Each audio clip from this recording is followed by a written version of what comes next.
We have really improved, haven't we?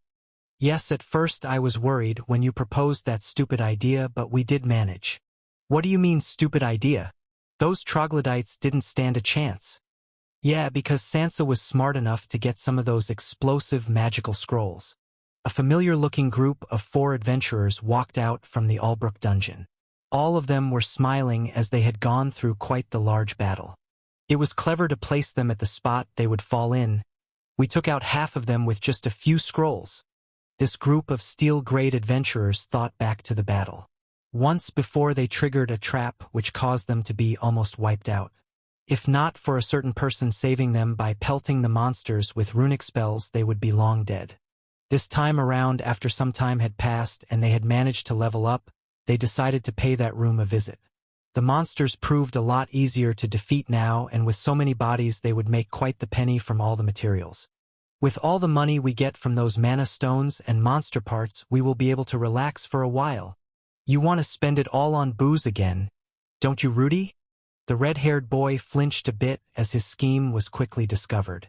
With all the materials they would be set for a month or 2 if they didn't spend it all. Stop being an idiot. Now is the time to invest. We are all approaching level 50, we need to invest in our gear. I propose that we spend it on new weapons and armor. What's wrong with our weapons, Kira?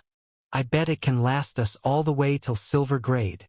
If you think that little sword will do you any good against the lower-level monsters, then you are more of a muscle brain than I thought. Kira is right. We only managed to kill those monsters because of the magic scrolls. You should understand the importance of good equipment by now. Rudy, the red-haired youth, looked to the other girl and started frowning. Not you too, Sansa. Hey, Myron, you say something. He turned to the largest person in the group, another youth in half-plate armor that was clearly all scratched up and dented in a couple of places. While the group was talking, he was looking over a hole in his shield. I don't know, Rudy. I think the girls are right this time around. Rudy started looking over everyone. It was true that they had been using old weapons and armor that they had gotten after ranking up into steel-grade adventurers. After going through the dungeon, their gear wasn't looking that good. We should have bought them earlier. There was a big discount at the stores. The group went silent as all of them knew that they were at fault. While Rudy spent most of it on drinking, the girls did put it into jewelry and new clothes. Then there was Myron that liked to indulge in excessive eating. We don't need to feel down. Even if the prices have gone up, they are just the same as they were before. Kira smiled while cheering everyone on as she tried to shift the conversation in a different direction. Kira is right. No use worrying about it now. We have some money and we can just go into that chamber to get more. Rudy replied as he intended to farm the lizard man-looking monsters for their parts as much as he could. Sansa, on the other hand, shook her head as she found a small problem with that reasoning. It won't be that easy. I'm all out of those exploding scrolls. Can't you just get more? I wish, for some reason. I haven't seen them being sold anywhere. It's as if they stopped making them. They were also runic scrolls, but they didn't cost that much over the enchanted ones. Sansa replied to Rudy as they entered the road leading towards Albrook. The girl was worried as the scrolls were somewhat special. They exploded the moment a monster stepped on them, which made them perfect as traps. They could even be hidden under some dirt and would require a small jolt of mana to activate. Is that so? Come to think of it, I did try to look up some magical short swords, but they were all enchanted ones that the dwarves make. I saw some other ones at the other shops a month or so ago. Kira replied to Sansa while the two thought that it was strange that most of the runic wares started vanishing from the store shelves. They saw an influx of them when a certain runesmith appeared in town, but it seemed that they had been bought out and now none remained. Runic, enchanted or empowered, it's all the same to me. Rudy, on the other hand, just shrugged as he didn't really care about where the magical items came from. The two girls from the party gave out a sigh as they were aware of the differences between each item that he had listed. The group continued to walk towards the city while discussing their finances. While they divided their earnings between themselves equally, they were still a team. All of them needed to keep up with each other to not drag everyone behind. This was the same for their items that required an update. All of them were close to reaching the 50th level, and this would grant them access to Tier 2 classes. Then they would be able to take the guild exam towards the silver grade. Being a silver grade adventurer started meaning something, and mostly all of them were known to use some sort of magical item. It was a requirement as the gap between people and monsters started to grow. Without the proper weapons, it would be impossible to defeat increasingly more resistant monsters. There was always a high price attached to these weapons, but they would make life easier for them. While their thoughts were riddled with new shiny magical weapons, they noticed something that wasn't there before. Around halfway towards the city, they saw a large sign that was not there before. What is this? Wayland's Runic Emporium. Rudy read the bright red text that was on the wooden boards. It was clearly N, and under the store's name was a short description along with an arrow pointing towards a narrow dirt road that led into the forest. For all your runic needs, please visit Wayland's Runic Emporium? Kira read part of the slogan, which had a list of services that this magic store gave. Apparently, they repaired runic items for cheap and also sold various runic-related items. This quickly piqued the interest of this small group of adventurers as they were just looking for magical items to buy. Mr. Wayland made a store and is accepting customers. Kira clapped her hands while smiling and looking over to the other girl in the party. Both of them nodded at each other while the two men frowned. Mr. Rudy lowered his voice as he was not fond of the fact that Kira was being so formal towards this runesmith. He knew him after being rescued and then saw him again at that presentation. Ever since he tried his best to rise to the occasion, but it seemed that the girls in his party were still interested in that peculiar man. Something wrong? Kira asked while looking at Rudy, who shook his head as he did not want to seem like the jealous type. We should go check it out. Maybe we can find something good there. You want to go now? We just got back from the dungeon. Shouldn't we go to the guild and drop these monster parts off? Rudy pointed to Myron, who had a large backpack. It was a standard spatial bag that normally porters wore, but without having much money and being stingy, they decided to carry it around themselves. Thanks to it, they didn't have to suffer through the smell of monster remains. Ho? It's rare that you propose something sensible for a change. What's that supposed to mean? Rudy recoiled after Kira called him stupid in a roundabout way. Both the girls started laughing but then nodded. Then, how about you and Myron go to the guild, while me and Sansa check the new store out? Both of the young men looked at each other and then back to the two girls. The moment they turned their heads, they could see them skipping towards the forest. Rudy and Myron just nodded at each other before following behind as they were worried what could come of this visit to the runesmith. A few minutes later, all of them found themselves inside the forest.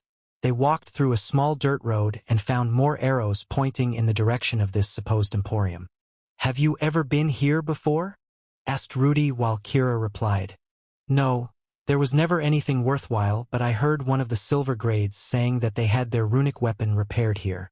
While the name Wayland had spread through the city, no one really came around this part. To get to the house, a person had to go through a somewhat dense forest. Then they would come out to an open area surrounded by unkempt farmland. For young adventurers like them, this was one of the more boring places to visit. There, think we are out. I can see some buildings. Is that it? The group came out of the forest, and the first thing that they noticed was the large walls that were surrounding something. They were quite high and mostly made from wood with barbed wire at the top parts. What is this supposed to be? Asked Rudy. Is this some kind of prison? Replied Myron, as he was also confused about the way this building was set up. Most of the walls were made from logs, but there was also a newer section that was made from stone. This section was connected to the large entrance gate and the brick house next to it. That must be the shop. That emblem. Sansa started rubbing her chin while examining the store sign. It had the words Wayland's Runic Emporium as the other sign, but there was a small addition. There was a strange drawing of a sun to the side that she remembered. Is something wrong, Sansa? I don't know yet. Give me a moment. The girl that had a bow slung over her shoulder placed her hand into a satchel to pull out a scroll. She looked at this item and started comparing the insignia that this runic item had on it. It's identical. Did Wayland make these scrolls? She shared her findings with Kira before moving towards the store. They were not the only people here though, as outside the store they could see a large man. He was someone that they knew and that was somewhat infamous around the Adventurers Guild for his simplicity. You know, make trouble, if trouble Korgak will remove. It was the large half-orc adventurer that they sometimes came across at the guild building. Most people tried to avoid half-orcs as they were seen as stupid brutes. They made great bodyguards though, as their physical stats were closer to their monster orc counterparts that they came from. All of the four instantly straightened up as they knew that they would not be able to handle this half-orc if a fight broke out. The time that he managed to catch a team of silver-grade adventurers was well known around their circles.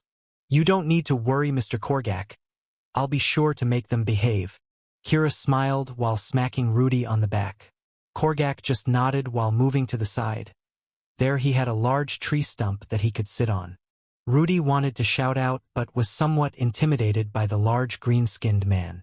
Thus he just frowned at Kira that was chuckling silently behind him. The group soon entered the shop, and the moment they opened up the door, a strange chime sound echoed through it. They looked at the door that they opened to see if there was a bell above it, but they didn't see anything there. It looked like the sound went off after they opened the door. It was a small, gentle chime, but where it came from no one knew. On the inside, they spotted a certain woman, one that they were very familiar with. She sparked a little debate a few weeks ago as she vanished from the Adventurers Guild without a trace. Ms. Elodia, what are you doing here? Welcome to Wayland's Runic Emporium, she called out to them. Her dress was slightly different from the uniform that the women at the Adventurers Guild were forced to wear. It made her look somewhat like a head made from a noble's estate. The glasses only made this look more prominent. Elodia?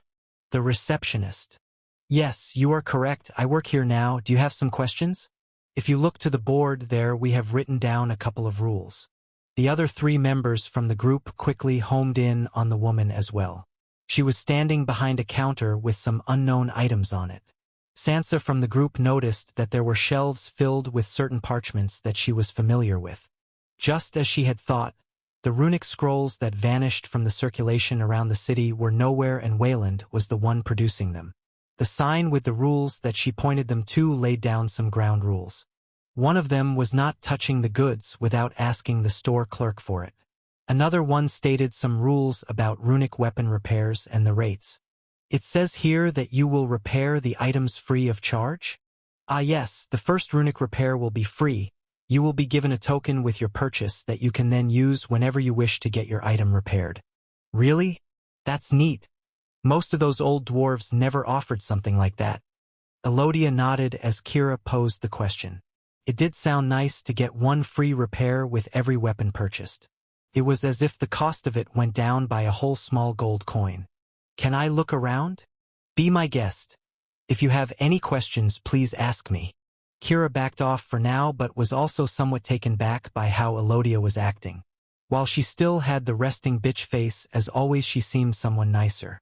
Her complexion had improved, and she felt more genuine than the automaton that she was used to seeing back at the Adventurers Guild. At first glance, this store didn't look much different than the other stores in town.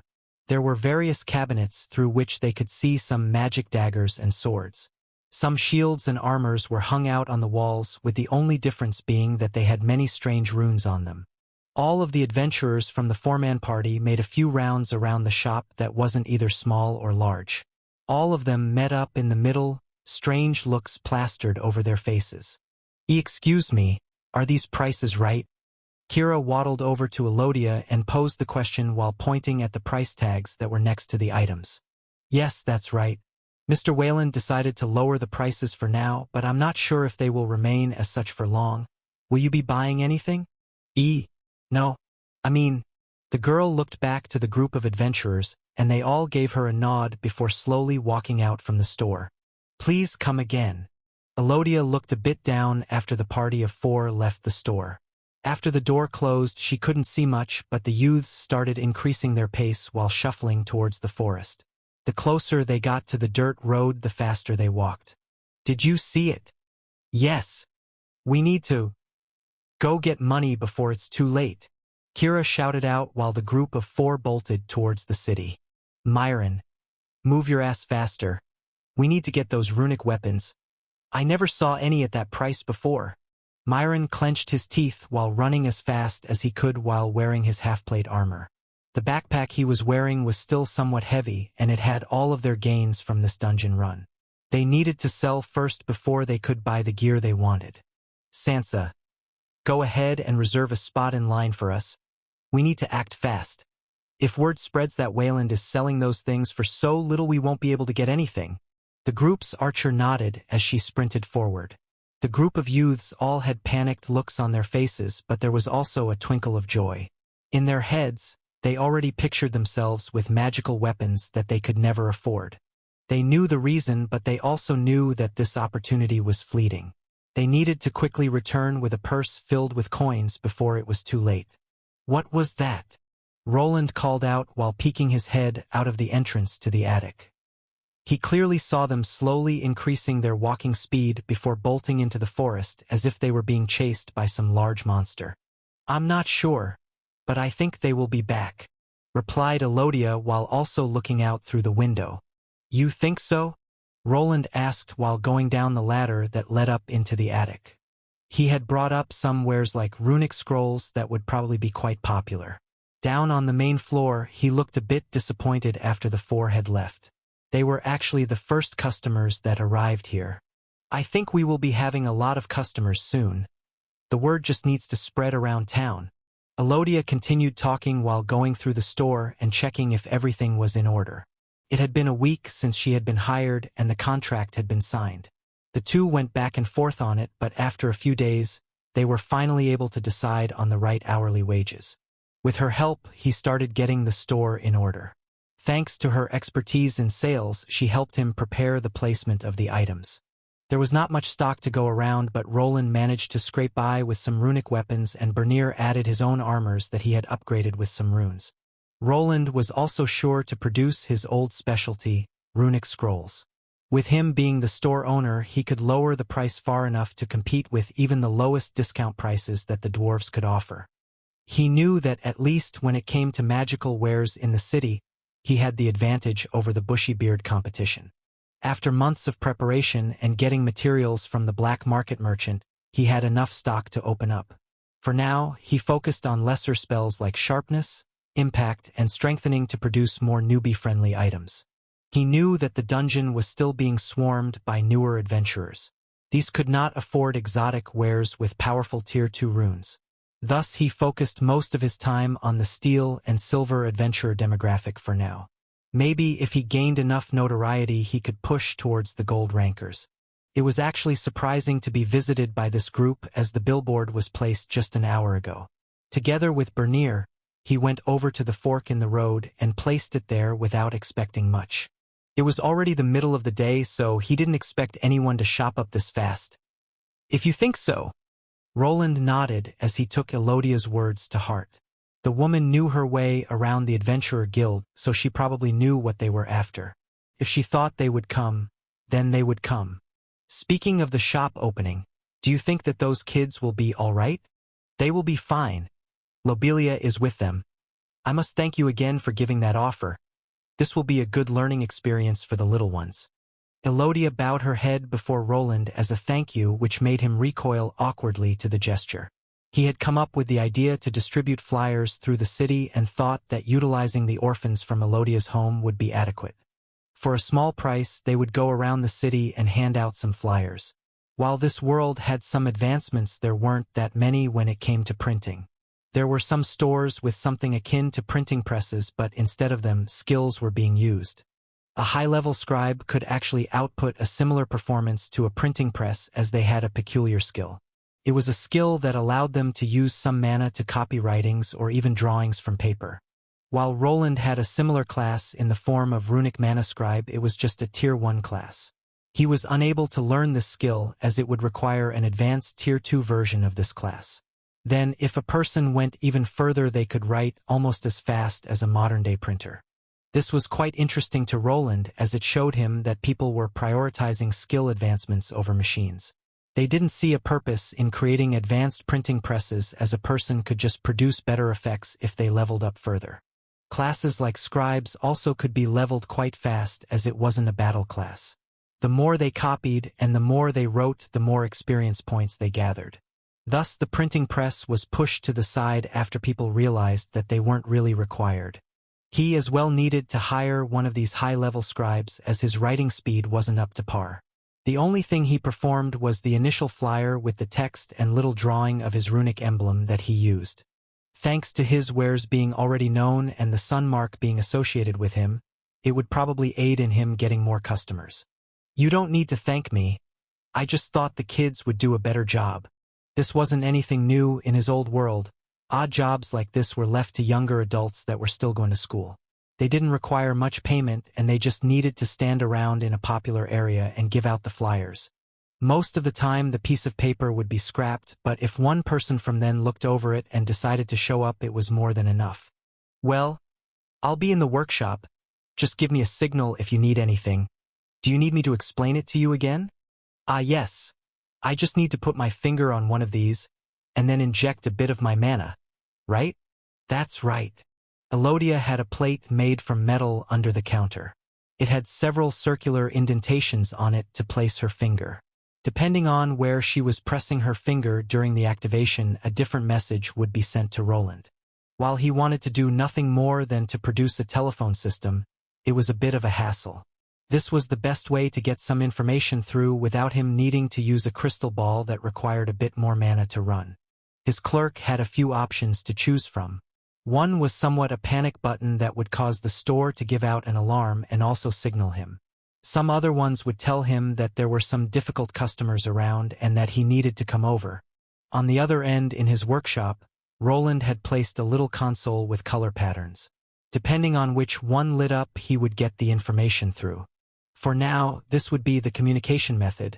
When he had more time, he would try to come up with a proper solution that would mimic modern-day phones. This world already had crystal balls that showed a picture and sound. He just needed to alter it to his needs. Maybe later in the future, he could figure out a recording feature. Be sure to call me if something happens. I will, but I think Korgak should be able to handle himself. Elodia nodded while Roland finally left through the back. Korgak was the person who came up to him after seeing the guard duty offer.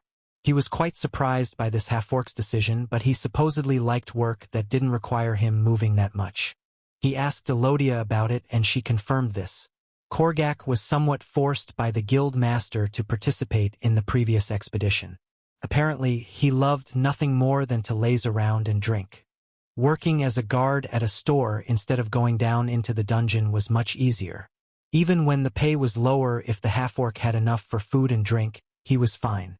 This was quite the opportunity for Roland as the large brute was quite strong. He would be able to take care of most assailants. Only gold-rank adventurers and above would pose a threat to him. Even with a competent bodyguard, Roland wasn't confident in his defenses. He started reinforcing the walls around his home, and in the future, it would start looking more like a medieval fortress than a farmhouse outside the woods. Now back in his workshop, he was looking over a new prototype. It looked like a long cylinder with a lot of small sticks connected to the top part. Besides the small pointy things coming out of it, it possessed a couple of matte gems stuck between them. This made it look like a shiny cactus but was in actuality a new prototype of a weapon. After taking a good look over it, he nodded and took it outside. There he placed it down on the ground. A cable with some power was connected by him before he left it in place. This should do it. Even after connecting it to his power cable that went to his generator, the cylinder didn't start doing anything. Which was what was expected. The real test would be carried out now. Roland walked away a small distance from his newest creation. There he had a basket with some small sacks filled with grain. When he held one in his hand, it was about the size of it and it had weight to it. First, he took out something that looked similar to the remote he used on his golem. With the help of the kitty professor, he figured out a way to remotely activate his runes.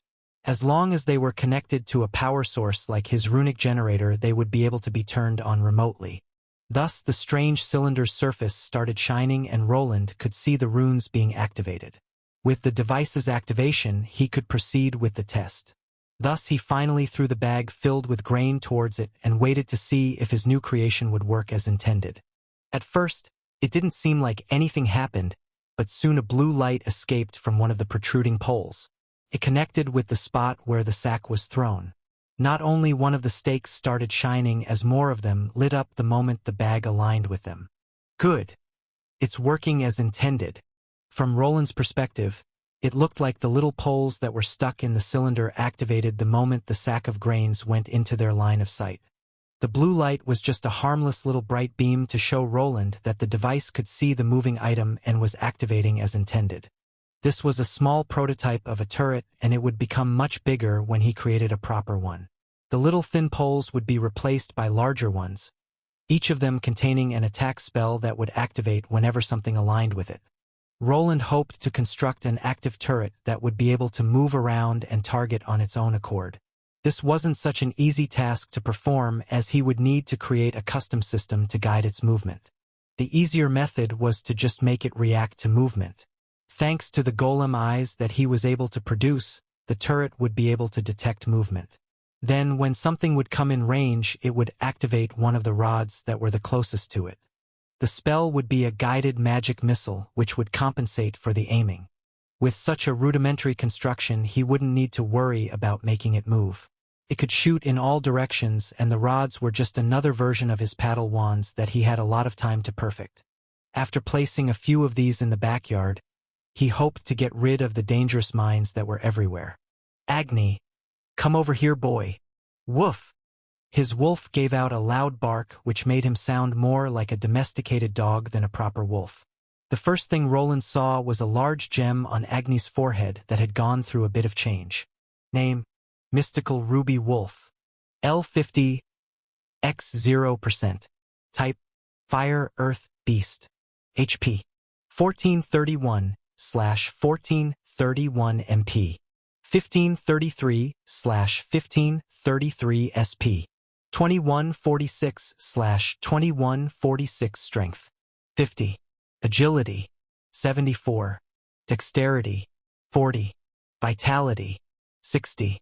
Endurance. 65. Intelligence. 53. Willpower. 50. Charisma. 15. Luck. 15. Finally, after a lot of mana stone eating and work, Agni was able to level up his mana-related skills to level 9. This finally allowed Roland to select the next evolutionary option of a proper adult mystical ruby wolf. This time around there didn't seem to be any rarer variants, but this form was good enough. Agni's body grew in size. His body expanded to a length of about 2.5 meters. While down on the ground, his head reached up well below a full meter, and if he stood on his hind legs, he would tower over his owner. This put Agni at the size of a dire wolf and made him a force to be reckoned with, as he was now a proper Tier 2 monster. Even before Roland could give his evolved pet an order, he was jumped by him. For some reason, Agni developed a liking for placing his paws on Roland's shoulders while trying to lick his face. Without the strength levels that Roland had, he would probably go down to the ground, as Agni was quite heavy for his size. The mane around his head and neck was composed of actual ruby fur that was soft to the touch while also being sturdy. His ruby tail was covered with more fur, but at the end, it split into two. Down, boy! Stop jumping on me. Agni whined a bit, but then opened up his maw as he started to pant with his tongue flopping out. Agni, I need you to run towards that thing and then back again. The wolf's ears perked up at the order, and he looked to the strange metallic cactus. With a little howl, he bolted towards it and then quickly back to his master. There he stood for a moment while looking at Roland with intent in his eyes. Only when he pulled out a small mana stone to give him as a treat did the ruby wolf stop staring. You sure have become a glutton for these. What Roland wanted to test is if the turret would activate for his tamed beast. Due to him being the creator, his mana signature was imprinted onto the device, so it would not see him as an enemy. This test also proved that any tamed beasts would be marked with the same mana signature by his golems. Now he knew that he wouldn't need to worry about Agni ever being attacked by his future golemic creations. Hey Bernier, can you come help me with something? After a minute, a friendly half-dwarf appeared that was covered in sweat and grime. What is it, boss?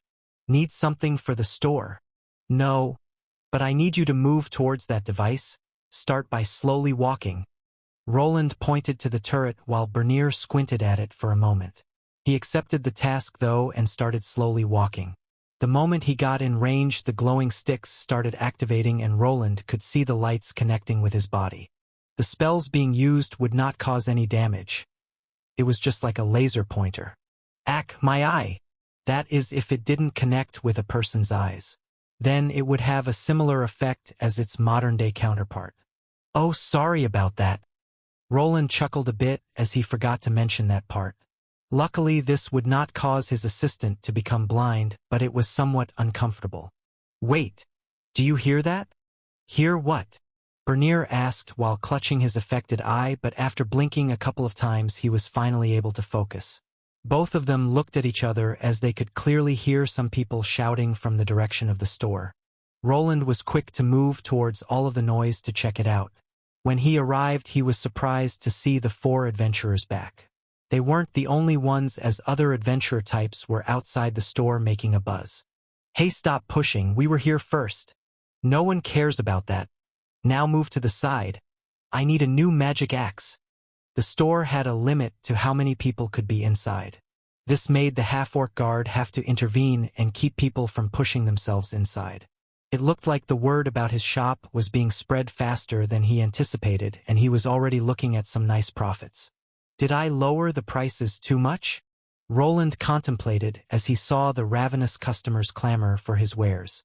While the price was lowered to attract attention, it was not low enough for him to not make a profit. He shrugged while walking through the back into his store. While Elodia was a good and experienced worker, he would not leave her alone there. It was finally time to make some money. 2 horses were pulling a carriage through a nicely paved road made of stone. It was assembled with many smaller flattened stones, which caused it to rock around more than it should. The horses' hooves made loud sounds as the carriage moved toward its destination. The coachman gave out a yawn before looking out into the distance. There he saw a large villa that clearly belonged to a noble family. The trees that were at the side of the road were so thick that they made this road look like a tunnel made from leaves. It was clear that these trees were tended to by a professional hand, as the tunnel of leaves was quite circular in shape. The morning rays of light pushed through the thick branches and lit up the path that ended at a large gate. Halt! The man that was on top of the carriage pulled on the horse reins to make them stop before the large entrance gate. The columns that these 2 gates were connected to had a certain characteristic knightly crest etched into them. They depicted a knight with a sword and shield on a horse that was standing up on its hind legs. Good morning to you. After the guard got a good look at the carriage, he realized that it was one of their own. A similar crest adorned the side, which indicated that it was part of the same estate and that the person inside was important enough to ride in it. With a wave of his hand, he called out to the people behind the gate. Open the gates. Soon he returned to his post while the large gate started being opened from the inside by some servants. There was a certain characteristic sound of old metal that followed the opening, which caused the person in the carriage to sign out. The gate needs to be oiled. It was a young man's voice that was met by no reply as he was sitting inside of the carriage by himself. Now, as it was passing through the entrance to the estate, he decided to move the blinds to the side to take a look. Not much has changed since I left. As the carriage entered through the gates, he could see some servants moving around. The sound of the blacksmith caught his ear as it made him recall a certain stray member of his family that he had recently bumped into. Just as the 2 had agreed, he had not disclosed their small get-together unless there was some kind of dire situation. He intended to keep his pledge. Finally, he heard the horses stopping as he finally arrived at his destination. He looked to the wooden door at the side and hesitated slightly. Soon, though, he reached out with his hand to open it and stepped outside. The first thing he saw was a familiar face of a beautiful older woman that was slowly moving his way. What are you waiting for? Why didn't anyone open the carriage for my Robert? It was his mother Francine rushing his way while holding quite the expensive-looking gown. The dress was adorned with various jewels, and it was clearly not meant for fast walking. The life at the Knight Academy had been quite rough, even more for people like him that were at the bottom of the totem pole. Even in this estate, the servants didn't take him that seriously, as they were assigned to his 2 older brothers, Rainer and Edwin. The 2 had long since finished their squire training and become full-fledged knights. Even without asking, he knew that they wouldn't be here. Instead, they were probably out in the kingdom trying to earn merits to impress their father. One of them would be the next head of the Arden estate. From what Robert knew, both of them wanted the spot, and their father had not yet decided on who it would be. It also didn't seem that Wentworth Arden would be retiring anytime soon. His name as the Silver Wolf was widely known throughout the whole empire, and it was something hard to live up to. While looking at his mother, Robert felt quite nostalgic and recalled the days of hazing at the academy. Some of the high-born children despised the fact that his father had been able to rise to fame on the merit of his skills alone. He was a rare breed of person that could not be denied and caught the eye of the higher echelons of the aristocrats. The rest was history, as his military merit gained him a spot among the other nobles. Only after spending time at the academy for young knight candidates did Robert realize how much spite existed in those nobles. Without anything to show for themselves but their bloodline, they despised anyone that gained prestige by working hard. Any time they would lose in a training match to him or any other lesser noble, there would be consequences. Some knights used this pride as something they could latch on to, becoming a retainer by intentionally losing or working with a higher-born noble as their follower was a ticket out for them. In hopes of attaining high positions of a knight captain at those higher noble estates, they would perform seedy tasks for their masters. Some of them included ganging up on lesser noble sons like Robert here in hopes of beating some sense into him. Yet Robert was quite stubborn and prideful as well. Even when they continued to come at him, he didn't falter. He could only smile to himself while remembering those days that he spent chasing his younger brother and tried to beat some sense into him just like these nobles tried. Those times were filled with him being pitted against Roland by his own mother. He didn't want to admit it, but back then he was behaving the same as those high-born nobles that wanted to beat the pecking order into him. Only after his brother was gone did he realize that he had been mistaken. Fate had mysterious ways of working, as he found his lost brother Roland at the strangest of places. The rage he felt when he realized that he was doing better than expected with no intention of ever coming back. "It's fine, mother. Just have the servants carry my luggage into my chamber. Not like I will be staying for long." "Oh, my little Robert is all grown up. Let me take a good look at you." Francine Arden placed her well-manicured hands on Robert's cheeks and took a good look at him. The woman was a lot smaller than her son, who was even slightly taller than Roland. Even then, both of them paled in comparison to the bear-like being that their father was. The woman wasn't the youngest, but with a bit of makeup and some potions, she would be able to pass for a lady in her late 20s. Her hair was braided on the sides and coiled in a way over the ears that it formed horns on either side of her head. Robert didn't want to comment on this hairstyle, as he had always preferred the simple loose long hair to be superior. His mother, on the other hand, liked to follow the noble trends and was an avid visitor to the aristocratic parties. He knew that his mother had somewhat of an inferiority complex to his father's other wife, Tabitha. While she did everything in her might to expand her influence in the noble circles, he knew that the high nobles would never really accept her, as she was just a daughter of a wealthy merchant that bought his way into nobility. "I'm fine, mother, we should go inside." Robert felt a bit uncomfortable as his mother started looking at his face intently. He did not resist, as it had been a while since he and his mom had some time to be together. While there was no one else to greet him here, he was happy that he still had his loving mother. Even though she was overprotective to a fault, he knew that she just did everything out of love. "No need to be shy with your mother. Come, my son. Tell your mother all about your life in the academy. To think that my son would be one of the top apprentice knights in the academy." Robert half smiled about that notion, as there was a certain reason that he had been pushed to the top of his class. Lucille de Vere was the real reason that he was able to ascend through the ranks, while previously he was being suppressed by the high-born youths.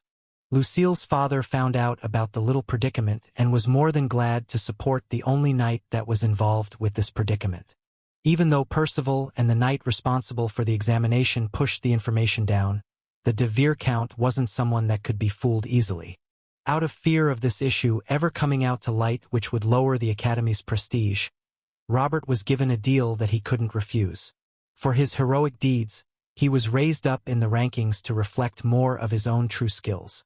Even though he somewhat knew that he deserved his spot in the first place, he was only receiving it due to his younger brother's involvement. Without Roland being there, he knew that Lucille would be dead along with him. Luckily for Roland, no one from the Knight Academy took the adventurer that was with them seriously. To them, he was just some commoner that did what he was paid for. No one would take his word above a noble's, so even if he tried to release the truth into the open, he would only get thrown into prison for offending someone from the noble caste. Is father? While wandering through the mansion corridor, he gave the question to his mother that was just constantly talking. Your father is... Francine stopped for a moment as she wasn't sure what to say. Even though Robert didn't show it, his mother knew that he wanted nothing more than to be praised by his father. Regretfully, the man in question was far too busy. As a high-ranking member of the kingdom's military, he was mostly indisposed. Is that so? The border skirmishes have been slowly building up. Robert mumbled to himself even though he knew that his father was busy. As his son, he wanted to be praised by someone that he aspired to be. The Arden Patriarch was the perfect goal for him, someone of lower status that gained fame and prestige by his own merits. I'm sure your father is proud of you. Let us not talk about him. Robert's mother clapped her hands and a few maids appeared before her. Prepare some tea and snacks for me. Don't make me and my son wait. Yes, madam.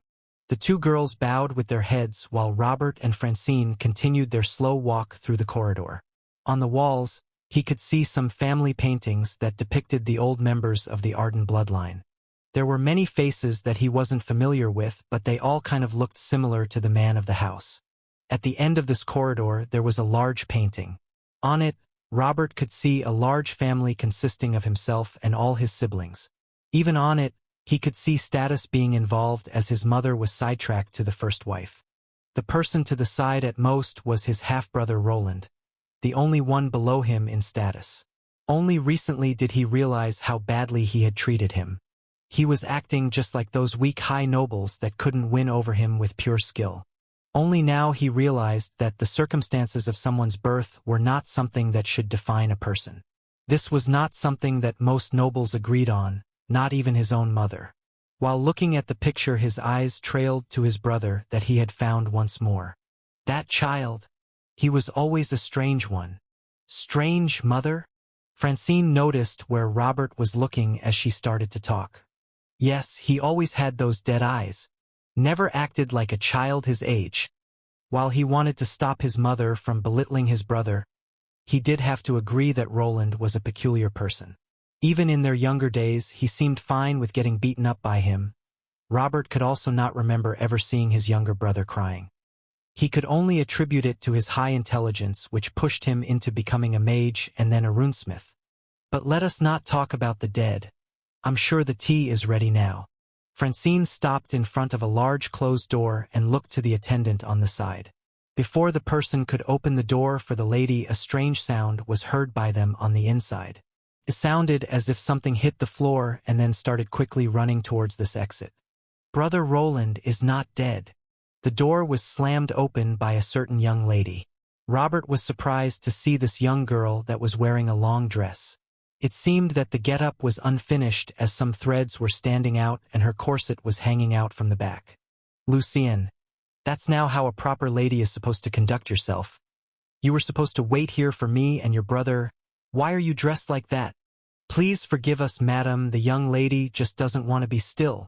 Two older ladies dressed in maid uniforms waddled over to where the group of three nobles was. Robert could see that they were out of breath, and by the way the room looked he knew the reason. The problem was his younger sister. She had far too much energy, as even now she was trying to run away from the two maids that wanted to dress her up as a proper young lady. Lucien, stop this instant. Not until you take it back. Brother is still out there. You believe me, don't you? She quickly hid behind Robert, who was just standing there without knowing what to do. He knew that she was right, but he could not tell his young 10-year-old sister that Roland was out in some town working as a runesmith. I think you should listen to your mother, Lucien. After reaching the age of 10 and receiving her mage class, he was sent to the Magic Academy for an aptitude test. After receiving good results, she was to remain there to get a proper education. She was too young to attend classes yet and was getting tutored by a costly magic teacher. From what he knew, His sister was quite a ball of energy and she was giving the magic tutor quite the headache. I don't need these dresses. I'm going to become a powerful mage. Soon she was forced from behind Robert as the maids started chasing her through the room. A little smile crept on his face as his mother joined into the fray and tried to catch the little young lady. While normally he would agree with his mother, when it came to Lucienne he wasn't that sure. With the aptitude for magic, the world was her oyster. She didn't need to be stuck in this bubble that the aristocrats created for themselves. After seeing his younger brother that looked happier than ever, he realized that there was more to this world than met the eye. With that in mind, he entered the loud room and closed the door behind himself. He wasn't sure what the future would bring, but as long as he had his family by his side, he would be happy.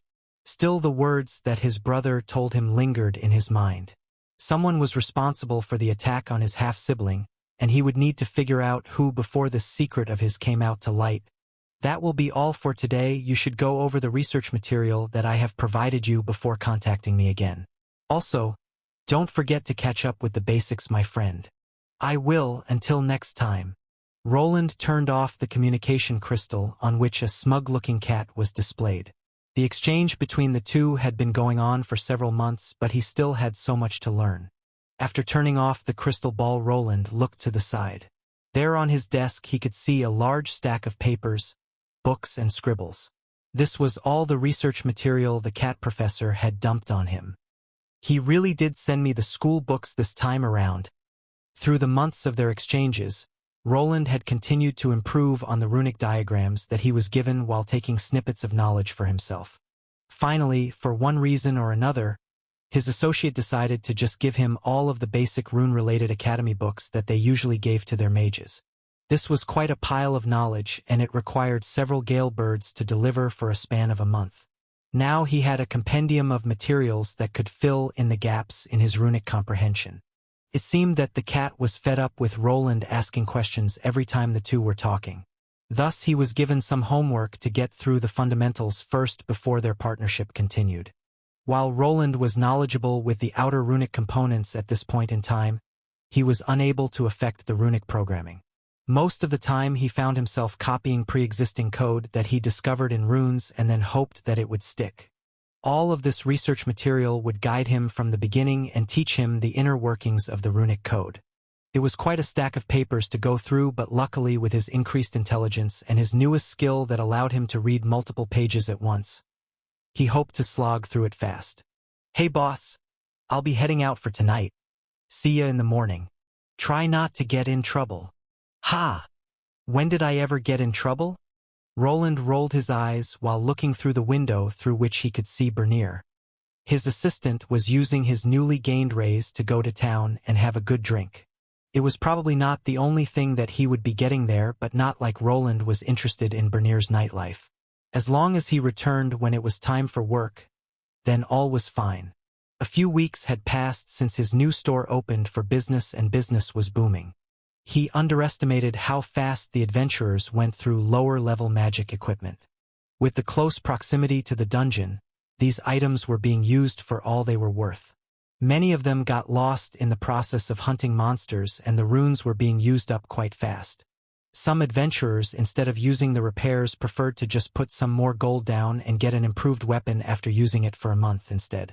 It turned out that there were far many more adventurers in town than there were craftsmen. While regular weapons were easy to find, it wasn't the same for the wares he was peddling. So on the first day, he was able to get rid of all the old stock that was piling up in his workshop. Even with the lowered prices, he was able to make nice profits that translated well into future progress. Elodia was doing a nice job at selling and presenting everything to the new customers. He had written down all the various runes that the items came equipped with, and she was able to learn all of the uses of the items they were selling in just a few days.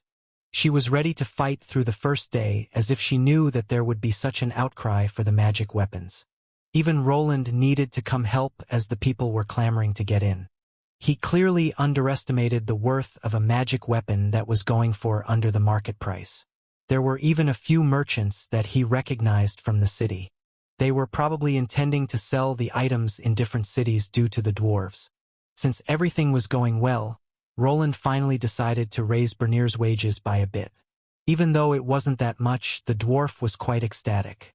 Now with the hiring of Elodia, both of them had the weekdays off while the store was closed. While both of his workers would have time to spend their hard-earned money and take a break, he would continue with his grind.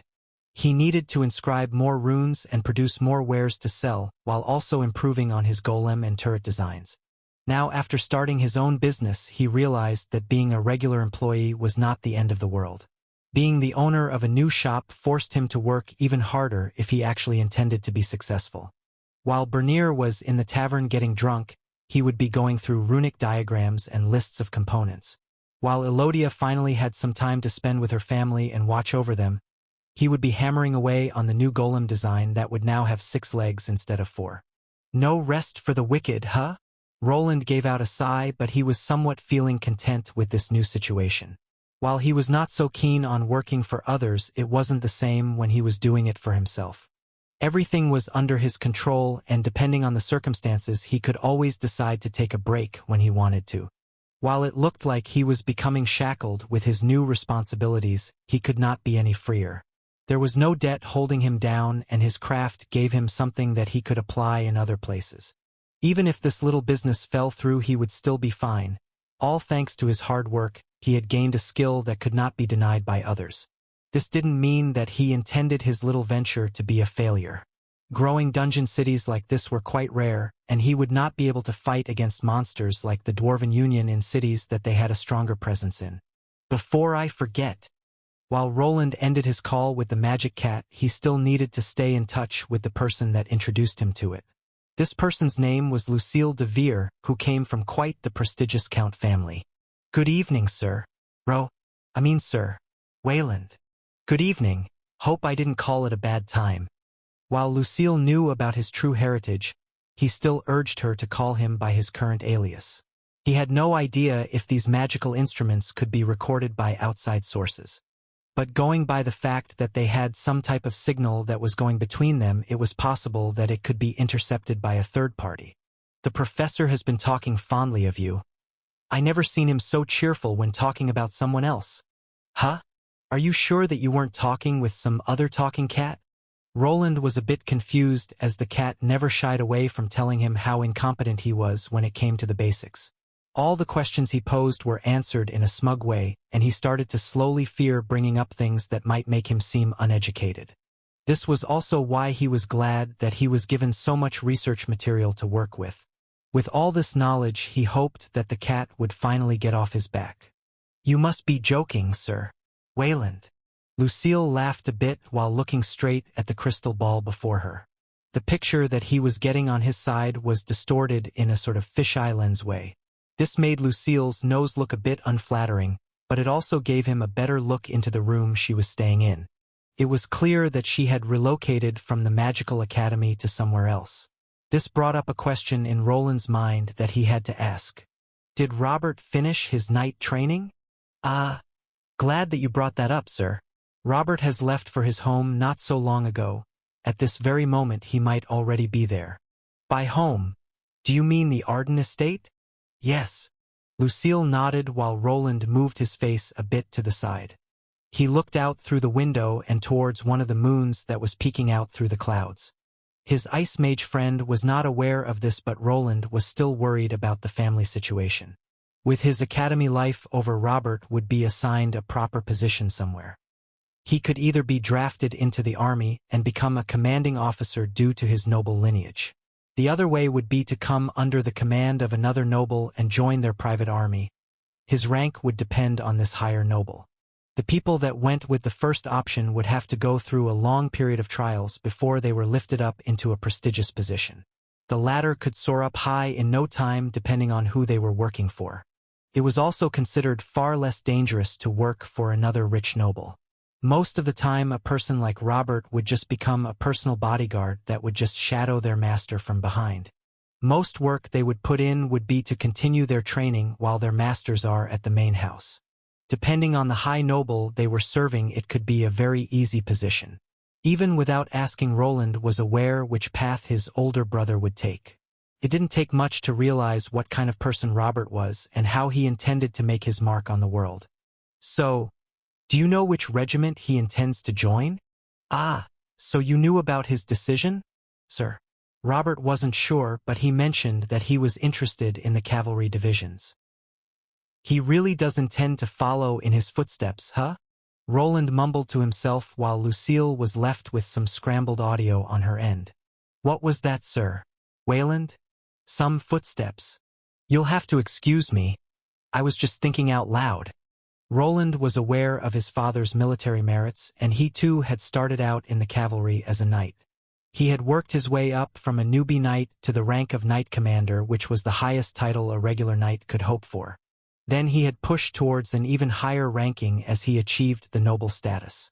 It would be a hard thing to mirror, but Robert could also go through this path. Then he could actually receive his own noble title that would not be under the Arden estate umbrella. He could choose to either keep the Arden name or to use a different one. With a new name, he would be asked to create a crest of his own, and he would receive some land. So, did you finish your academy training? Will you become a court mage or maybe a free mage, lady? Lucille? Roland shifted the conversation in a different direction. He was mostly interested if Robert didn't tell his father anything. As an existence that could lead a small army, his father would have no problem of forcefully dragging him back to the estate. Lucille did assure him that his secret was safe with them, but Roland was still scared that the information could slip for one reason or another. Oh, I haven't decided yet. Papa wants me to stay at the estate for now. After the incident, he has become overprotective. Lucille was still a daughter of a count and also a skillful mage. She had a lot of worth, and her close call with death was something that her father was aware of. While most of it was downplayed by Percival and the examiner, some info had made it through.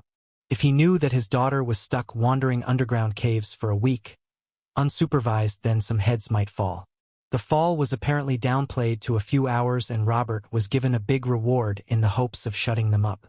Roland wasn't sure, but probably either contracts or knightly vows were used to keep anyone from telling everything. With how little nobles cared about the words of commoners and adventurers, the event was successfully contained. The truth would probably never reach his ears, and with how Lucille was going along with the lie, there would be no reason for him to push the issue further. That doesn't sound so bad. Why don't you join the mage order at the academy? You always seemed like the scholarly type. There were a few ways for a mage to make a living. A court magician was given a lot of money, but they were required to answer the call of war when the country requested it. A free mage, just as the name stated, didn't offer any benefits but gave freedom. Lucille could join one of the free mage guilds that were in this kingdom. They would help her level up further while requesting some tasks here and there. Adventuring was not out of the picture, as some guilds were specifically there to lend out magicians to the Adventurer Guild. In Roland's opinion, Lucille still had a craving for knowledge. While she managed to help him during the monster battles in the dungeon, she was not quite ready to become a battle mage. The decision was her to make, but with her father getting involved in this predicament.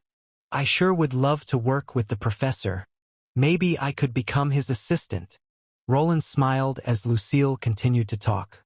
The conversation lasted for about 15 minutes before the magic was at an end. With his monthly checkup, he was finally free to continue with his work. When Robert joins the army, he won't have time for anything. It could take years for him to return home. His brother would be joining the army for sure. The knights were used to patrol the borders as well as for monsters that lived outside the dungeons. They would not be given much free time to visit their families, and certainly not when they are fresh as Robert was.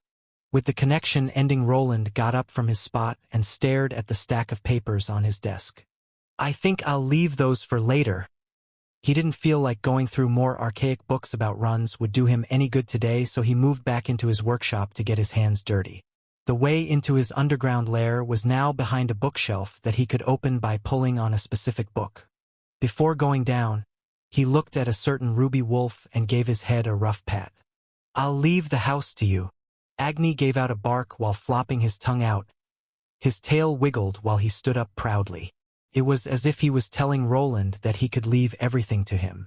The entrance slowly revealed itself, and he went down the stairs. The door that was previously there had been reinforced with a few layers of metal. On the right of it, there was a little glowing crystal that illuminated this dark staircase. Roland dug into his pocket to pull out a small dark card. On it, there were many various tiny runes. The moment he moved this card towards this gem, the card started to shine.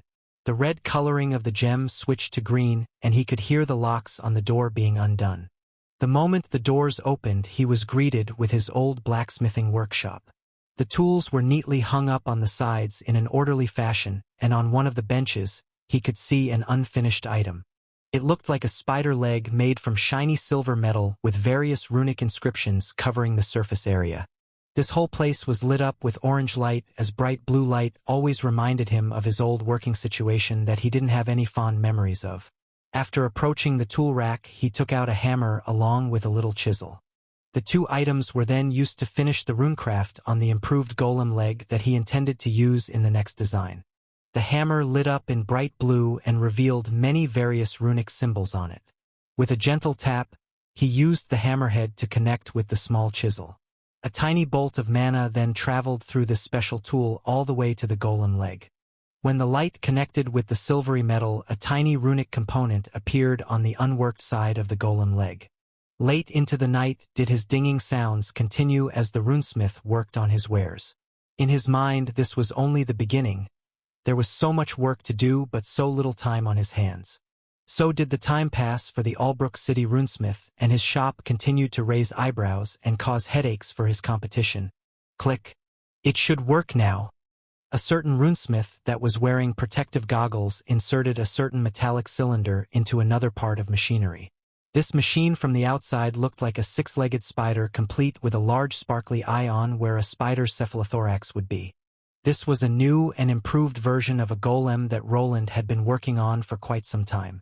It was the size of a drone, not really that big. It was somewhat elongated in the back, which made it look as if it had the iconic spider abdomen. With a little click, the construction was activated and the drone sprung to life by raising itself up. It possessed a functional head with a large red eye through which it could see its creator standing right in front of it. Everything seems normal. Energy readings are all in the green. Roland nodded while looking at his newest creation that had come a long way. Its more slick design to its predecessors made it look a lot more futuristic for the era that he found itself in.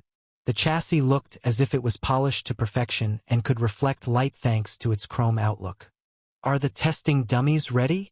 "Aye, boss." Roland called out to Bernier that was on the opposite side of this large chamber. The two were in a location devoid of windows, and the source of light was a set of magical crystals that gave enough light as modern-day light bulbs. It looked like a large warehouse, and at the end, there were several wooden testing dummies that had the vague shape of a human. The walls looked like they were made from hardened stone that formed in a natural way. The ceiling as well looked to be quite smooth and painted white, which made the whole place quite bright. Thanks to the earth magic that was prevalent in this world, building underground spaces like this was simple. With enough mana and the correct spell, it was able to harden the walls on a molecular level by binding the smaller grains of sand to each other. It made it as sturdy as concrete, and there was no danger of the place ever falling down on their heads. Even if there happened to be a sore spot or if the walls got damaged in the process of testing magic. It would be quite easy to repair the walls, as soil was an easy commodity to come by here. The only big limitation was the look, as the hardening had to be done along the way of digging up the larger space. "Good. Go behind the protective shielding then. I'll start the test." Bernier ducked behind a special wall that had some cut-out spaces to allow a person to see through them. These spaces weren't left blank but had thick glass that was quite resistant. Safety around the workshop was paramount.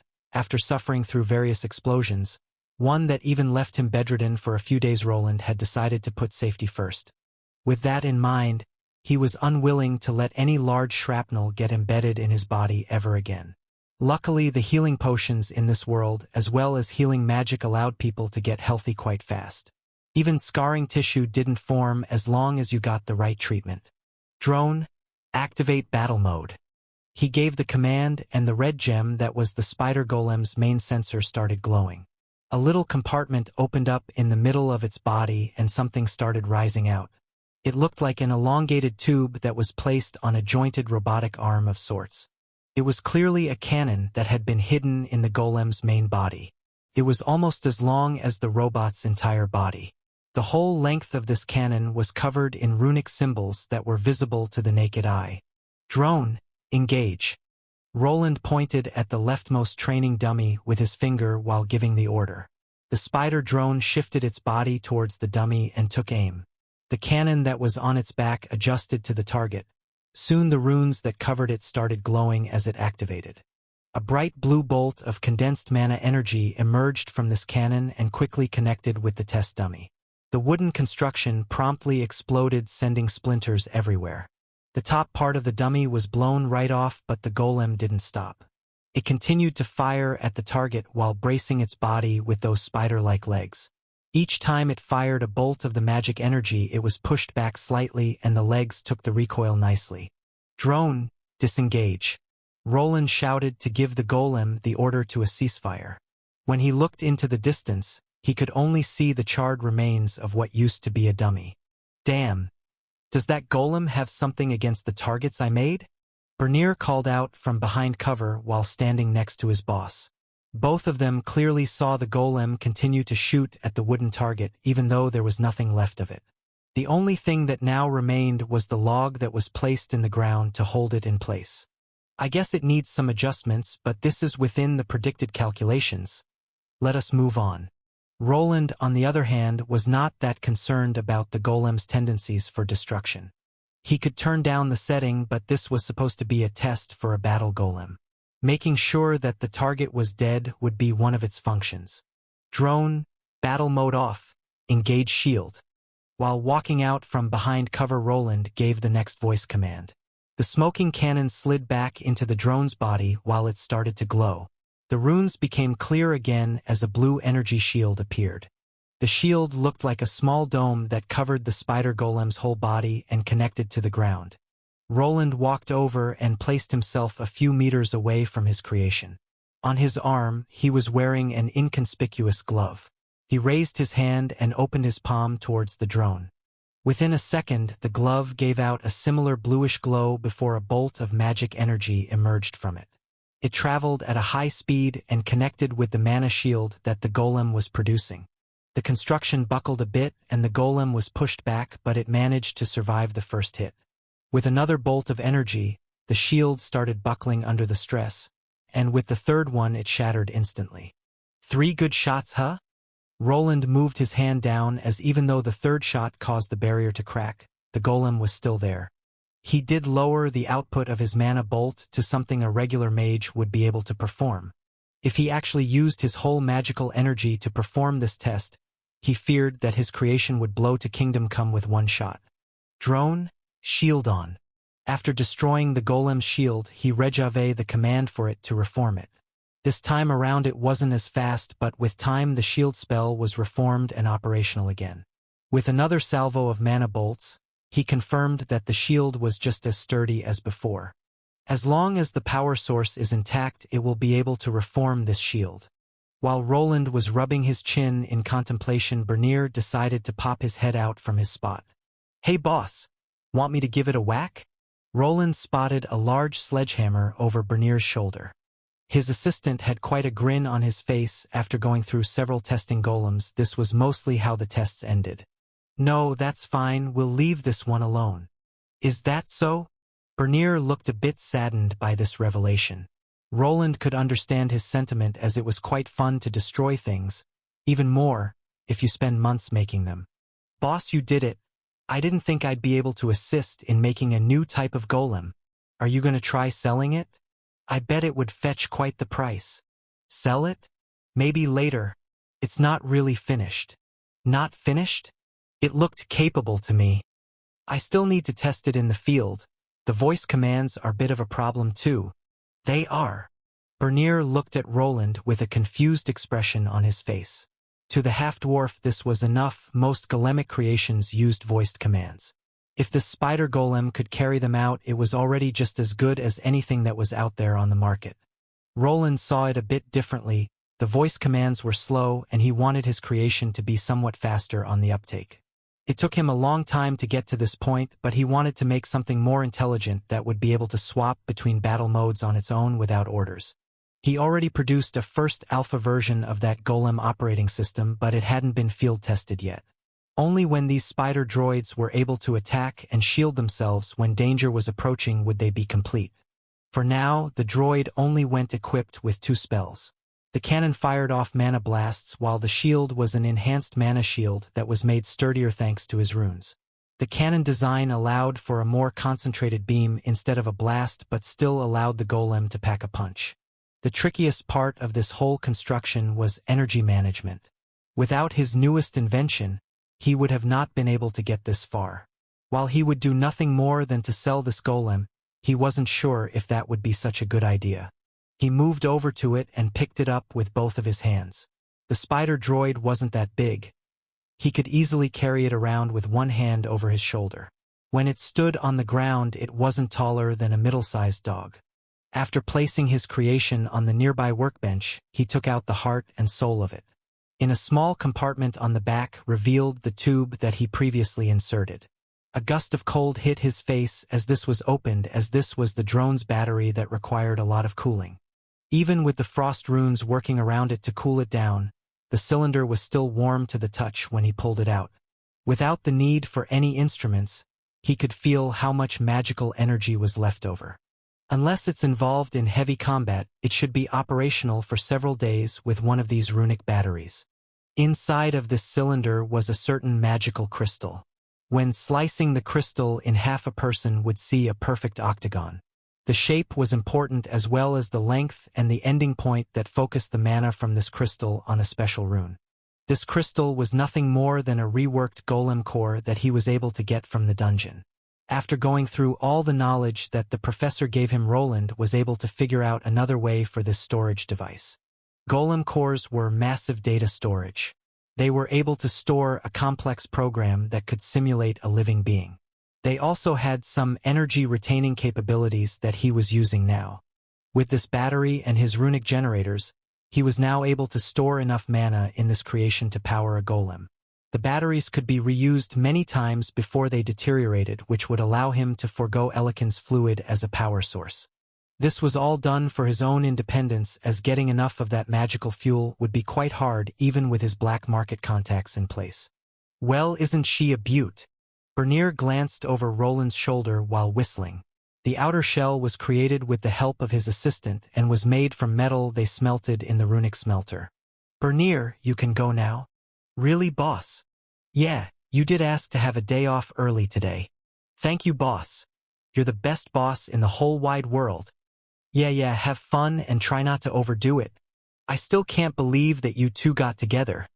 Roland wanted to laugh at the strange pairing that emerged after these years of working. He could even recall the days that he had to go make some deliveries instead of his assistant, as the person in question was a danger to Bernier's health. What can I say, boss? When someone catches my eye, I just go for it. It's just a matter of time till they fall to my allure. No lady can resist my manly charms. Bernier puffed out his chest while standing proudly. Roland could only roll his eyes and look past his assistant's shoulder. Oh hey! Diana, is that you? Diana? Wait, Pumpkin, I can explain. Bernier's head made a sharp turn as he looked behind. Where he expected to see his future wife, there was nothing at all. Just the exit sign above the door leading outside. Pumpkin, huh? Such a ladies' man. Boss, please don't scare me like that. Roland chuckled to himself while Bernier gave out a sigh of relief. Soon the two parted ways. Bernier headed outside to the ever-growing city of Albrook to visit his soon-to-be wife Diana. It was a strange pairing, but apparently, Bernier was quite infatuated with the large lady, and she finally gave in to his courting attempts. Maybe he likes being tossed around in the bedroom? While walking up the stairs, a strange image of his assistant and his large voluptuous wife popped into his head. He could only see a lot of back pain in Bernier's future, but if that was his type, then he made his choice. After going through a few safety checkpoints, he was back in his own house. A few changes took place here, as he had added a nice shower to go with his bathroom. The tub was nice, but sometimes a quick shower was all a person needed. The showerhead was quite silly to look at, as it was just a thick bucket with holes in it. The runes that were all over the surface lit up in red as they heated up the water that was inside of it. When it trickled down onto his body, it was nice and warm. With the addition of this shower, His bathroom began getting quite steamy. At the end of his cleaning session, he moved over to the mirror. After wiping the steam from it, he looked at the face before him. How long has it been since I've come to this world? 15 years? Or was it 16? A lot of time had passed since he arrived in the city of Albrook. Before he arrived, it was barely a town. Without the dungeon, it would have probably stayed a rural village with nothing but farms around it. Now, on the other hand, it was slowly coming together. His store had managed to survive the war with the dwarves that still didn't want to give up with their price war. With the emergence of the black market, the price gouging that they were previously implementing was not a realistic option. The low-priced goods could be easily smuggled out of the city and sold for a profit, which just sent more people his way as there were not enough goods to go around. These coming 3 years weren't that eventful. He spent them mostly on runic research and reading magic books. He didn't realize how much he had skipped with the help of his debugging skill, and it took him quite some time before he was able to produce the current golem. I think that now I should be ready. Ready for what? While going out of the bathroom, he mumbled to himself. This was heard by someone that was just coming into his house. A certain woman with glasses stood there and was looking straight at Roland that only had a towel around his waist. Oh! Both of them looked at each other for a moment before Roland spoke out. Elodia, were you there? The woman turned her head to the side while blushing slightly. Soon she ducked to a side room while leaving Roland there. He stood there for a moment while still rubbing his wet hair with a towel. Please put on some clothes. I'll have supper ready in a moment, so wait in the dining room. Roland put his towel down, and the moment food was mentioned he heard his belly rumbling. Thus he quickly ducked into his bedroom to get some proper clothes, as Elodia's cooking was something that he looked forward to. Here you go. Thank you. Roland took the salt shaker that Elodia passed him and put some of it into his food. After placing it to the side, the two people in the room dug into the homemade meal. After spending most of his stay in this world eating at taverns and pubs, this was certainly a nice change of pace. The food in this world lacked seasoning, and the only way to go around it was to have a person with a cooking skill to prepare the meal. The basic cooking skill was something everyone could learn, but it didn't really help out with anything. Only when it went past the basic one would it allow the user to affect the meal's taste. With a high enough skill, even food that was close to being rotten could be turned into a gourmet meal. Elodia here was in possession of a higher-tier cooking skill. While her talents were in mathematics, she actually was in possession of the housekeeper class. This was quite the rudimentary class, which allowed people to get a plethora of skills to help around the house. It was one of the bonuses of not being given a proper combat class. Non-combat related classes like these that weren't proper crafting classes either could be leveled up fast. They were more like side classes that gave people some quality of life skills. They still counted as proper classes though, even when they required less experience to level. Unless a person didn't intend to go towards the crafter or combatant route, they would not change into such a class. Elodia, on the other hand, was actually at a higher level than him. She had leveled many of what would be considered side classes, as she was unable to get any of the harder ones. This was nothing out of the ordinary. This was actually what the majority of the commoners were. When asked about the choice of class, Elodia explained that she mostly took it for the children. He didn't want to dig in too deep about her past, but the orphanage that she ran required someone that could turn meager food into something healthier. Now he was profiting from her chosen skills, as he could receive home-cooked meals almost every day. The silent meal continued as both of them just ate. Roland thought back to how they ended up in this situation. It was the little things that somewhat pushed the two into each other's arms. Working together at the same spot and constantly bumping into each other while handling runic equipment was a daily occurrence. It also helped that Bernier, along with Elodia's two siblings, constantly egged the two on. After a silly misunderstanding about a marriage proposal, they just went along with it. One thing led to another, and the two started to slowly grow fond of each other's company. At first, Roland was against the relationship ever blooming, as he was clearly Elodia's boss. The power imbalance was obvious here, but apparently, in this world, this was a given. Unless the man wasn't in a higher position than the woman, she would not take them seriously. Dating was also something foreign, as most couples formed for the sole purpose of starting a family. This was a bit of a shock to him, as he never really thought about starting one before. If he counted the years from his old world, he would actually be an old man in his 40s. Now he was stuck in a young 20-year-old's body that was in his prime. His looks along with his current status as a runesmith would probably allow him to experiment, but he just wasn't interested in such things. Someone more grounded like Elodia here was much of a better catch, as she could help him out in ways that only a woman could. She was already taking care of a lot of orphans, so there was no real push of getting any kids. It looked like a good match, even though their conversations were quite basic. How were things at the store today? It has slowed down lately, but we are still making some profits, but you did spend a lot on those new wind turbines, and those wall improvements, and those, what do you call them, defensive turrets. Roland started coughing after hearing Elodia listing all of his expenses. Being that she was an accountant by class, he gave her access to his expenses. He had a bad habit of almost instantly spending whatever he had earned on new materials that he still had to use the black market for. Even though the Dwarf Union was unable to price gouge him out of business, they still kept him from getting access to the merchants in a normal way. This meant that he had to spend a bit more on those materials, and the deliveries were also slower. His little farmhouse was now surrounded by a large brick wall. The cactus turrets that he previously designed were spread out through this wall and pointing mostly on the inside. They were designed not to harm people that were just there to watch, otherwise he would have a lot of dead customers. Okay, we might be a little bit in the red this month, but I'm sure that we'll manage to get through it eventually. Elodia just raised her eyebrow at him while standing up. She grabbed his plate that was licked clean, and he could have sworn that he saw her smile for a moment before turning back into mom mode. Wayland! She wanted to say something, but at the last moment stopped herself. Never mind, I need to go to the orphanage. I'll see you tomorrow. And try to get some sleep. Luckily for him, Elodia was not the type to complain too much. If he asked her if there was something wrong, she would tell him, but she would not talk his ear off throughout the day. I always get enough sleep, he replied while also standing up. Elodia just rolled her eyes at him again while he turned his head to the side. After some team dishwashing, she made her way outside the house.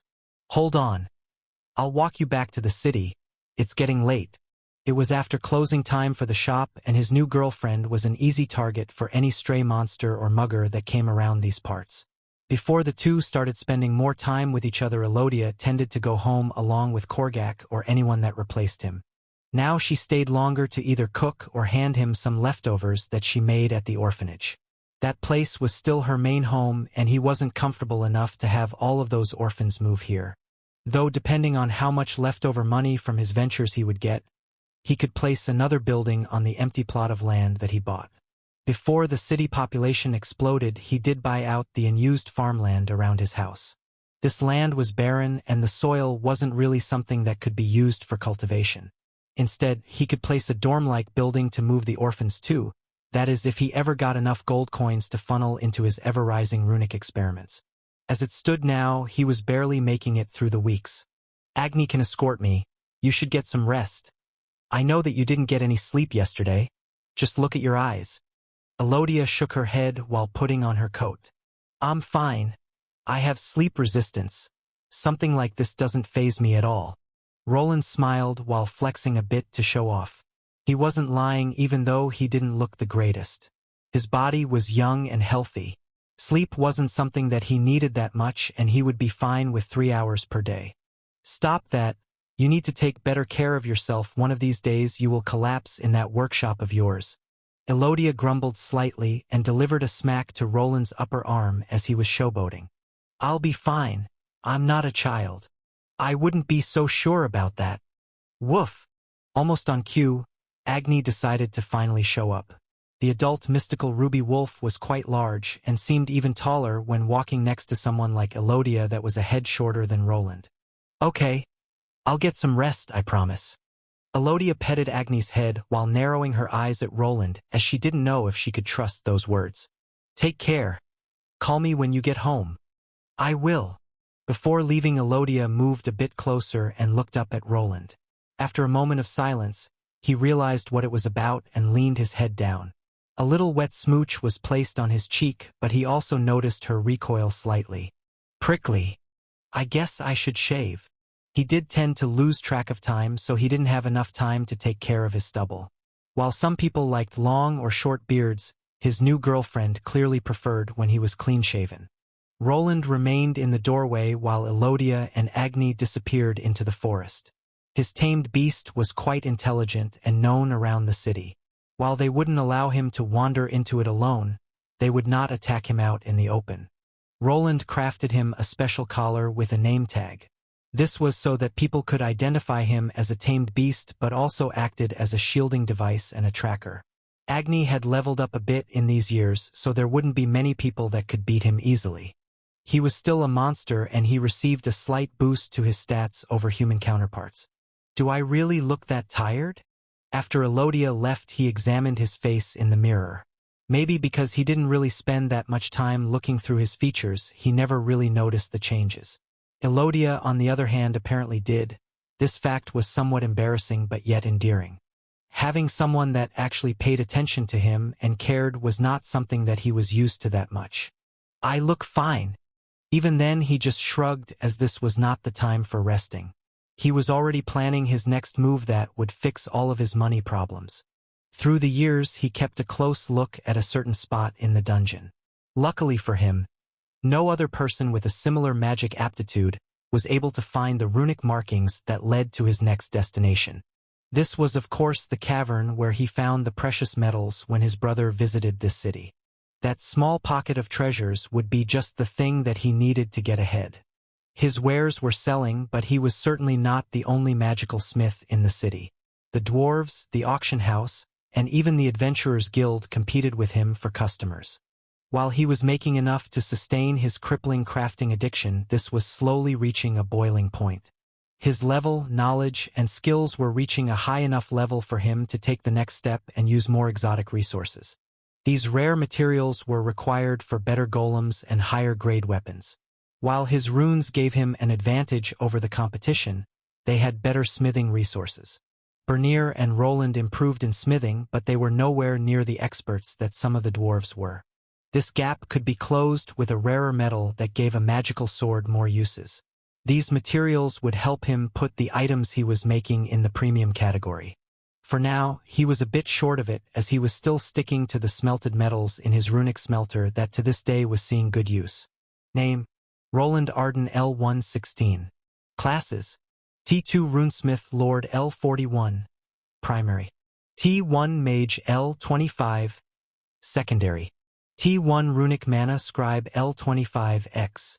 T1 Runic Blacksmith L25. Tertiary: HP 5297/5297. MP 11023/13053. SP 6099/7099. Strength 142. Agility 108. Dexterity 171. Vitality 143. Endurance 154. Intelligence 209. Willpower 189. Charisma 10. Luck 10. Roland glanced at his stats that had increased through the years. The slowdown effect was real, as even though he didn't sleep much and visited the dungeon on a semi-regular basis, he wasn't able to progress past his Runesmith Lord class yet. The monsters in the dungeon weren't high level enough for him to make any significant gains. The only reason he was able to come this far was through his old experience point trick. The Tier 3 schematics that he was given to improve upon were a major source of points. Together with his daily routine of crafting runes, working on his golem designs, and battle training, he was able to reach this point. His skills also didn't level up as fast as they used to. The most interesting event was when he reached over 200 intelligence points.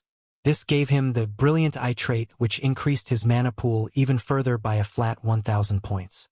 It also seemed to further increase his memory and aided his parallel thinking skill. There were some new runesmith-specific skills that he unlocked, but for now, he needed to focus on other things. Even though he was dissatisfied with his progress, he knew that not many people in his age bracket had the stats that he did. Probably if he wasn't incentivized to get stronger, he would not have gotten past the 100th level yet. The boss that he met there was well past the 100th level and was not the only obstacle. He would need to battle through corridors of strange beings to first get to him. Then, after defeating him, he would still need to venture towards that cavern with the metals and mine them. Depending on how long that would take him, the boss monster could respawn and pose a threat once more. He needed to account for this and plan for a prolonged dungeon dive that could even take up a week or two. Without the nobles holding him back and a few shortcuts, he knew the journey towards the lake of lava wouldn't take him that long. He also needed to make sure that he wasn't spotted entering the lake. If rumors spread about a strange individual entering a secret chamber in the lake, others would come snooping around. There was also the option of entering the cavern from the other side. This could be achieved with a degree of climbing skills that he lacked for now. In the future, he hoped to design some drones that could scale the wall and mine the resources themselves, but for now, he needed to be the one to put himself in danger. This is the best time to make a little venture there. Robert was out in the field trying to earn his stripes as a knight. Lucille, on the other hand, took his advice to heart and decided to become a teacher at the Magical Academy. He stayed in contact with her and knew that she mostly did it to evade the ever-coming marriage proposals from young lords. While Roland knew that Robert and Lucille had some feelings for each other, their future looked bleak. He knew that her family would probably start increasing the pressure on their daughter the longer she remained without a husband. They would certainly not allow her to get with a third son of a baron that was only a regular knight. Unless he proved himself in some way, Robert had a hard path ahead of him. There was a certain event that was coming along that could help him with that, but for someone without much backing, it was an uphill battle. I should probably worry about myself first. With the drone testing being done, he could move along to the next phase of his plan. With long strides, he walked back into his workshop. There, after a few button clicks, he was back in his old workplace. After years of renovation, this didn't look anything like a blacksmith workshop. Many large machines with runes on them were scattered around that made the process of crafting streamlined. For now, he ignored all of those runic tools while going towards a different section of this underground lair. In another room that was also closed off to anyone without a key, it reacted to his mana signature and opened inside. The lights slowly went on. There, right at the end, stood a large metallic creation. It didn't look like something made for combat. It was bulky and looked like someone attached legs to a boiler. I guess you'll be seeing some use soon. Huh? What's that sound? Asterisk clang. Clang. Clang. Asterisk. A strange sound entered the ears of a couple of adventurers that were standing before the entrance to the Albrook City dungeon. After many years of exploring, the dungeon was finally given a rating of C. The dungeon ratings were similar to grades, with S being above A for special rank dungeons. A C-rated dungeon told people that the strongest creatures that they could find there were below Tier 3. A rating of C+ could be given to such a dungeon if, for instance, it produced one final boss that was at the Tier 3 level of strength. With the strongest creature being below that level, it was given the C rating. A B rating would be given to dungeons with some Tier 3 creatures lurking on the more difficult lower levels. An A rank would mean that the prevalence of Tier 3 was quite severe. This didn't mean that a high-graded dungeon couldn't have low-level creatures wandering in the earlier stages. The new adventurers would have to take into consideration that a stronger creature could appear on the easier levels. Thus, it was much safer for them to slowly level up through the easier dungeons unless they wanted to encounter monsters a full tier above them.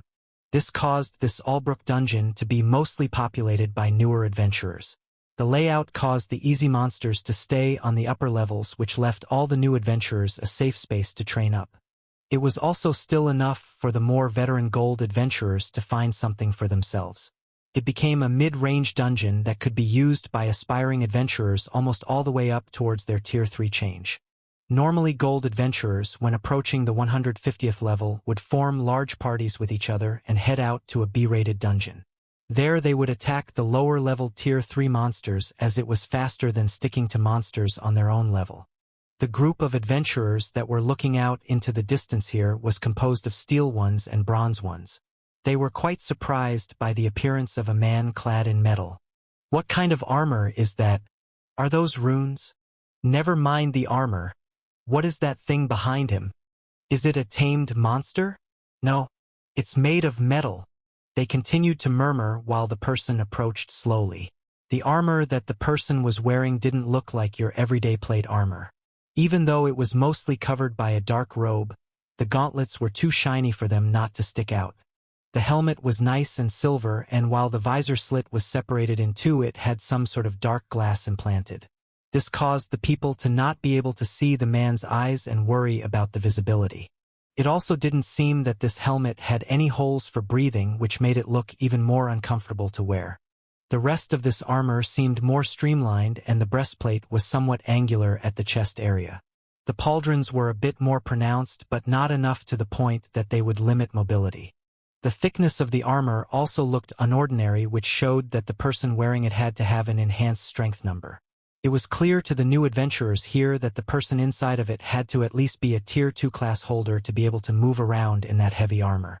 While the armor was interesting due to its size and runes, what drew the eyes was the thing walking behind this armored person.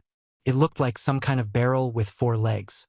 To the side, there was some kind of latch, and it seemed that it could be opened. By the size of the construct, they wouldn't be surprised if a person was riding inside of it. Hey, isn't that just Wayland? You mean the runesmith? Who else would be parading in armor like that? The young adventurers nodded at each other while the person in question could hear them talking. I didn't even make it red this time around. I guess it's not possible to not stand out when wearing something like this. Roland gave out a sigh while walking slowly. The armor that he was wearing was an improved version of his runic armor that was all made from ether metal. It was still mostly deep steel, but he managed to get his hands on some better alloys which would boost the spell-casting output of his runes.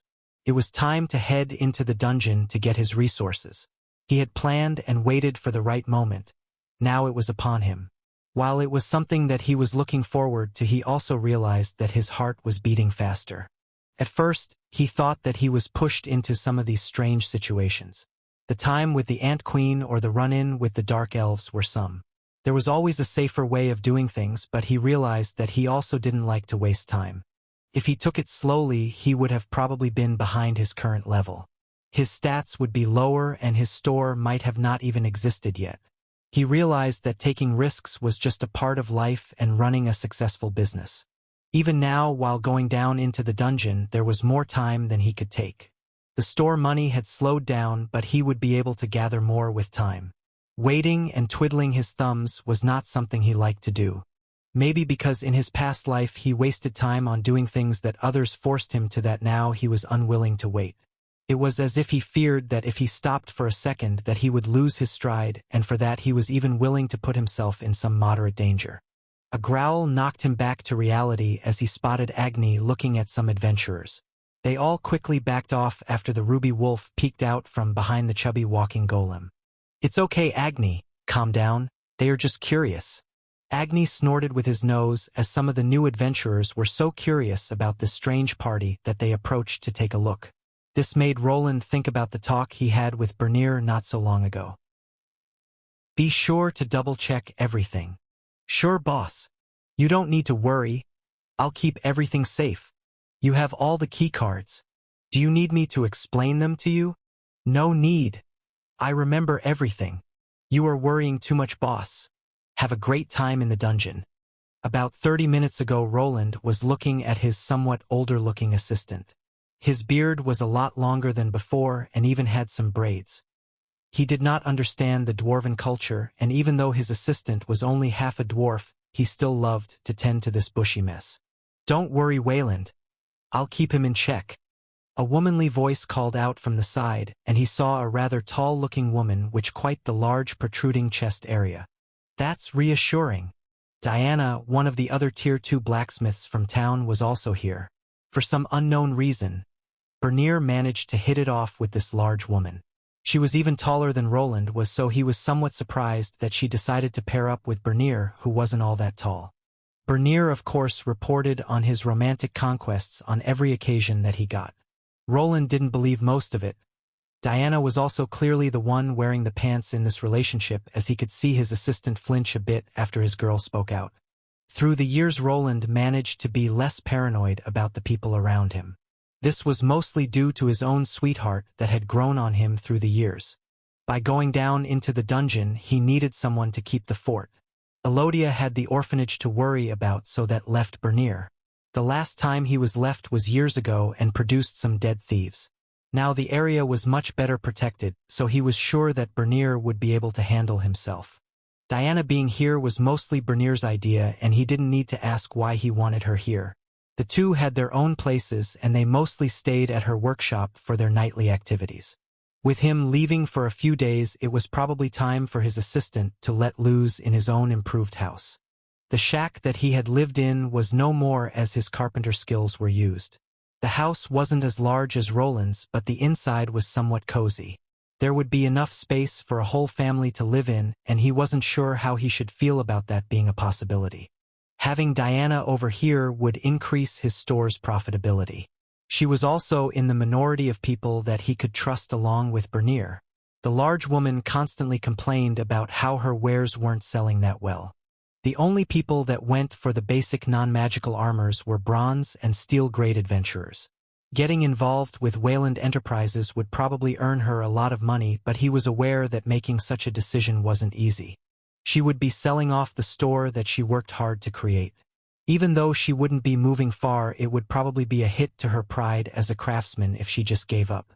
The only other option that was less invasive would be an affiliation. Her store would get his logo and a shipment of runic wares to spice things up.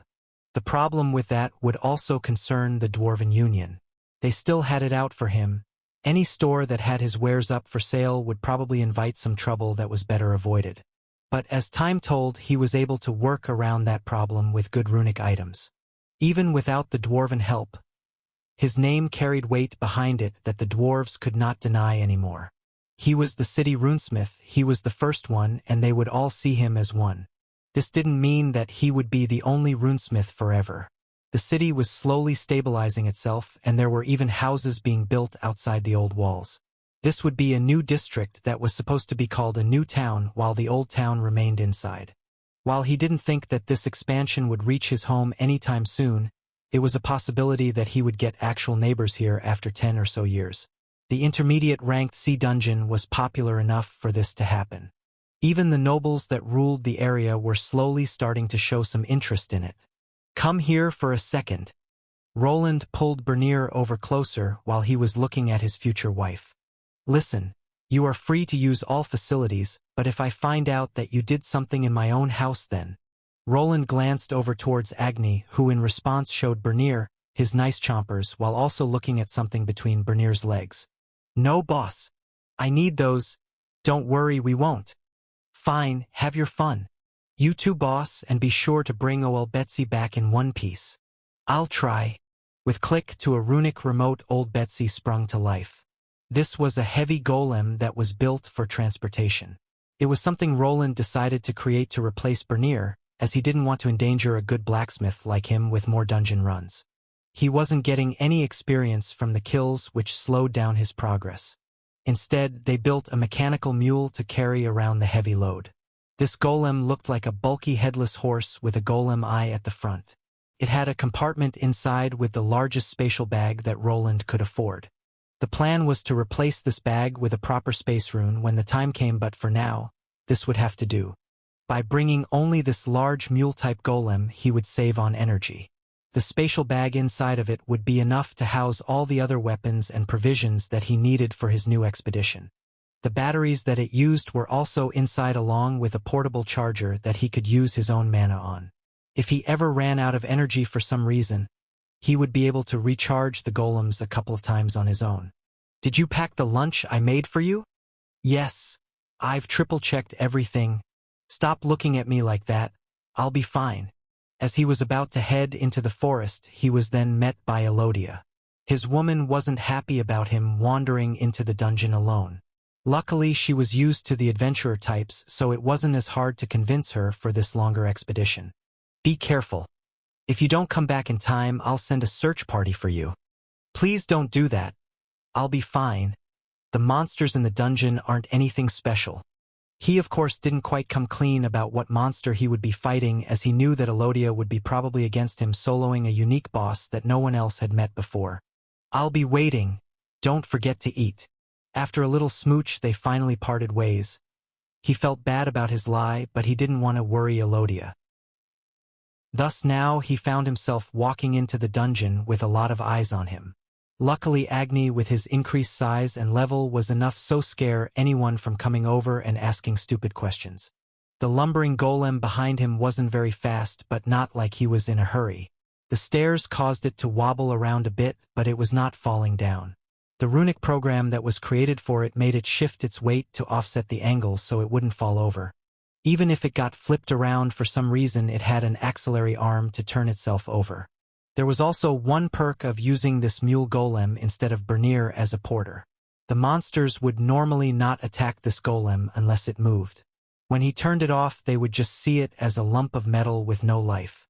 Thus, before each battle, he could just press the off switch and place it on the side. No monster would even interact with it, as it was an inanimate object to them. But whenever the runs sprung in motion, the monsters could feel the mana flowing and would react. Thus, for now, Agni was in the rear to keep any monsters from destroying the portable armory that he needed to take out the lurking boss in the lower levels. The weaker monsters fell to Agni's teeth and claws as his tamed beast had profited from Roland's experience gains. After taking some shortcuts, they arrived at the 10th level boss area. Luckily, it had already been cleared out by some adventurers. While a few years ago there was a good chance to take this boss down with a random party, nowadays a person had to make an appointment with the guild. The boss respawned at a set time after it was defeated and the doors to its room opened. The guild would send out their employees to monitor the room a few hours before the boss would spawn. If a party that didn't buy the privilege to battle this boss appeared, they would be denied entrance. If they decided to ignore the guild worker and fight the boss out of order, they would be fined. Their adventurer cards could even be suspended. This showed how much early adopters had the advantage over the new people that arrived here. Even the new adventurers that came around the same time as he did were able to battle this boss if they wanted. This helped them earn a lot of money, as the boss always dropped a chest and its materials could be sold off for a lot of coins. Even though the golem wasn't the fastest, without having to fear the weak monsters, they arrived in the lower levels in just a few hours. At his current level, and with the help of the improved runic armor, he could just shoot down any enemy and take them out with one shot. Roland's eye sockets glowed as he examined the area. Before him, a bright image of a map appeared with many small red dots. All the dots were moving around slowly, and in his mind, he already saw a nice route where he could evade most of them. Okay. Time to get this over with. There it is. Roland looked through the small angular eye sockets of his new helmet. While from the outside it looked like they were covered by some dark, barely transparent glass, on the inside it looked different.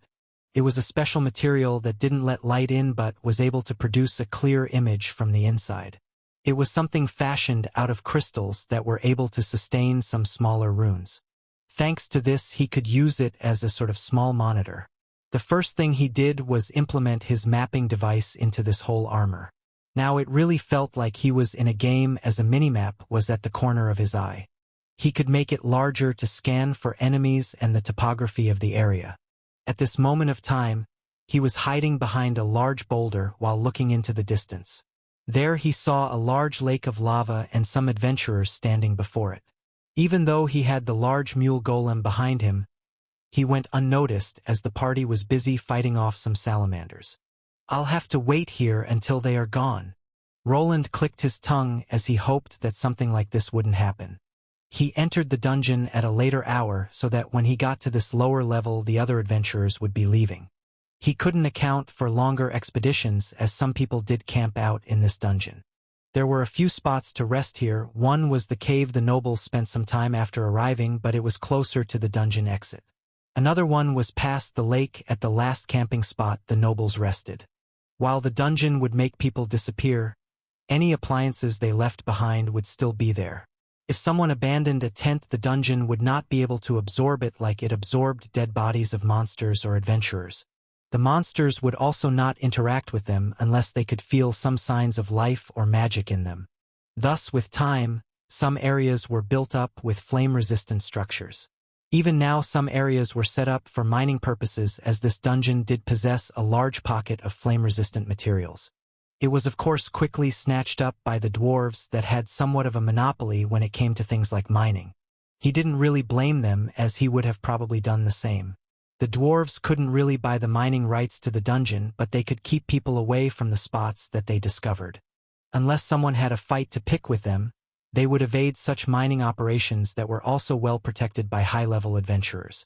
The dwarves made sure to circle out mining expeditions on a weekly basis so that no one else could take their spot. They were running several such operations and were paying top coin. With so much work that they were giving the Adventurer Guild, it was normal for them to side with the dwarves if a dispute like his occurred. "You sure like those, don't you, boy?" While waiting, Roland looked over to Agni that was feasting on a dead Tier 2 salamander monster. With so many of these around in this dungeon, he didn't really need to feed his tamed beast.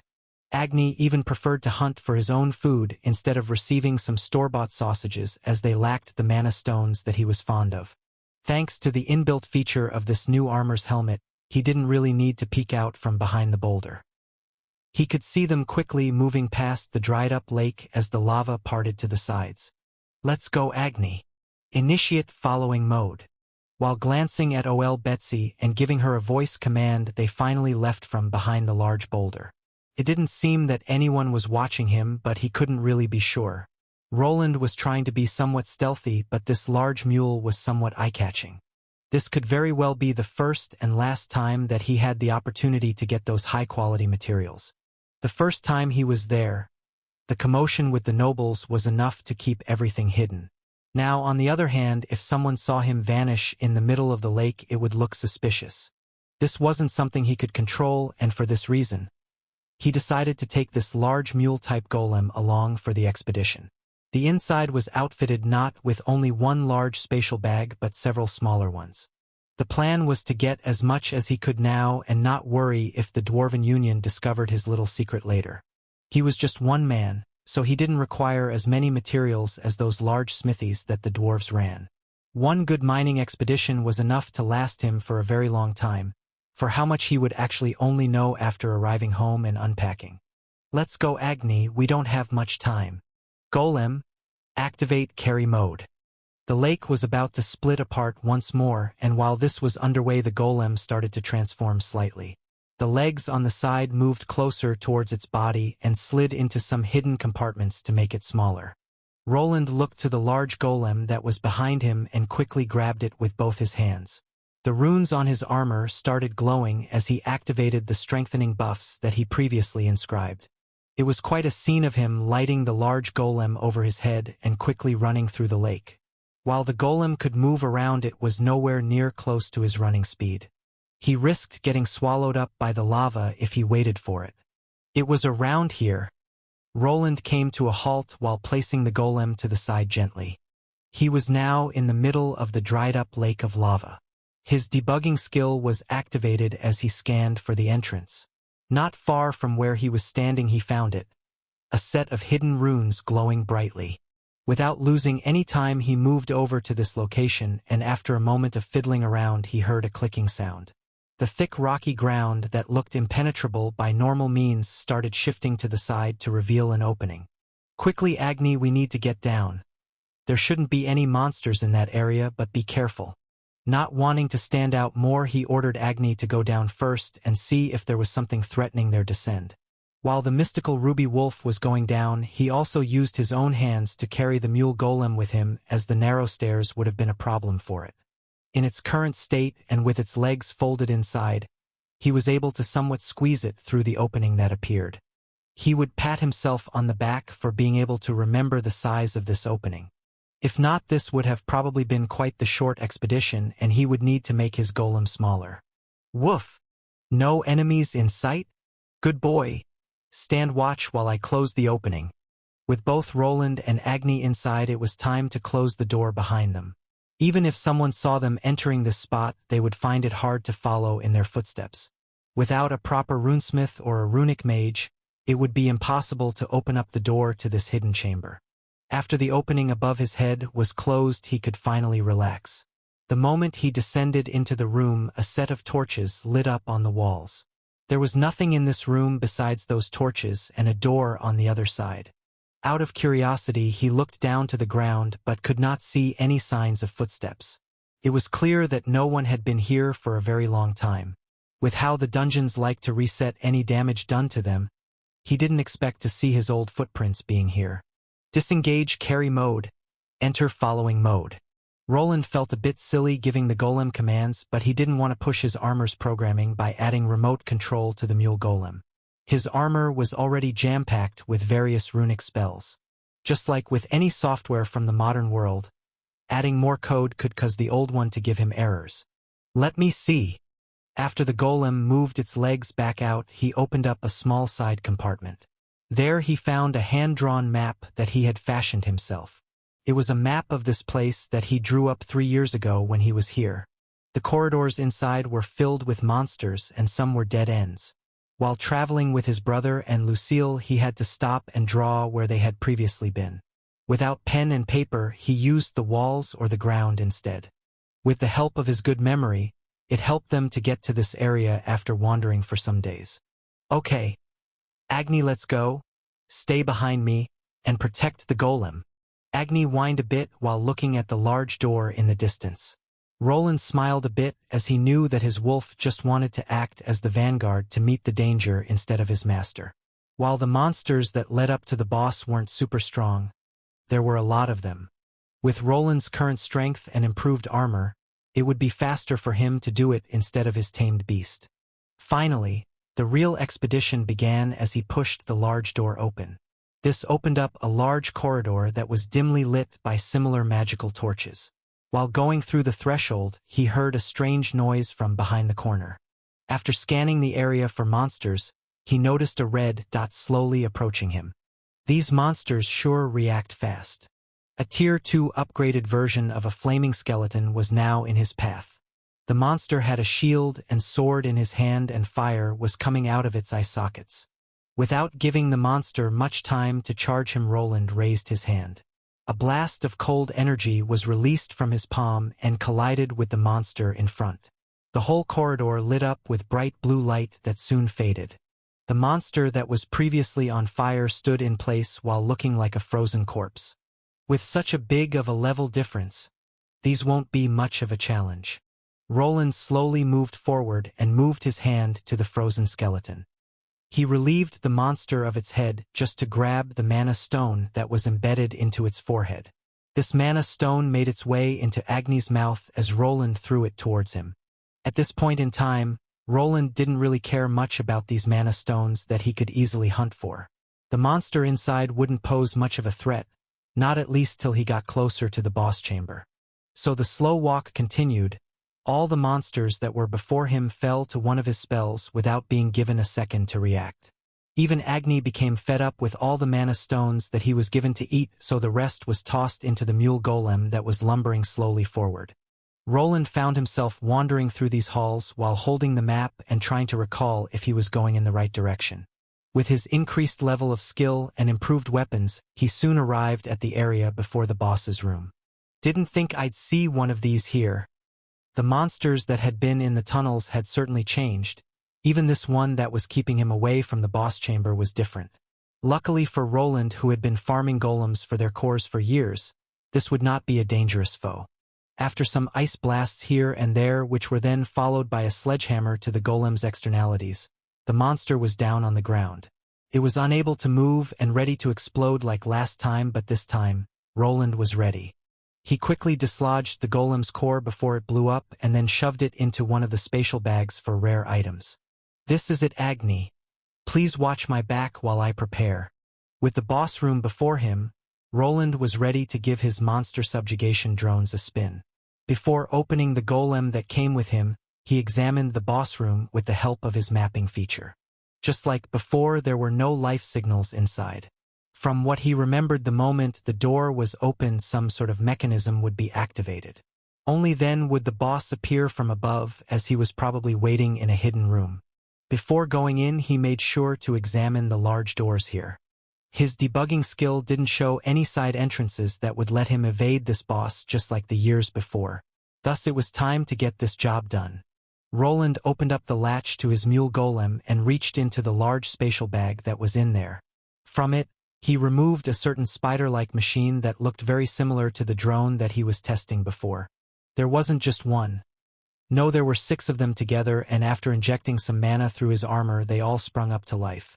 With a small graphical interface in his helmet, he could see some numbers ranging from 1 to 6 appear that corresponded to each spider drone. With everything in order, he slowly approached the door. On his left side, he held a large kite shield that almost reached all the way to the ground. On his right, he had a large warhammer with a spiky tip that would be too heavy for any normal person to wield. The monster inside would be large and ferocious. He did not possess the sword skills of a Tier 2 swordsman. Even a runic longsword would find it hard to slash a large monster's hide. The heavy hammer, on the other hand, could be used to pierce through it with ease. This will either take a minute or go horribly wrong. The large door was pushed open, but he didn't enter. Instead, he executed a program that he had prepared beforehand for the drones. After checking the layout of the chamber, he just needed to alter some parameters for the golems to get in the right place. 6 of the drones were the first ones to enter. They hugged the walls right from the start and slowly started to encircle the inside. Roland theorized that unless an actual human entered the chamber, the boss would not be triggered, and he was correct. His drones had enough time to walk to their designated spots and lie in wait. Next came the other large golem that quickly moved to the side and was instantly deactivated. Only then did Roland walk in, as his trap was successfully in place. Agni, stay by the golem and don't move. Agni, as always, was somewhat unwilling to leave his master alone, but he followed the order and remained next to the mule golem. With slow steps, Roland moved forward while constantly looking up and to the sides as well. Before the boss appeared, a large red dot flashed on his screen. This dot was approaching them quite fast, and soon a familiar-looking monster with a large sword tail descended with a rumble. Good, it's the same one. Before the bladed dinosaur could release a paralyzing roar, it was instantly hit by a burst of freezing energy. Even without using a runic staff, the frozen blasts that his armor could produce were enough to stop this monster in its tracks. Just as the last time, the monster switched into its enraged state. Lava burst forth from its body, and all of the ice instantly melted. This was still all in Roland's plan. While the monster was going through its heating-up state, he activated the drones on the sides. The medium-sized spider drones opened up from the front to produce a metallic spike. Their legs dug into the rocks below, and along with a support bolt, they were quite stationary. The spike shot towards the screaming monster. The spike was only the beginning, as a silvery net was attached to it. These stakes shot behind the monster while covering it with nets from 6 directions. This didn't go well with the monster, as it tried to rip the nets apart. Before it could, though, a jolt of electric energy was sent through these combined nets, which caused the monster down to the ground. It was now getting shocked from all sides by the drones that Roland prepared. Even its heated-up body had trouble with melting these specially prepared netting, as they were made from fire-resistant materials. Open wide. Roland appeared right in front of the monster while blocking his body with the shield. He was right next to the monster's huge maw. The Zornotaurus was not able to let such a chance slide, and it tried to devour its enemy. But instead of Roland's head, something else made its way towards this open mouth. It was large, round, and made of metal, and the moment it went down the monster's gullet, it activated. Boom! A large explosion rocked this closed-off area, and was followed by the system message of Roland receiving experience points. The experience pop-up sprung up to signal that the monster had been killed. This was one of the more handy functions of this game-like system this world had. Kept anyone on their toes until this message appeared, and made playing dead virtually impossible for any living being in this world. That wasn't that bad. Roland looked at the corpse of the bladed volcanic Zornotaurus that had been blown up from the inside. He decided to implement the old tactic that worked before when he was here with Robert. The monster had a tough exterior that was even able to take a blast of concentrated magical energy. Swords or any kind of bladed weapons would probably bounce off its armored plates if the user didn't have any proper skills. The previous tactic worked before, and it was not something that was difficult to reproduce. Thus, he decided to implement his spider droids to disable the monster for a moment. The electricity had worked before, and the monster did have a large mouth for easy bombing access. He had gambled a bit on this fight, as he couldn't be sure if the same exact monster would appear here. The boss chamber on the 10th level was the type to randomize boss encounters, but it wasn't the only type of boss chamber. This one, for instance, seemed to produce the same exact monster. This one was a level higher than the one that he faced all those years before. It wasn't much stronger though, and the shocking nets that were also made to resist fire had done what they were designed to do. Even if the monster was somewhat different, he expected to be able to utilize the drone nets. With some added earth magic to tangle his opponent's feet, it was a basic plan of stopping his opponent in their tracks. If something went wrong, he would then switch to plan B of using ranged spells from his armor. He had various other weapons stashed in his golem along with a plethora of runic cards for a prolonged battle. Roland was glad that he was able to save up on ammunition, as he wasn't sure if these spider drones could be used again. Even without getting close to them, he could see that some were damaged. All units gather up. After giving the command, he waited for the spider drones to detach themselves from the net. The sound of mechanical legs filled the room as only 4 of the 6 golems arrived at the destination. 2 of them remained in place while flailing their limbs in odd directions. It was clear that they had suffered some damage while trying to hold the monster in place. The support bolts held them in place, but some of the joints have been damaged. Roland looked at one of the damaged golems that didn't seem to be able to move. Before walking over to it, he noticed the victory chest with goodies appearing in the middle of the boss chamber. It was just like the last time, and he would expect to receive something at Tier 2. For now, he ignored the treasure box while walking over to the damaged golem. His creation was twitching on the ground while trying to fulfill what it was ordered to do. Without another command to ignore the previous one, it would continue to struggle for about a minute. Then, after going through a couple of program loops, it would time out and stop. This was a safety feature to save up on the runic battery charge that was left. If he didn't code it right, the magical machine would just continue to struggle until it ran out of power or it fulfilled its command. Just as he had predicted, the spider droid shut down after a while of struggling. Only then he decided to pick it up to examine the extent of the damages. The legs are bent out of shape, joints cracked. The support bolt was mostly ripped out along with the chassis. This one is going to need a lot of repairs. After a quick examination, Roland decided that it would take too much time to fix. There was a limit of how long he could be here. He was not sure if the secret chamber was the same as before, nor if this boss chamber would respawn another sword-tailed dinosaur for him to kill. From what he knew, he should have about a week until a chamber like this respawned a foe. This was a well-documented occurrence, as most of the boss chambers worked the same between dungeons. A monster like this that was over level 120 would take a minimum of a week to respawn. The time could be random but would not go over 2 weeks. With that in mind, he needed to get back before this monster appeared again. While it might be a good farming spot of treasures from boxes, he could earn more just by mining the precious metals from the secret chamber. Agni, stop! Roland took the damaged golem into one hand and was about to go towards the other damaged one. At that moment, he noticed his tamed beast going for the dead monster in the middle. I need that mana stone, Agni. Don't eat it. Agni whined a bit while looking at the dead monster core. While the mana stone was not out in the open with his innate mana ability, Agni could sense where it truly was. Don't you give me those eyes. I need that mana stone. Roland shouted from the side while tossing the 2 damaged spider drones into the spatial bag. The other 4 were also deposited there for safekeeping, as for the next part of the dungeon he wouldn't need them. The biggest reason that he didn't want to part with the monster's stone was ether alloys. The metals that he was going to unearth were of high quality. This could be boosted even higher with the right mana stone smelting process. This was a stone from a boss monster, so even if it was only a tier 2 stone, it still was above all the other ones he could find in the dungeon. It would be too much of a loss if he just had Agni eat up all of the best parts for his new creations. After the golems were back in the bag, he commenced the next part of the plan. His hand moved into the spatial bag and he pulled out a strange-looking tool. For people in this world, it looked like some strange long blade with spikes coming out. In reality, it was a runic chainsaw that he had prepared for this very day. The runic chainsaw looked somewhat different from a regular tool from the modern world. The biggest difference was that it had no large motor or space for fuel like its counterparts. Instead, The handle wasn't as chunky as the ones that had to hold fuel in them.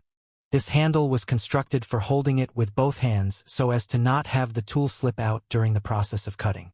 As the cutting started, it would pull the runic saw downward towards the item that was being cut. Roland implemented bumper spikes that were found in regular chainsaws to rest them against what was being cut. Roland ditched the fuel system as he didn't need such a crutch to use this tool. His mana reserves were quite large, thus he could just run it by himself. Previously, the monster that was before him had to be left behind as there was no way of carrying the corpse outside. With the help of the runic chainsaw, he was going to remedy that problem. It was constructed like any chainsaw. The guide bar was rounder at the end. The chain went around it with the base being used for the chain ring. The inside mechanism that would normally be a motor either run by fuel or electricity could be replaced with runes. With a small jolt from his mana, the chain ring began to slowly spin around. He continued to add more and more mana until he had it going nice and fast. The work thus started. The sound that this runic saw made caused Agni to shrink away and howl at it. Roland wasn't aiming to get everything out of this monster's body. Its large tail that was shaped like a large sword would fetch a good price though. So would its organs like the heart, eyes, and even tongue. These were various ingredients in potions that could fetch a nice price. With the help of his tool, he was able to get through the armored parts with a moderate amount of force. Even though the chain was spinning fast, it still was a sluggish process to get through the monster's tough body. At the end, the chain would probably need to be replaced, but thanks to this construction, the rest of the tool would remain intact. This wasn't the main reason that he was here though. He gave himself about half an hour of slicing before walking away. Even though the runic saw worked nicely, it didn't protect people from being splashed with monster blood while cutting. He had thought this far enough, and while working used a lesser shield spell to surround his body with a thin layer of mana. This was enough to not be covered in the monster's innards as he cut its limbs apart. To save on time, he decided to make the parts small enough to fit into his mule golem. Thus its tail, head, legs, and claws made their way into the large spatial bag while the middle part was left behind. The only part that was worth it would be the heart and the mana stone, which he also removed. You can go ahead, Agni. That is, if you still want to snack on that thing. Roland pointed to the mess that he made. The cut-up corpse of the boss monster still had a lot of meat to it. Agni looked at it for a moment and didn't seem interested after the mana stone was removed. You sure grew into a food critic. Roland chuckled while going towards the leftover chest. He pointed with his finger towards it and a gentle light shot out towards the chest. It started glowing brightly with a few colors switching on the surface. In a few seconds, the colors became uniform and it remained red for the remainder of the spell. Red. Is my great luck at work again? After seeing the color, Roland grabbed the large warhammer that he didn't use for the fight. He quickly raised it up into the air and brought it down on the chest that appeared after the boss was killed. The moment his weapon connected with the treasure box, he could hear a strange wail. The monster's true appearance was revealed to him after it was smashed. This was quite the sneaky monster that was able to disguise itself as parts of the dungeon. Even with his identification skill, he was unable to distinguish it from a normal chest. Only when using a specialized spell to uncover traps was he able to ascertain the monster's true state. This was a very rare occurrence. There was a small chance that the chest that would spawn would be booby-trapped. Then there was an even lower chance that it would spawn in as a mimic. The monster would wait until the person was right next to it before opening up to devour them. It was a very dangerous enemy. Even when poked by swords or pelted with arrows, it remained stationary. It knew how to play the waiting game and would risk taking some hits before attacking. Thus Roland decided to smash it with all his might with this impact hammer that he made. The increased weight on the downward swing was strong enough to take the being out with one hit. The message of receiving experience points came soon after, and what remained was a chest with a huge tongue that was flopping out and massive teeth everywhere. Agni jumped over the moment he realized that there was a monster there. The growling soon stopped though and was replaced by interest. No, you can't have this either. What was left behind by the monster was another mana stone. Mimics were shapeshifters, so their mana stones were somewhat larger than from other monsters that were at their level. Thus it would be a shame if his gluttonous wolf devoured this one as well. You can have the rest if you want though. After placing his hand in the strange-looking creature, Roland pulled out a nice shiny gem. It was covered in some mucus, but with some mana, he was able to burn it away from his gauntlets. Agni just snorted at the dead creature, as if he wasn't pleased with what his owner proposed. With the chest out of the way and the monster parts inside the mule golem, they both departed for the more important part of the expedition. Like before, there was a secret passage leading out of this chamber. Behind it would be the maze section with some traps that could be easily avoided by him. The golem that was slowly walking behind him was just small enough to fit through the narrowest of the corridors here. Roland was sure to design him in such a way that he could fit through. At this point in time, even if it did get stuck, he would continue with the mining run. The golem would just be left closer to the boss room while he took the backpack himself, but it would limit his gains. This was the easiest part of the journey as no monsters roamed these corridors. The only thing he needed to watch out for were magical traps. One of the more annoying parts was getting Agni and the golem over the runic tiles that were trapped. He found himself placing Agni on top of the golem and lifting it over his head while walking through this long corridor. While Agni had some skills to recognize traps, he didn't want to risk his wolf tripping one of them along the way. After this part, it was smooth sailing and he arrived next to the secret entrance to the mine. I'm picking up some life signals. Get ready, Agni. There will be enemies inside. Thanks to his built-in mapping feature, he was able to scan the inside of the cavern. A couple of red dots appeared here and there, but this wasn't anything that he wasn't expecting. The moment the secret door was opened, he and Agni rushed inside while leaving the golem back. Inside, he discovered a couple of volcanic salamanders and red slug monsters that were giving out smoke. They were all low-level creatures compared to him and Agni. At the bottom of Tier 2, they stood no chance against Roland's magical spells that he was able to spam without any incantation. Even before Agni could sink his teeth into one of the salamanders, it was frozen in place by Roland's modified frozen arrow spell. He was able to combine a few features of other spells like a homing arrow. With it in place, the spell would chase after the monster's mana signature and react mid-flight. This saved him time on aiming, as he could just spray the spells in the enemy's general direction. It was more of a massacre than a fight, as all the monsters that were here dropped dead within a couple of moments. With how they were all regular mobs, Roland gave Agni a nod, and the hungry wolf chowed down on the salamander flesh and mana stones. Good. It's all still here. The moment he entered, he could already see the various colorful lights shining around them. There were various minerals radiating mana from them and other shiny metals stuck in the ground and ready for the taking. Agni, you are on guard duty. If any more of those monsters appear, be sure to take care of them. The ruby wolf perked up at the order and stopped eating the raw salamander. He was quick to finish eating and then started slowly moving around the chamber while looking for foes. Roland, on the other hand, signaled the golem to move into the room.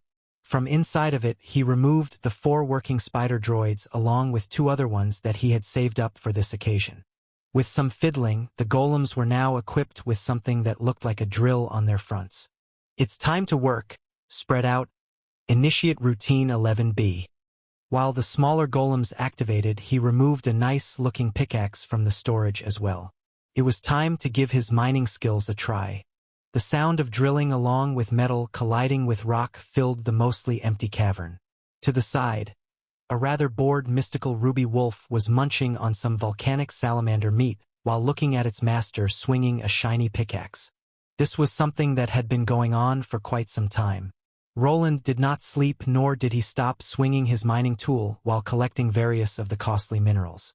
There was no time to lose. He had no idea if he would be discovered or if someone would be waiting for him at the exit. While he didn't think that he was spotted, he could not be sure. People with heightened senses and abilities that even his new mapping system couldn't detect were always a possibility. It wouldn't be hard for people to camp out near the lake and wait for his return. This was still not a very probable outcome. Unless someone was certain that there was money to be gained, they wouldn't go through with such a scheme. At most, they would post a lookout to trail him back home. Then they would decide if it was worth the trouble to attack the city runesmith. Even though the dwarves had continued to mess around with him, he could not be easily countered. They too had limited means of combating his runic wares that he could produce at a fast pace. Compared to regular runesmith, his runes were always masterfully crafted. Even if another smith of the runes appeared in the city, they would find it hard to compete with Roland when it came to crafting these magical symbols. Phew! I've gotten some nice loot this time around. Finally, after working for multiple hours, Roland decided to put his pickaxe down. After going through this cavern a couple of times, he had a good idea of what he was working with. The most prevalent ore that he found here was durium. Durium from the outside looked similar to iron ore, but it had a characteristic dark blue sheen to it.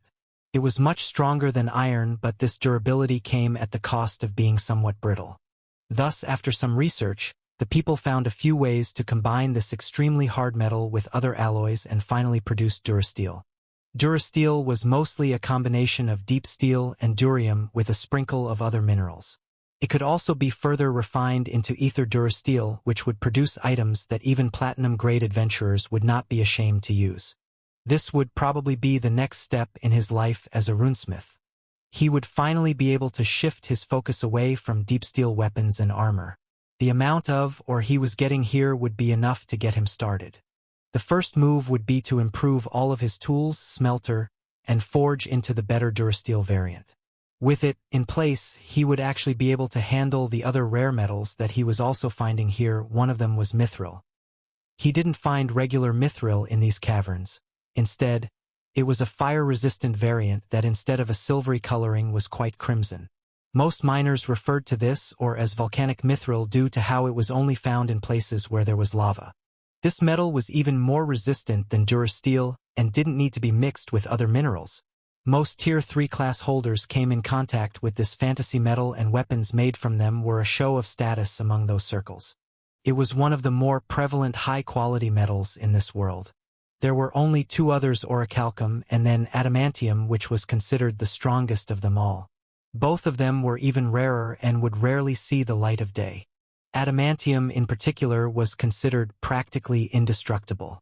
There were some books on it that described quite the complex process of even working with this metal. A craftsman would at least have to have a set of orichalcum tools to put a dent in adamantium. Even with them, the heat that was required to make this metal workable reportedly caused the deaths of some of the craftsmen that attempted to mold it. The craftsmen would need to be of an extremely high level. They would also need to have all of their fire resistance skills leveled up to the highest degree. From what the records say, Roland imagined the craftsmen being almost forced to be inside of a smoldering inferno themselves. Then, even if such an adamantium weapon or armor was made, the process of enchanting it or putting runes would be even harder. He wasn't sure that even a Tier 3 runesmith would be up to this task. A Tier 4 class holder was more realistic.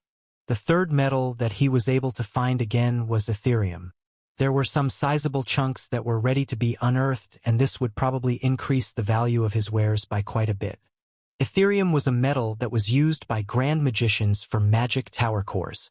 They would store massive amounts of magical energy within them without suffering from any deterioration factors. With the help of this mineral, he could produce runic weapons that would stand the test of time.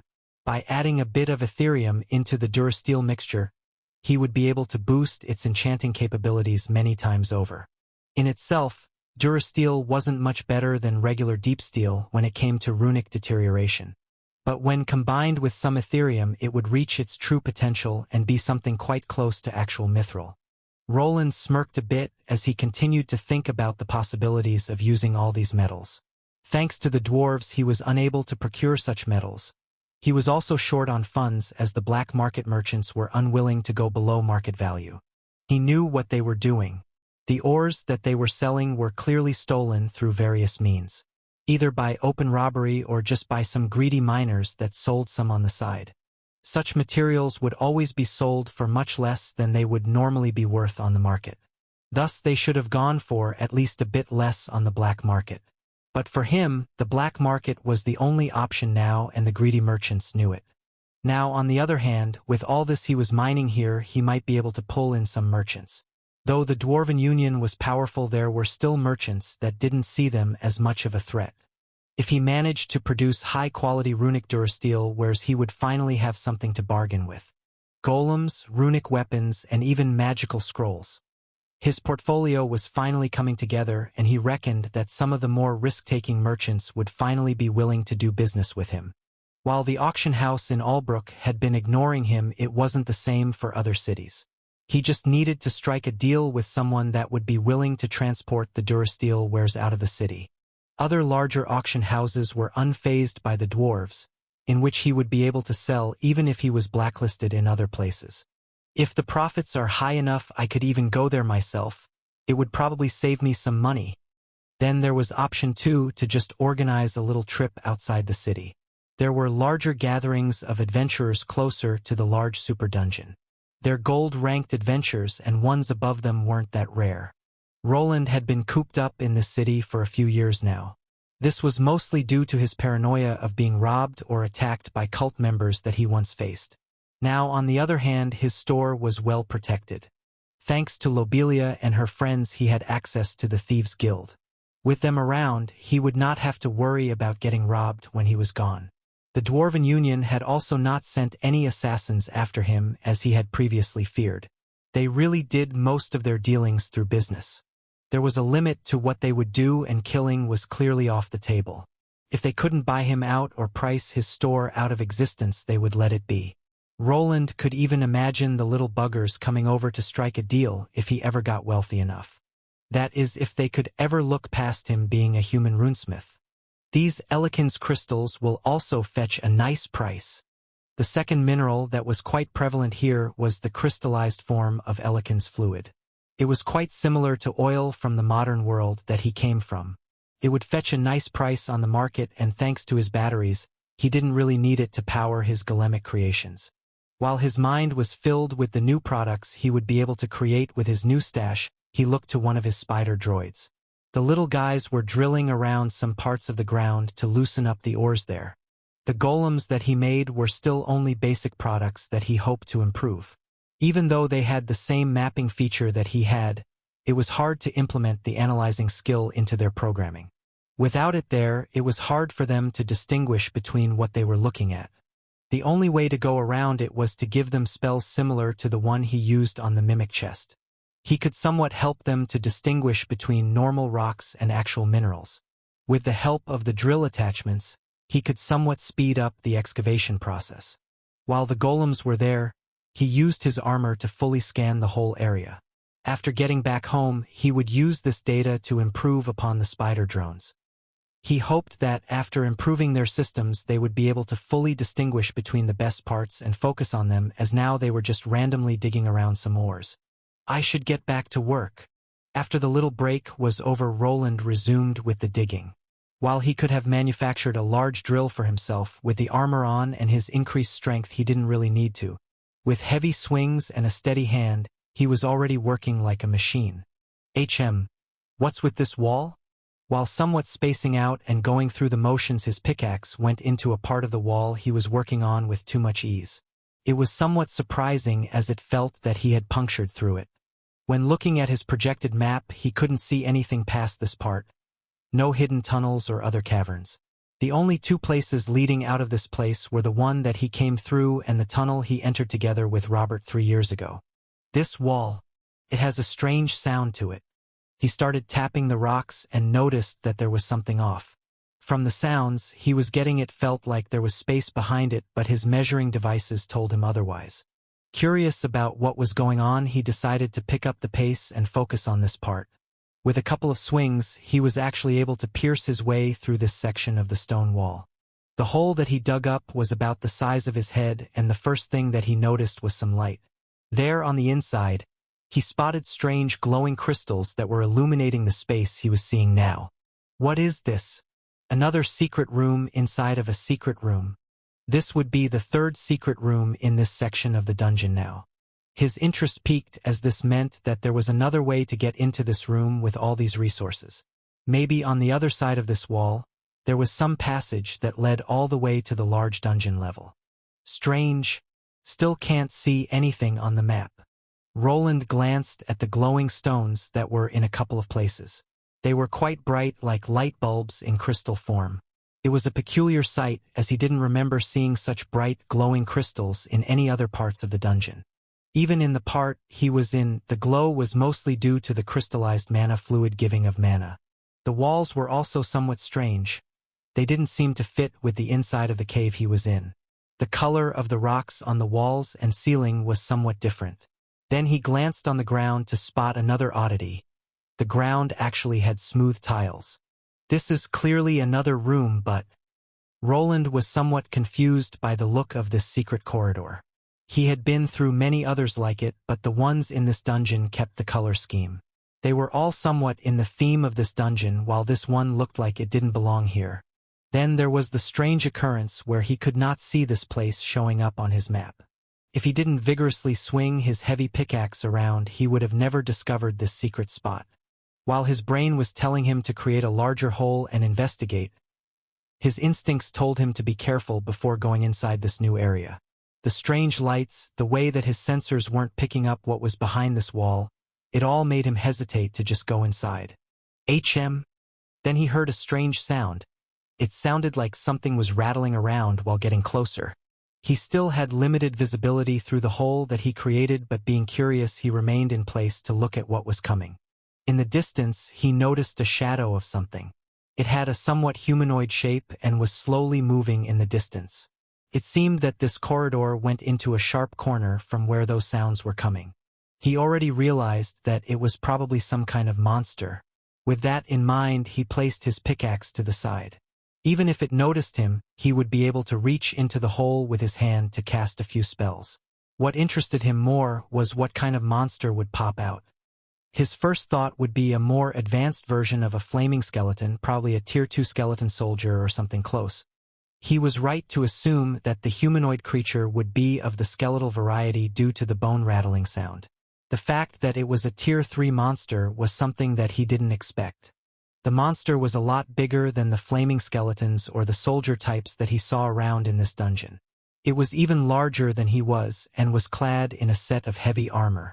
It was missing the boots for some reason, which caused it to sound like a skeletal soldier instead. Its head was a constant inferno that produced flames that were almost reaching all up into the ceiling. In one hand it was holding a shield, while in the other was a sword clad in flames. Before Roland could take a closer look at this armor, it was wearing it turned to face him. The sight of the monster looking his way caused Roland to quickly duck to the side. While he had gained some levels in the past few years, he was not close to battling a Tier 3 monster. Shit! Did it see me? He had spaced out for a moment and made a blunder. If the monster saw him, it would probably try to chase him down. Would he last the onslaught of a proper Tier 3 being? Probably not. He needed to act fast and quickly remove himself from this area before the skeleton got to him. Agni reacted quickly as it felt the distress that his owner was feeling. Both of them made some space between themselves and the hole in the wall. Roland now had a decision to make. Should he abandon this area and hide in the secret corridor, or should he fight the monster that could burst through that wall any minute? His and Agni's safety was more important, so he started to quickly back away towards the secret area, but before going in he noticed that something was wrong. Even though the monster saw him for a fraction of a second, it didn't seem that interested. Normally he would hear a bone-chilling scream before the enemy attacked. They didn't hide their animosity for this long. The corridor also wasn't that long. The skeleton should have been able to close the gap in a couple of seconds. But nothing happened. It was as if the monster ignored him for some reason. For safety, Roland decided to wait a bit more while being close to the secret exit. After about 5 minutes of waiting, he could only scratch his head. But after going through a couple of scenarios in his mind, he came to a conclusion. Wait, could it really be that? His mind was flooded with more questions as he started to realize something. If what he was thinking was actually true, then what was behind that hole was a lot more precious than this chamber filled with costly minerals. It really isn't reacting, Roland mumbled to himself while looking through the hole in the wall that he made. On the other end, he could see a flaming skull looking his way. Soon the skeletal monster turned away as if it couldn't see the human looking at it, and then vanished back behind the corner. He remained in place while looking at the shadows in the distance. This was not the only monster wandering this place. Other various sounds were heard from this direction, and he even saw another skeletal enemy that was considered much more troublesome than even a champion. While a skeleton champion was a tough foe, the magic counterparts were a lot more troublesome. They could summon many lower-leveled skeletons without end to help them in their fight. Then, while their small battalion of skeletons kept their enemies busy, they would sling damaging spells from safety. That one didn't react either. Now I'm sure. The undead-type monsters were considered mostly just magically animated corpses that saw the world differently. They were quite sensitive to life and magical energy. If something like a lich couldn't see him when he was standing there, then there was only one explanation of what this was: an entrance to another separate dungeon. This was a rarely seen phenomenon when two separate dungeons that had their own cores collided with each other. During his studies, Roland came across a book that described a few instances where this happened. This supported the theory that the dungeons were divided into zones through which the monsters inside couldn't pass through. Just like in this situation where the monster ignored the human on the other side even when being stared at directly. The missing corridor on his minimap could be explained by the two dungeons interacting with each other. He theorized that the two subspaces collided with each other and might have been causing his detection devices to be erroneous. What the monster here saw wasn't the hole in the wall, it was just a wall. The skeleton and the lich could not see past the border of their own dungeon. Unless Roland moved through the hole, they would not react. He thought about throwing a rock at the monster for another test, but gave up as he didn't want to push his luck too much. The small opening that he made would also mend itself back after some time. The dungeons seemed to have some pre-programmed venues and would repair the broken-down walls with time. This was why mining them was such a lucrative business. The tough part was just finding a room like this where the treasures were exposed. I'm not sure if I'm the luckiest man alive or the unluckiest one. Roland gave out a sigh while moving away from the dungeon entrance that he discovered. His drones were back at work and drilling into the ground, as even with this discovery, he still intended to stick to the old plan. There were too many variables for him to just enter the new dungeon. Plus, the two monsters that he saw in there were far more dangerous than the lone boss that he faced before. While he could profit immensely from this discovery, it could ruin him if the wrong people found out about this place. The room filled with precious metals was already a massive risk, but now he found a doorway into a higher-ranked dungeon. If he decided to sell this information to the Adventurers Guild or the Thieves Guild, he could probably earn a small mountain of gold. The earnings of the guild would increase dramatically through the Tier 3 monsters and treasures that were probably within that dungeon. That would probably be the smartest thing to do, as withholding information like this was considered against the law. The commoners didn't have permission to enter the dungeons before the Adventure Guild officially opened them up. Most of the time, the first dungeon clears would bring in higher rewards and some costly treasures would never be seen again. Thousands of golden coins and high-quality materials were on the line here. If someone discovered that he was in possession of such information, they would do anything to make him cough it up. Even though he knew the danger, Roland thought that he should withhold this discovery for now. What he would gain for the information didn't outweigh what he could profit from this in the long run. He was looking at a gold mine of experience, one that he was the only one aware of. He knew that if he went to the Adventurer Guild, they would take over this place. No one would be able to go inside without the proper papers, this including him. At this point in time, he was still only a silver rank adventurer, as he never bothered to go through with his gold rank test. This one wasn't as easy as the little battle with Armand.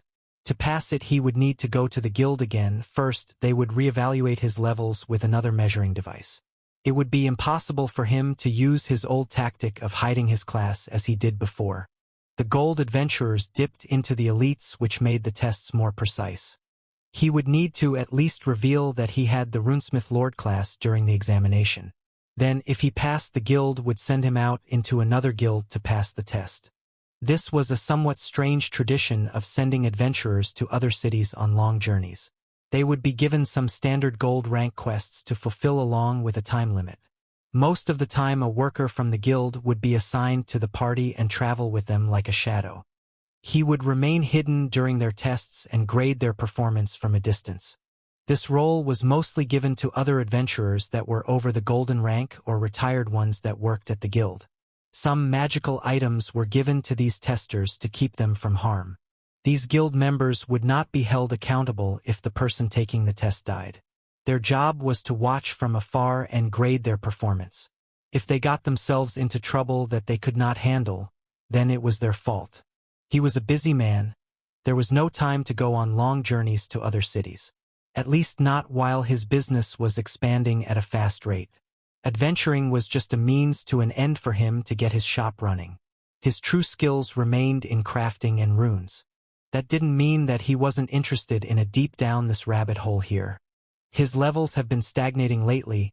The only good experience that he received was from monsters over his level like the boss he faced or by making complicated Tier 3 rune schematics. After creating a runic spider drone like this he would gain a lot, but it was only for the first one. When creating copies or ones that only had small changes his experience would decrease dramatically. This was also the reason why craftsmen initially leveled up fast, but with the years they started to stagnate if they didn't innovate. This was unexpected. What should I do now? Roland looked at Agni, who was somewhat interested in the hole in the wall. After going through a few things through his head, he decided to perform a little test before covering up the hole. Without having good means to go against the monsters inside, it was better to return home and come up with a plan of action first. The resources that he was gathering would allow him to increase his power. He would also need to research the best ways of combating undead beings like a lich, without the use of divine spells that priests used. They were a troublesome bunch as they didn't feel any pain and had unlimited stamina. A normal monster would still react or back away when sustaining some damage. These bony adversaries, on the other hand, would chase after their opponent even if they had to hop on one leg. Normally they could be burned to ash by magic, but he was facing the volcanic undead. Without a Tier 3 freeze spell, he feared that he wouldn't be able to put them on ice as easily as their Tier 2 counterparts. With that in mind, he decided to see if he could map out the area behind the hole. For this small expedition, he would need to sacrifice one of his spider drones. After signaling one of them to come over, he went down to remove a couple of the attachments. The drone would not need the drill or the net that he used for the boss chamber. It was best to take out what he could use later, as he didn't expect for his creation to come back. Instead, he inserted a backup mapping device that still looked like an iron ball into the drone. After connecting it to the main runic program, he hoped to boost the drone sensors. Okay, drone number 3. Initiate manual override. The drone's golem I gave out a weak signal before its many spider legs moved into the default standing position. In this manual mode he could pilot his golem like a remote-controlled toy car. He had actually gone ahead and created a little game-like controller. It was almost identical to the ones that he used back in his modern world. He had done it mostly out of curiosity but also as a product that he might be able to sell to nobles. They would probably fork up a large sum of gold for toys, and he reckoned that controlling a golem with a controller was more interesting than giving it voiced orders. After fiddling with the golem cores and getting more knowledge about the golemic eyes, he was also able to produce a crude image. The resolution was quite low, but he was able to get a somewhat low-res depiction of what the golem was looking at. With more time, he expected to refine this technology to align more with the modern-time high-definition cameras. There was also the main issue of him not being able to view the image in real time. He was able to receive the signal, but it took a while for his runic system to render the scene. Then he also needed to use a special device that was sitting back at his home to view it. With his current armor, he could at most bring up the holographic map that showed him the basic shapes. Now it was time to check the insides of the other dungeon out. The droid was placed by him directly inside of this hole only after he was sure that there weren't any monsters around. Only then did he step away and implement his controller. The droid sprung to life and moved forward slowly. Its legs had special runes that allowed it to attract itself to the ground it was walking on. Thus he decided to cling to the ceiling for now. The map is working now. As the small golem wandered through the threshold of the other dungeon, the mapping feature was restored and he could see further in. There he saw many long corridors that went on for a bit and something that looked like a larger area. The range of his map was somewhat limited, but it was enough to show him the general layout. Isn't the super dungeon a maze type with many levels? From what Roland knew, that main dungeon on this large island was considered a maze. It was composed of many corridors that varied in size. While it was mostly a volcanic dungeon, there were large areas that were different from the rest. Wide open ones like in this Albrook dungeon, and some even reported large bodies of water that were deep underground. Albrook wasn't the only city that had a lesser dungeon like the one he was in. But considering that there weren't any other dungeons in the vicinity, the most logical explanation was that this was the super dungeon. In some reports that he read, the researchers stated that the super dungeon could very well have already spread through the whole island they were living in. Finding this opening could confirm some of the claims, as Albrook was somewhat far away from the main large volcano in the middle of these lands. It was still not that close to the sea, which could mean that the super dungeon still had some place to grow. Looks good, but without the feed from the main golem, I won't really know what is in there. The minimap didn't really say much, as the whole place looked like one of the dungeon levels above. What lay waiting on the inside was unknown. He could only order the droid to move closer to that larger room. Soon it disappeared behind the corner to where the skeleton champion wandered towards. His luck was good that day, as he didn't see any red dots on the map. Without being given a clear image of what he was doing, he could only look at lines of code that the golem was giving him. There was information about what it was seeing there, but it would be extremely hard to use it to formulate a good tactic. He started feeling like a certain hero from a movie that he watched that spent some time looking at green code. It wasn't as easy as they made it out to be, as he could barely decipher if something was in the way of the droid he was staring at. The small golem's journey continued as Roland increased the pace by dropping down to the ground. With no enemies on the map, it seemed like the better choice than wandering on the ceiling and bumping into stalactites. But then, as he was about to go around the last corner, a red dot flashed for a moment on the screen. The signal went dead almost instantly as that dot appeared, and it was clear that the golem went down in one shot. Shit, what was that? Roland clicked his tongue as the golem was just about to walk into the large chamber. He wanted to at least see what was in there. Instead, his creation was destroyed by some unknown entity inside that could have been any of the undead creatures that he saw previously. There was also a surprisingly loud sound following the destruction of the spider droid. It didn't sound like anything that he was familiar with, but probably belonged to some kind of strange monster. Without any reason to keep this hole open, he decided to plug it up for now. The wall would mend itself back to its original state, but he still didn't want to see Tier 3 monsters wandering on the other side. Roland soon got back to work. With the loss of one droid, he would be able to get as many materials, but that didn't bother him in the least. There was enough here to last him for a while. When he returned, a new plan would unfold. One that would allow him to level up a lot faster than someone should be able to. There were monsters that were a whole tier above him.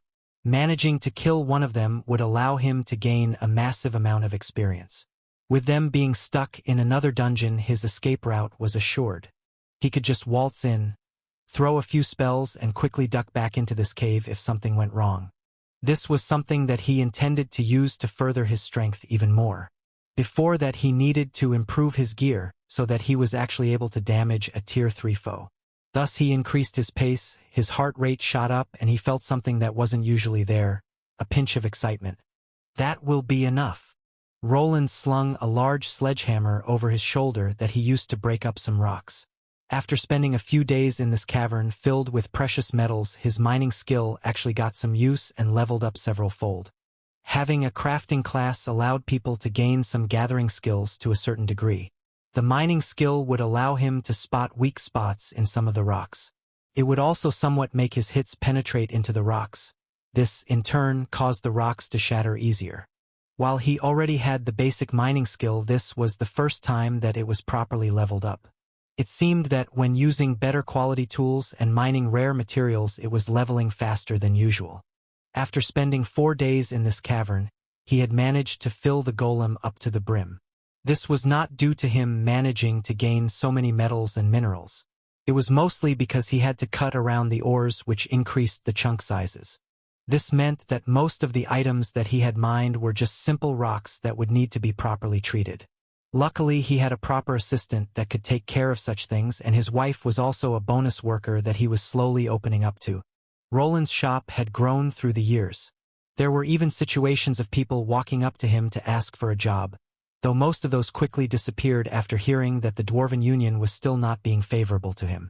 The spider bots didn't have much space to cram inside, but they would need to somehow get through this ride along with the tons of rocks and monster parts inside the large spatial bag. There were still some left-over resources as they went deep into the ground. Awoo! Yes, Agni, we are leaving now. Agni started jumping around in joy the moment he noticed that Roland was slowly packing up the spider golems. The cavern was somewhat uninteresting to the tamed beast. Only one more monster wandered into it through the lava pit, which caused Agni to be bored through most of this mining expedition. Before leaving, Roland glanced over at the spot in the cavern that led into the other dungeon. While the metals would allow him to create better gear, his levels would still continue to increase slowly. Now, on the other hand, he saw a chance to fix that problem. He just needed to make some preparations before coming here again. Then maxing out his current Lord class in one dungeon run wouldn't be that far-fetched. With more hopes in his mind, he left this mining area and headed towards the boss chamber that he cleared out previously. The map didn't show any monster inside, but this didn't mean that it would not appear. He also knew that unless he opened the closed entrance door, the boss fight would not trigger. Thus, for the time being, he could relax while approaching the exit. Luck was on his side as the large boss chamber doors were wide open. This was a telltale sign that the boss monster did not respawn yet. This was not the same for the monsters in front of the chamber, as he spotted some strange-looking flaming mantis monsters there. There were two of them just standing there while looking around. Roland knew that he could come closer and that they would not attack him. This was something of a rule in the dungeons as well. For some reason, the boss chambers could not be entered by any monster from the outside.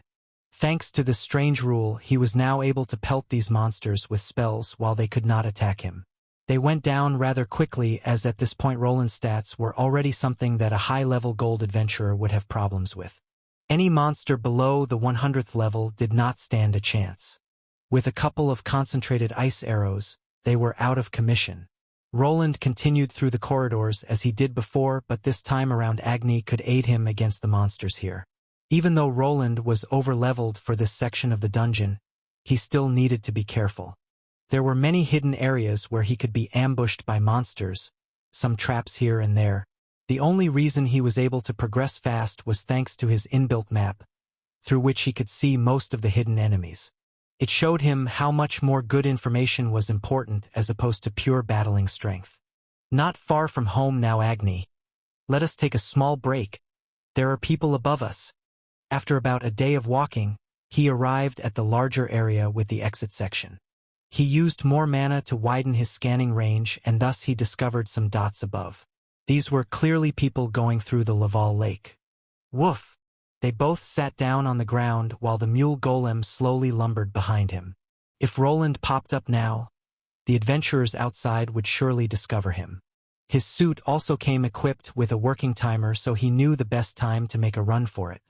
Even though the dungeon didn't have a day and night cycle, people still adhered to it.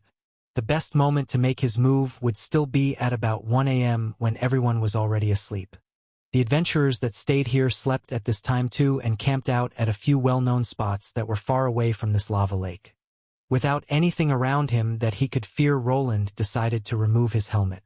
This new one had specialized latches and magnetic runes that would make it very hard to remove. Even if someone damaged the latch, the magnets would still make it stick to his head. After that one time where he revealed his face to his brother, he was not willing to make the same blunder. Years had passed since, and after establishing himself in the city of Albrook, he started to feel more content in his own skin. The only real reason keeping him from seeking out his family was the perpetrator behind the assassination attempt. But this could have also been a false flag that he had forced himself into believing.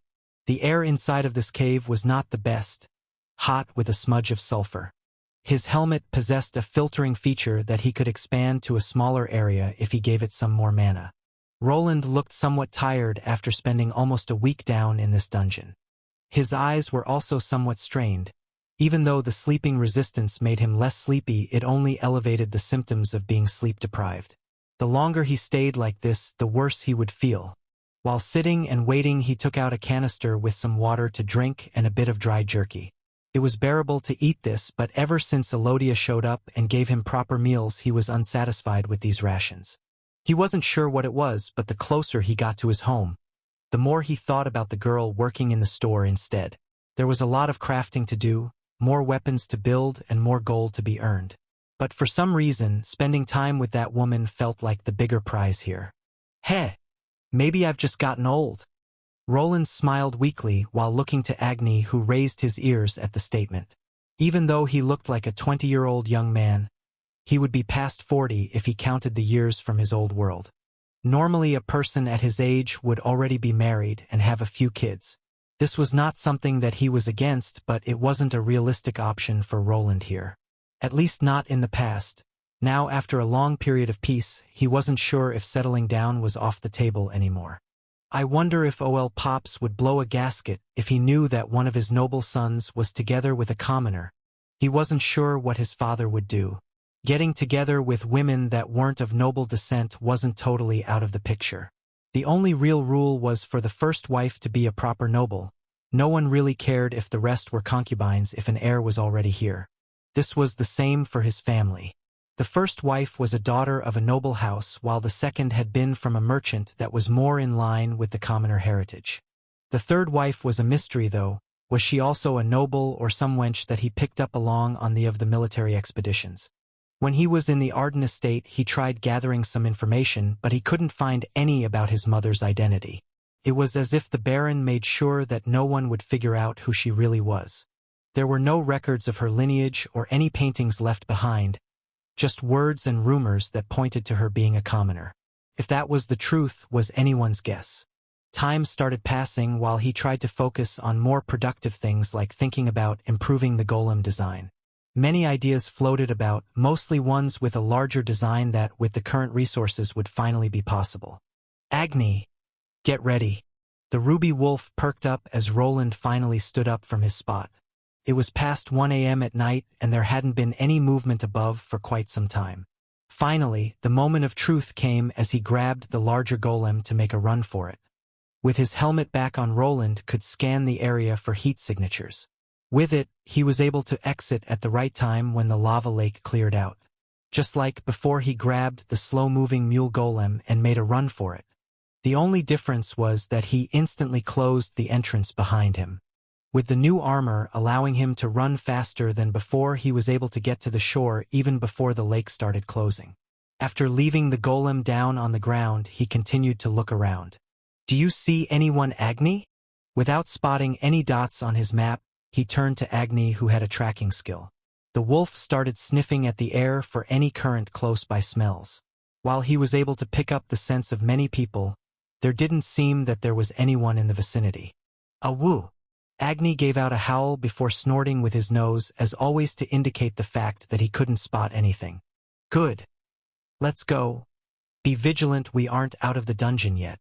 Even though Roland was out of the mining area without being spotted, it was not the time to relax. At any moment a monster could poke its ugly head out, or a band of adventurer bandits could try to rob him blind. This also seemed to be the case on this fateful day. When Roland left the area with the lava lake, he came across some people. They didn't go unnoticed by him thanks to his radar, but from the locations they were occupying, it looked like they were up to something. There were 5 of them in total. 2 of them were blocking the path that he needed to take to leave the lower region of the dungeon.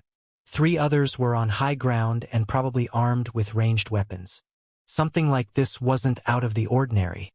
Some adventurers belonged to the Thieves' Guild and from time to time would go to the dungeon to perform some bandit work. In a place like this, any crime could be attributed to the monsters living here. Any core would vanish or could be tossed into lava if the perpetrators wanted to be sure. Normally a person would try to go around such an obvious trap. Roland wasn't a normal person though, and this radar of his had another handy built-in feature. It could somewhat measure the levels of the people within range. Thanks to this, he knew that the people there were far below him when it came to strength.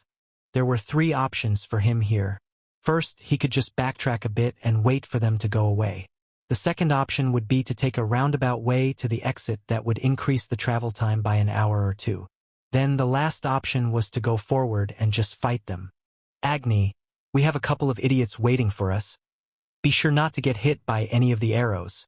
Agni gave out a growl as he had also realized that there was someone waiting there behind the corner. Roland's actions might have looked foolhardy to other people, but he calculated the risks taken here. From his point of view, these bandits would not fare any better than any monsters that he could meet at this dungeon.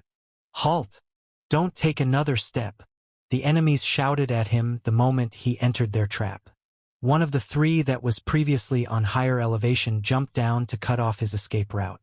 Though when he discovered a large mystical ruby wolf there, he jumped back in fright. Are you sure you aren't over your head? Shut up and give us all your money. And leave that thing behind. The person that seemed to be the leader was a large brutish-looking man with more body hair than hair on his head.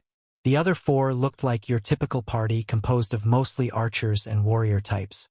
He even spotted a dual dagger rogue that was next to the leader. All of them hovered around the 80th level. This probably gave them enough confidence to pull something like this off. There were a lot of new Tier 2 adventurers that wondered about these dungeons. The bandits here were probably waiting for one of the newbies to make the mistake of wandering out at night. Listen here. I'm tired, so I'm going to overlook this. But you need to move out of the way. Look at this bastard. I think he doesn't realize what situation he is in, boss. One of the bandits laughed while shouting at their leader. After getting closer to the 5, Roland's minimap picked out another person a bit further behind them. This was probably a lookout that was there to signal if any other people came from the other side. Oh no, I know, here, take a look at this. While just standing there, Roland reached towards his belt where he had a satchel. This of course didn't go unnoticed by one of the bandits that let loose his arrow. The man's clearly fumbled out of stress as the other bandits seemed somewhat maddened by the attack. The arrow flew right towards Roland's head, but he did not do anything to evade it. Instead, he continued to dig in his satchel for the item that he wanted to show to the bandits. At the same time as he found it, the arrow collided with the magical barrier that was around his suit of armor. The arrowhead bounced right off while the shaft bent out of shape before breaking into many wooden pieces. The realization of the magical shield made the bandits flinch, but before the battle could continue, Roland held out a large piece of gold. Wait, that is. Yes, it is. Will you let me pass now? This large oval coin had a special meaning. On it was the sign of the Thieves' Guild, and it was proof that he was part of the black market merchants. Most of the time it would be enough for the thieves to let him go. Killing and robbing black market merchants was frowned upon by the guild as they produced a lot of gold. Without the merchants there, the thieves would not have any means of selling their wares. It would make their lives a lot harder on both ends if the merchants ceased to exist, so it was counteractive to hurt them. Boss. He is with the merchants. What do we do? What do we do? Nothing. Look at that armor. Look at that strange golem. We can ditch this city. Yeah. That guy must be rich. It's going to be like this, huh? Roland gave out a sigh before hiding the black merchant token back into his satchel. Sometimes people like this existed that didn't see that big picture. They would rather risk it all for a quick profit. Agni, you know what to do. As the talks broke down, the fight started. The large wolf that was behind the man in the shiny armor tossed itself at the enemy closest to it. The dungeon area was quickly filled with various sounds of explosions and people screaming for mercy. We will be there shortly, my lord. Finally! A certain glamorous carriage with an emblem of a standing stag with a crown on its head slowly made its way towards a certain city. Around this carriage, there were quite a few armored knights in shiny armor. The sound of the hooves echoed through the whole area and made everyone that was close by to the large force that was coming this way. The person inside of the carriage was holding a locket with a certain picture. After glancing at it, he clutched it in his hand strongly. I will come back. Just wait for me. This is just a small setback. Soon he placed the locket back around his neck and hid it under his clothes. The moon shone brightly in the night sky, which caused him to look at it. What was the name of this city? Albrook. Damn idiots. Roland looked at one of the thieves that ambushed him as he was getting back home. He was holding his unmoving body in one hand while his legs were dangling around. Agni appeared next to his master with a somewhat bloody mouth that was slowly burning up due to his flaming bite. It was a total wipe for this band of thieves with one exception. The lookout that he saw on his radar made the smart choice of running away instead of aiding his companions. While he could probably catch up to him, there was no reason for it. He wasn't some bloodthirsty bandit like the ones that attacked him here. The person might have been aware of his identity, but that was probably a good thing. There would be no repercussions for him. Slaying these people would be seen as just in this world. The person could not make a proper report to the Thieves' Guild either. If he did, then the truth that they attacked a black market member would come to light. This was akin to suicide in those circles. The man had two options. Either leave this region or stay, while hoping that the black merchant that they attacked didn't know he even existed. Roland had already spent some time in the criminal underbelly, but he never really ventured past the black market dealings. His biggest informant Lobelia has been moving up through the ranks over the past 3 years. If he brought up this issue with her, there would be a possibility of getting to the bottom of who these people were. There was also the fact that not all of them were dead. I won't kill you, but I don't have to save you either. Roland received some experience after blasting the unsuspecting robbers with a couple of spells. Some with more vitality than the others were just knocked out. One of the people was missing a limb. The fight didn't take long, as magical attacks that didn't require incantations were hard to counter without a proper mage in the party. This was still the lower area of the dungeon. If the monsters didn't get to the survivors, then there was a chance that they could live. The chances were slim, but a returning party of adventurers could spot them and give them a hand. With how much stronger Roland was than they were, it didn't sit well with him to finish them off after they were all disabled. He felt that he was being somewhat soft for feeling this way, but the old moral compass that he had taken from his old world was still with him.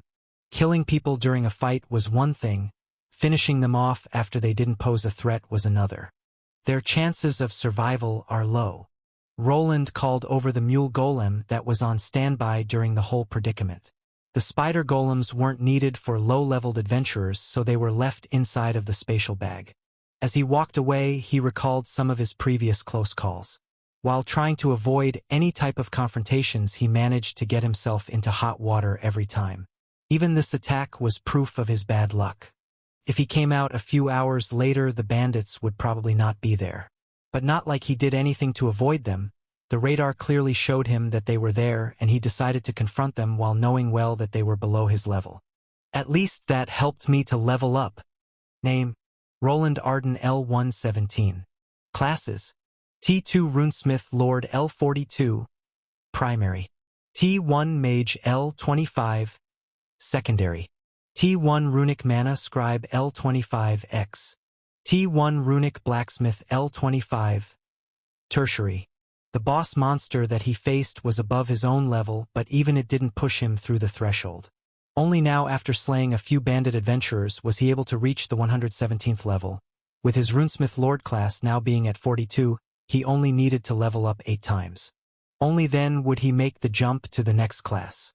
As it stood, he was already able to change his classes at this point in time. The requirement was to only get 25 levels in any given class. If he really wanted to, he could get 3 different classes to level 25 before he got to the 150th, which opened up Tier 3 classes. The current class that he had was much too good for him not to max out. Even now, he received some valuable skills from just gaining levels in it, ones that helped him out in runecrafting. Common boy, let's go home. Grrrrrrrrr. Woof. Agni barked at Roland while previously growling at one of the survivors of the battle. Roland didn't expect to find any tough opponents while going up, so he would leave the fighting up to Agni while he gave him some ranged support. While they were slogging through the dungeon levels, he decided to bring up his system screen and look through some of the skills that he had gained through these 3 years. Debugger L7. Passive skill. Allows the user to find and resolve defects. Bonus to intelligence +5.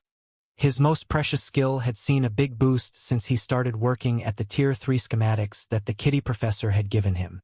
He was not really sure what would become of this skill if it ever reached the 9th level. Was there some kind of higher form of it?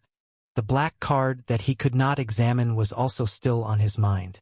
Would he now be able to scan it when his skill reached level 7, or would he need to further increase it? Circuitry L9. Passive skill. Bonus to repair and creation of circuits or circuit equivalents. Bonus to dexterity +6 and +6 intelligence. Circuitry, on the other hand, seemed to level up faster than his debugging skill. It clearly was profiting from all the runes that he created through the years but seemed to be stuck on the 9th level for half a year now. Maybe I need to be tier 3 for it to turn to the higher tier skill? Roland could only base this theory on the basic skills that he was stuck on when he was just a tier 1 class holder. There was also a possibility of him needing some kind of special class to further his skills, one related to actual circuits. It could very well forever be stuck at this level without ever turning into a higher tier skill.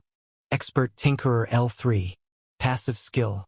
Increased proficiency in the creation and repair of various components. Bonus to dexterity 10. High Analyze L6. Passive skill. Used for identifying and analyzing the world. His Tinkerer skill that he brought over from his previous world, on the other hand, managed to go past the threshold. It became an expert skill that increased his dexterity bonus by 10 instead of 5. High Analyze was the improved version of the Analyze skill that was normally the limit for Tier 2 classes. But thanks to Roland's various scholastic titles and his high intelligence stat, he was able to learn a better form of this skill. Thanks to it, he was now able to tell levels of every creature that was at Tier 2. This also included seeing the classes of people. This skill was quite useful, but it was not without drawbacks. There were various ways of fooling the skill to give the user false information. Just as he was wearing the trinket that he received from his old gnome boss, so could other people. Basic rune mending, basic rune overload, runic cleansing, the skills that he got at the beginning of his Tier 2 journey were all at level 8. With each subsequent level, they became better, and he was sure that he would be able to max them all out before reaching level 50 in his Runesmith Lord class. Then there were some new skills that he had learned along the way. Some came via experimentation while others were given to him by just leveling up. Lesser Rune Duplication L6. Skill. This skill allows the runesmith to copy lesser runes that he had previously created onto a given item. The rune copy's rank depends on the skill level as well as on the runesmith's abilities. This was one of the skills that he received through leveling up. It was quite a useful skill as it allowed him to instantly create a copy of a rune that he had previously created. He was now able to charge up his smithing hammer with mana. When the skill activated, the hammer would infuse the piece of metal with the rune that he wished to copy. It was a peculiar sight to see as the runic traces slowly pushed themselves onto the item even after he was done with the implementation of this skill. This skill only allowed him to produce lesser runes, but this was a big time saver already. The mana usage was about the same as when he did the runecrafting manually, but the speed was far above it. The grade of the rune was always somewhat worse than what he could do by himself. But the more he leveled up his skill, the better it became. When it maxed out at 9, he would probably be able to copy any lesser rune and make it a highest rated one. The time saved on lower level gear that this gave him was immense. Upgrade Rune L4. Skill. When this skill is used on any rune, there is a possibility of the rune gaining a higher rank. Too much use of this skill will degrade the rune. It seemed like he was gaining a lot of time-saving skills. This one gave the possibility of gaining a better version of a rune. It was a gamble which could also result in the rune degrading or even the item breaking. The chance of it working was heightened depending if he was able to personally make a higher version of the rune already. Due to his debugging skill, it made upgrading runes a lot less consistent. The only real reason to use it would be to save some time or in tandem with some other skills. One of those skills was rune overload and rune mending. It was possible to overload a runic component to make it produce a heightened spell effect. Then when it broke down, he could mend it back together and quickly use the upgrading skill to get it back to its original state. All this during the heat of battle was possible, but at a large cost to his own mana. If he ever found a use for this combination was debatable, but it was still there on the table. Basic Empower Rune L4. Skill. The runesmith can attempt to empower a previously created rune to push it over its limits. The possibility of the rune breaking is high. This was one of the more troublesome skills that he received. While it might have sounded similar to the upgrading skill or even the overload skill, it was different. If it was successful, it would add a whole empowered prefix to any fully created runic item. It would boost the rune's capabilities even over what the highest rank gave it. After going through a few tests, he discovered that the boost was about 5% when he started out. With each level he gained in this skill, the percentage would go up. Probably at the end, it would be something between 15% to 20% of what the original rune would be capable of. The effect also was lessened on common grade runes when he compared it to the lesser variants. Besides these new crafting-related skills, he also managed to level up his past skills like Rune Mastery and Runecraft to level 7, and his mana regulation-related skills were also gaining traction slowly. His progress had slowed down quite a bit, as even when he was close to maxing out his Runesmith Lord class level. The classes were clearly made with the intention of the person having enough time to level up the skills before they reached the 50th level in their given class. He still trailed a bit behind in skills, as he had used the Tier 3 schematics to level up quicker than he was intended to. His Runesmith Lord's eyes were also coming along nicely. Now, what interested him the most was what kind of skill he would get when he achieved his 50th level. A rare ability was almost always assured when one maxed out a Tier 2 class, which made most people stick to 2 classes at this level. We are almost there. Roland looked at this mapping device while looking at a certain hidden door. He was now at one of his shortcuts that had not yet been discovered by anyone else but him. Only when he saw that there were no people walking around did he decide to walk out. His week-long expedition into the mines was now over as he walked through the corridors on the 3rd level of the dungeon. Some new adventurers quickly moved to the side when they saw him strutting through with the large golem behind him. Though most of them were just frightened by the large mystical ruby wolf in the front, a monster that they would not be able to handle. Agni, when seeing this, just snorted while holding his head up high. "You're really enjoying yourself, aren't you?" Agni just replied with an energetic howl which caused the nearby adventurers to flee. He wasn't sure if they were scared of the wolf or the large shiny runic knight that was walking behind it, but they really knew how to bolt it. After more time passed, Roland was finally walking towards his own house. The path taking him there was somewhat more spacious, as he together with Bernier had cleared some trees. Now with a store there, he needed there to be enough space for a carriage to get through. There were some big spenders that came around to see some of the magical wares, so it was something that had to be done with profits in mind. The fight with the bandits had been late in the night, but as he just continued walking, he ended up back home somewhere in the morning.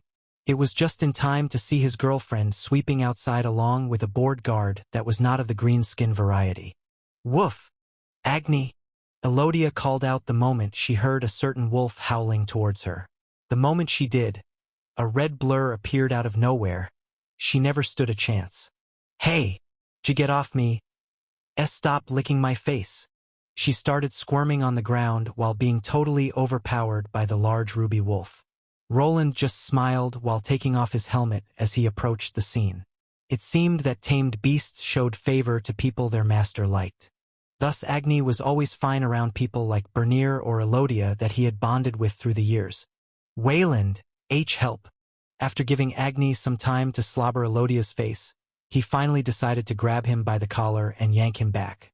Roland was strong enough to hold his wolf by one hand, and as he did, he could only chuckle at Agni's derpy panting expression. "That's enough. Go play around, but don't scare the customers." While he still employed a guard for the store, Agni was also responsible for defending everything that was inside. He would normally spend his days close to Elodia as a guard dog while Roland continued his experiments down in his workshop. "Are you all right? Do I look all right to you?" Elodia showed a scowl when looking up to Roland that evaded her angry gaze. It was clear that Agni's slobber was still stuck to her face. She clearly needed to get that washed out. "Oh, you look more than all right to me." On the other hand, even though Elodia seemed angered, this was the best opportunity to do his duty as a boyfriend and tease her. The moment the compliment was given, Elodia's face turned a bit rosier. After some help, she was back to her feet. Before they spoke more, she gave him that look that she always gave him when he returned from his dungeon runs. "I'm fine. Also, this blood doesn't belong to me." He turned his face to the side as he didn't really want to come clean about clearing out some rogue adventurers in the dungeon. Luckily, Elodia wasn't someone that asked too many questions. "I have to commend you for returning on time for once. You should get cleaned up." Oh, you probably don't know this, but there has been a big change. Roland perked up at the last part. Big change. Yes. Our city has gained enough recognition to attract a proper noble to govern it. Isn't that great? A proper noble? Roland almost tripped over his own legs while approaching Elodia when nobles were mentioned. He clearly had an opinion about anything related to nobles, but not all of them were the same. Before he could make the decision if he was in any danger, he needed to gather more information. A noble from the Duke household? After getting back from the week-long expedition to the dungeon, Roland wanted to relax and sleep it off. Before that could happen, Elodia dropped a bombshell on his head. Apparently, a very important noble house had taken interest in their little growing city. This entire island was somewhat a separate entity from the rest of the kingdom and was owned by a strong duke. The house name was Valerian, and they were the undisputed powerhouses of the south of this kingdom. A duke household was second only to the royal families in this kingdom. Their noble name carried a lot of weight. Even if some just generally related to this family appeared anywhere, they would kick up quite the storm. Yes, I was surprised too. Isn't it great? This means that more people will be coming to the city. Ah, yes, sure. For Elodia, this was a good thing, as she knew what power nobles carried with them. Only cities that were governed by someone from a noble family could be called proper big cities. If Albrook managed to attract one of them, to the commoners it meant that the city was approved by the people in charge. This could cause more merchants to arrive depending on how the new lord handled things. Sometimes it could go the opposite way. If the noble was incompetent, they could ruin a city from reaching its full potential. Roland knew of a few reasons why a noble would be sent to a yet developing city like this. The most obvious reason would be that their parents were giving them some kind of test to see if they can manage people. Another reason could be punishment or even banishment. Albrook was somewhat far away from the main city of Isgard, where the Valerian Duke had his main castle. From what Roland knew, he had some of his sons tend to some of the larger cities that were more militaristic in nature. A town like Albrook didn't seem like something that would be run by someone from the direct line. Do you know the name of the lord that is going to govern Albrook? No, he arrived a few days ago, but they didn't give any announcement. Yet, come to think of it. As Elodia was about to reveal something interesting, she stopped and looked at the clock that he had constructed. Oh no! Look at the time. I need to get back to the shop. Before he could get more information out of her, she vanished through the door. Wait, what were you trying to tell me? Roland trailed off at the end there. When nobles were involved, he was very interested in what was happening. He didn't think that he was in any danger, but with a new boss in town, things could be changing. The biggest danger would be to his own shop that a noble could find an eyesore. After living in Edelgard for a few years, he knew how some nobles operated.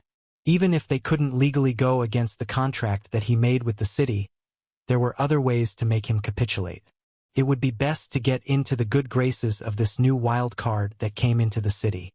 I bet all the other merchants and those dwarves are already sending him gifts. Should I do the same? While in his old world bribing was frowned upon, here on the other hand it was part of the course. Sending the nobles presents was something any respectable merchants with deep pockets would do. It was more a show of respect and would most of the time keep the noble happy. What would I even make? A nice Durasteel sword. With the new resources in hand, he could probably make something eye-catching. The problem there was that he didn't even begin reworking his old tools that were ill-fit for the more exotic metals. The forge needed to be remade to handle the higher melting temperatures of the other metals. He also needed to produce better tools for this job, which would take him quite some time to finish. It will probably take me at least a month to work out the kinks. Probably longer. It would be better to go with something I already made. Roland thought some of his older prototypes would still be somewhat adequate to a noble's tastes. Before he could make a decision, he needed more information. Was this noble a battle maniac or maybe more of a brainy type? He at least expected it to be a man, as women weren't really ordered out to govern cities or large territories. There were a couple of families that utilized everyone, so it still could be the case here. Without the proper information, he decided to rest for the time being. After spending so much time in the deep dungeon, he needed a break. After he had recharged his batteries, he would tackle this problem with a fresh mind. With that thought in mind, he headed to the bathroom to clean himself first. 2 days ago. If it isn't young Master Arthur, on behalf of the citizens of Albrook I welcome you. A young man dressed in a militarized uniform stepped out of a lavish-looking carriage. His hair was pure white and it contrasted well with his deep green eyes. His height was slightly above average, just like his frame. Ah yes, you were the old attendant, your name is? It's Ferdinand, my liege. An old man was bowing towards this youth that didn't look past 20. Roland would recognize his face as this was the city mayor. To him, this young man was someone that he needed to show his respect, even though on the inside he was feeling a bit adamant about it. You can raise your head. Yes, my lord. Let me show you to your quarters. I'll have someone carry your luggage inside. We have also prepared lodgings for the Valerian knights that have accompanied you, but I'm not sure if we have enough space for all of them in the mansion. As the mayor that was relegated to butler duties tried to have some of the servants carry the new lord's belongings. He had arrived in a lush-looking carriage and was well protected. To this old man, it seemed that his life could be at stake if he was foolish enough to anger this young lad. Luggage? There won't be much of it, and the knights, they won't be staying. My lord. Ferdinand was confused at what the new lord had said, but soon he would realize the truth.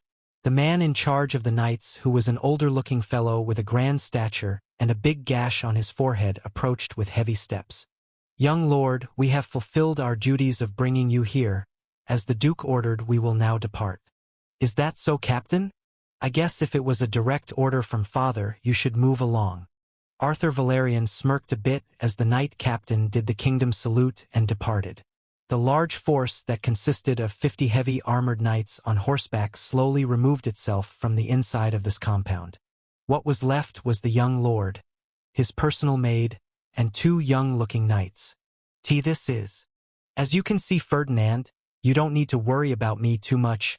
Now be so kind as to show me around the mansion. The old man was perplexed as he saw the large man in the shiny armor take his leave. It was kind of strange at the beginning as no one dismounted their horses beside the captain. Now it was clear that they intended to leave the moment they got here. Ferdinand, who had spent a part of his life working as a butler for the Valerian estate, quickly realized what this was about.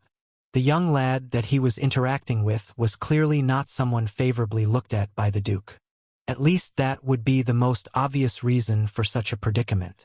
It could also have been some strange test that the young lord was meant to pass, one without the help of any retainers lent from the main house. He was left with 2 bodyguards and 1 maid, not really much considering he was the son of one of the most powerful men in the kingdom. The old man wanted to ask for the reason, but he knew that he could not.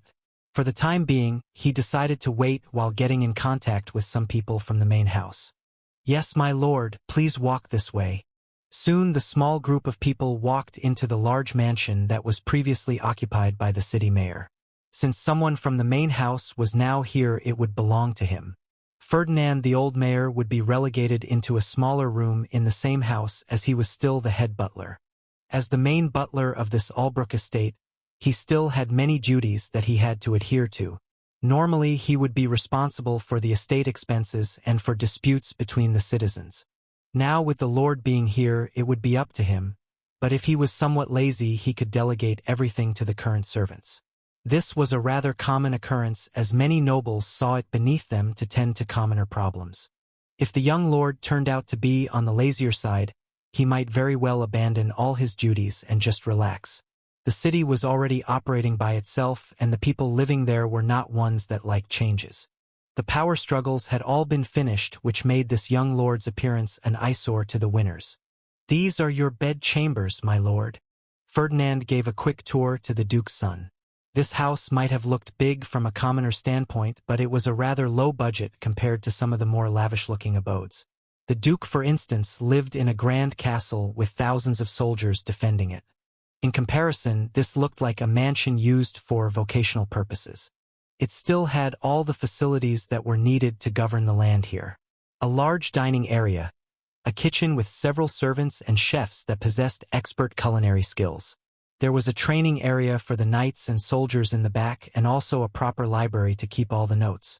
There was enough space for a large family and servants to live here, but this was still considered minuscule for a duke's son. "You may leave. As you wish, my lord." Ferdinand finally left and Arthur was left in this new room with his maid. "Young master, is everything all right?" I would be lying if I said it was. Did you see the look on their faces when the knights left? I bet the rumors of the incompetent young lord will soon spread through the city.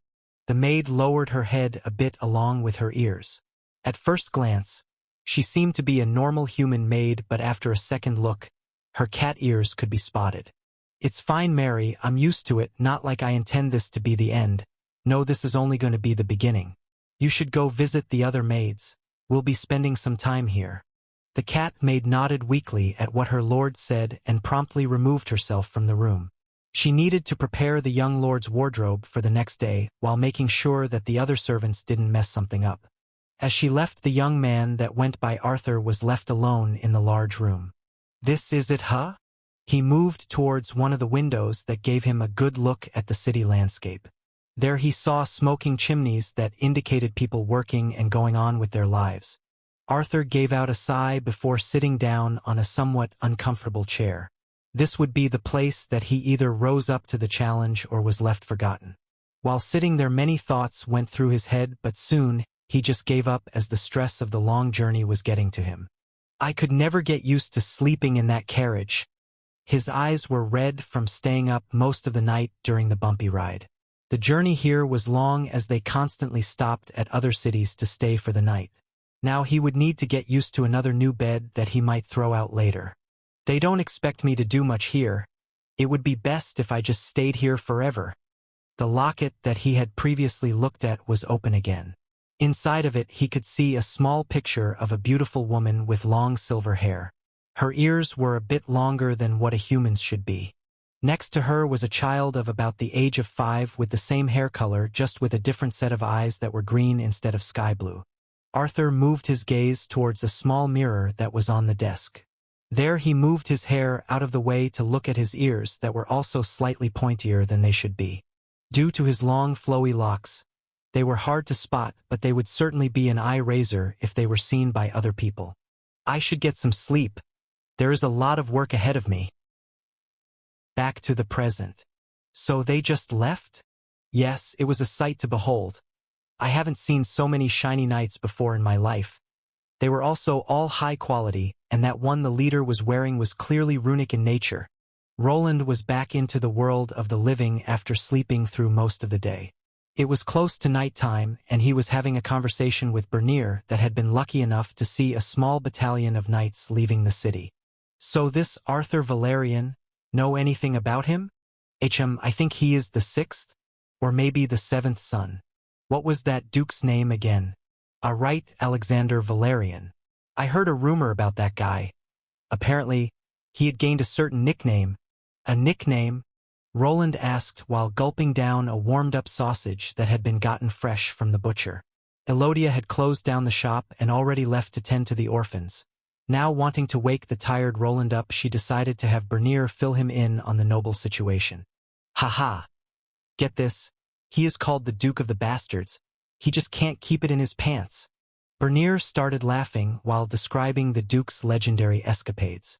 As the conversation continued, Roland also started recalling some long-forgotten information about this man. As a duke, he had to have a certain amount of personal power, at least a high-level Tier 3 class holder of some kind. The battle for attaining a duke's position was most of the time quite bloody. This man in particular apparently had sired a lot of offspring that made his own father look like a beginner. The person that came to this city was supposedly one of them. It was probably someone that didn't have a lot of pull in the family but still was part of it. "Well, I wouldn't worry too much, boss. Your secret should be safe." While Bernier didn't ask many questions, after the Robert debacle he had figured out that Roland was probably in a similar position as this new noble named Arthur. A bastard son of a duke. I wonder what the others will think of it. While finishing up his food, he began contemplating on that present. With the new knowledge, he wasn't sure if investing in this new person would bring him any profits. Still, he was a noble and could make his life living hell if he got under his skin. That is, if the current officials actually listened to his orders. You're right. There is no time to waste. Bernier nodded while gulping beer straight from the bottle. With Roland back home with new materials, it was time for an upgrade. A lot of people are here. Roland was walking towards the town square. Even before reaching it, he could see other people pouring in. A few days had passed since he returned from the dungeon where he had scored a lot of exotic resources. He and Bernier spent some time organizing everything and working on the ore. There were a lot of large chunks that consisted of volcanic rocks that needed to be chiseled down. If they just threw everything into the smelter, the product would probably be worse than everyday iron. Regretfully, the golems were not smart enough to automate this process. While Roland was able to modify the regular golem runic programming that they came with, he was not able to make that many drastic changes. To this day, he mostly worked on a pre-made operating system that had been created by some other craftsmen. The amount of runic programming that he had to go through was staggering. Just as with modern-day software, a small change in the code could bring forth disastrous outcomes. From time to time, he found himself abandoning the altered runic code. It was easier to start from the beginning than to sweep through the code to find the correlating problem. Even with his debugging skill working on the code, it wasn't easy. It could recognize the problems, but it did not work like modern-day debugging solutions. It did not give him any tooltips on what he could change the runic code into. It only lit up the faulty part of the code, which could be quite long. Then even when the implementation of the code was correct, it didn't mean that the golem was working fine. It just followed the programming as it was made. What that runic programming did was up to the runesmith. He had to take everything into account. If he altered the golem design even by an inch, he would require to alter a couple of values in the code for it to function correctly. His biggest desire would be to create something that could calculate these values automatically. It was clear why other runesmiths didn't bother with golem customization. It was just too much of a bother when there were working models already in circulation. They would rather spend 5 years working as an intern to get their hands on golem schematics, instead of coming up with their own. Without the professor that he came to know through Lucille de Vere's help, he might still be stuck on a prototype spider droid. The ones he had made were just a modification to an existing model. Adding weapons like hooks, magical cannons was at least bearable as long as he kept the chassis as close to the original as he could. It was slowly becoming a problem even for him, but for now, he needed to concentrate on the strange new noble that arrived in his town. He required more information, so he decided to lean against the side and listen to some of the people whispering about. It's someone from the Valerian household, but I never heard of anyone named Arthur from that house. That's right. It's probably another bastard that Lord Alexander had brought into the world. Don't be so loud. If the guards hear you, they will lynch you. Ha, you think they care? He might be the lord, but he is the leader only by name. As the conversations continued, Roland got a somewhat good picture of the new lord that was about to appear and give an introductory speech to his people. It seemed that what he previously heard was the truth. Most people never even heard about this noble's son in the first place. There could be a couple of reasons for something like this happening. One of them could be that he had only recently discovered this offspring and pushed him to the edges of this island. This would keep him away from the more important areas like Isgard and would show the other children that Arthur was not really competing for the duke title. Roland knew well that the battles for inheriting the titles could get bloody. This was the title of the duke. It was only second to the royal family titles. An archduke title was something only a member of the royal line could achieve. This title was kind of special as it was given to one sibling of the current king. That is, if there was a male sibling remaining after the war for the crown was over. Sometimes two princes would team up with the intent of getting one of them crowned, and the second in command would be given this title.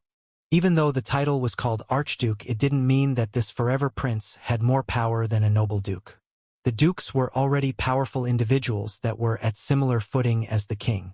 What the archduke received at the end also depended on the king. Sometimes they ended up with less than a count.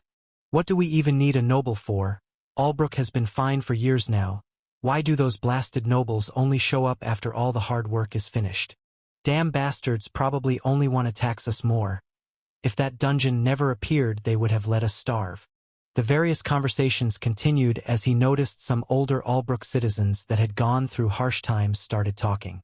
Roland heard some stories of the old town and how life was hard before the dungeon appeared. The old residents still carried some grudges from the past. Probably if they received some aid from the nobles, they would not have to starve through some droughts. While volcanic soil was normally quite fertile, this didn't account for magic. With the close proximity to the dungeon, the soil could be altered in bizarre ways. Monstrous plants could start growing and crops could just die from oversaturation of the nutrients. It will probably take a while until these people warm up to the noble, that is, if he doesn't turn out to be some kind of tyrant.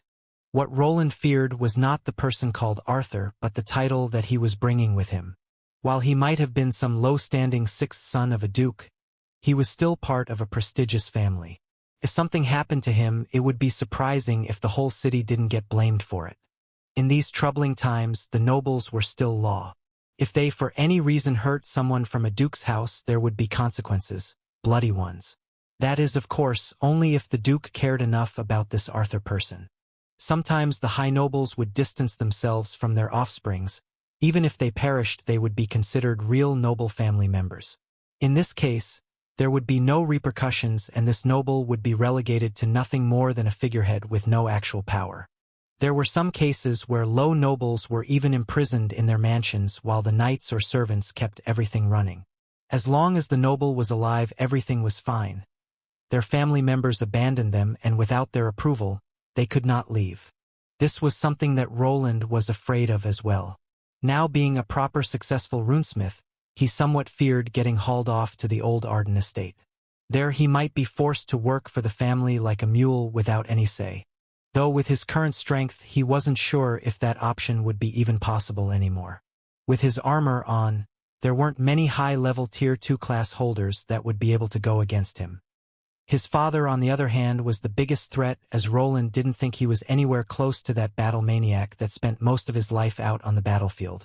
"Hey, be quiet! Someone is coming." Finally, it looked like the time for the audience with the new lord of Albrook City. The city square had been created around an old well that existed here before the dungeon appeared. In its place, a large fountain was placed. It looked like it was made from marble. It was of a woman with a large jug over her shoulder from which water streamed down. Then, before this fountain, they had built up a stage. On it, they would present new laws and various other presentations. From Roland's perspective, it was kind of a waste of space as they weren't forthcoming enough to host any celebrations on it. If he was part of the people that run the city, he would have probably hired a band to perform on this large stage. They could probably make a lot of money from ticket sales while also boosting the city's fame. Things like open-air theaters and musicals existed in this world, but they were meant for nobles. What the commoners got were bards at taverns or street performers. There wasn't much they could do for entertainment. The focus was clearly on the adventurers and the dungeons instead of the common folk. But with the city's growth, it would be a yet untapped market. Silence. You are in the presence of a noble. A loud voice filled the entire area, which quickly caused everyone to quiet down. Roland noticed that the voice was backed by some kind of magic spell or enchantment. The man that was shouting out was the previous city mayor, and after a few words, it was time for the Lord to come. "So that's the Lord. He looks to be about my age." Roland looked at the person named Arthur Valerian. The first thing that he noticed was that the young man was quite handsome. The clothes that he was wearing were white and blue, which meshed well with the color of his hair. Wait, silvery white hair color. For Roland, who was knowledgeable about the various races in this world, it was easy to come to the conclusion that he wasn't a pure human. There were two races that came equipped with it. One were the Moon Elves, while the other Silver Wolf Beastmen tribes. Looks more elven than beast. The young man was wearing gloves, so besides his face and long silvery white locks, there wasn't much to go off. The deep green eyes were something that the Duke was known for, so in Roland's mind, it was clear why this young man was sent here. Even though Caldris was a kingdom with many races, the nobles were all pure humans. There was a limit of how far an unpure member of a noble family could progress. If this young man was partially Moon Elf, he was probably out of the picture of becoming a duke. From what he knew, there weren't any cases where a half-blood attained the position of duke. The most they went up to was a baron, and this only when their merits could not be denied. It would take truly a Herculean amount of personal power to help a person like this to be on equal footing with a regular noble. My name is Arthur Valerian, and I've just been appointed as the lord of this region. The speech started, but Roland was more interested in the young man's roots and the enchantment that was making his voice louder than the speech itself. He also noticed that some other people had caught on to the fact that this man was not of pure human descent. While not everyone knew what this truly meant, the small number of guards around him told the tale. He really might just be a temporary figurehead, probably nothing more than just a proxy between the true lord. While on paper Arthur Valerian had actual power to affect the course of this city, this might not be what his father wanted. It could have just been a place to keep this son of his far away from the proper successor of the line. This meant that he would have to think about that present that he wanted to send. If this noble was nothing more than a figurehead with no footing, it would just be a waste of money. As your new lord, I will strive for Albrook's improvement, but this is not something that can be achieved alone. You all must fulfill your part in the coming years. The speech continued for a while as the young noble started prattling on. It seemed that he was somewhat genuine in his tone, and it felt that he was trying to work with the people here. Is he trying to inspire the locals into working harder? He would probably need to lower the taxes and give handouts to achieve that. Words were just that, words. Roland didn't think that prattling on about Albrook as a whole would do much good, as the people here were divided into many smaller parts. The guilds, the merchants, the adventurers, and even families. Mostly everyone just kept to their smaller group. Even he was part of this divide. The only people that he was concerned with were the ones at his home. What happened to anyone else was not his problem. This didn't mean that there was no way of moving the masses in his favor. If he somehow managed to lower the burden on them or help them earn more money, they would probably see Arthur as a good leader. The biggest problem with that would be the currently hidden masters of the city. Roland knew some of them. The Dwarven Union was a royal pain in the behind even to this day. Even with his current shop, he was not making as much as he could. That will be all. The speech was over and the previous mayor took the stage to inform the people of some changes. Now, with the Lord being here, a person would need to ask for an audience if they wanted to get something more strenuous done. Without a proper court system in place, a lord of the region could act as a judge, jury, and executioner. That is, if he cared enough, most would just push this duty onto some officials that worked in the city. Roland was wearing a robe over a different version of his armor.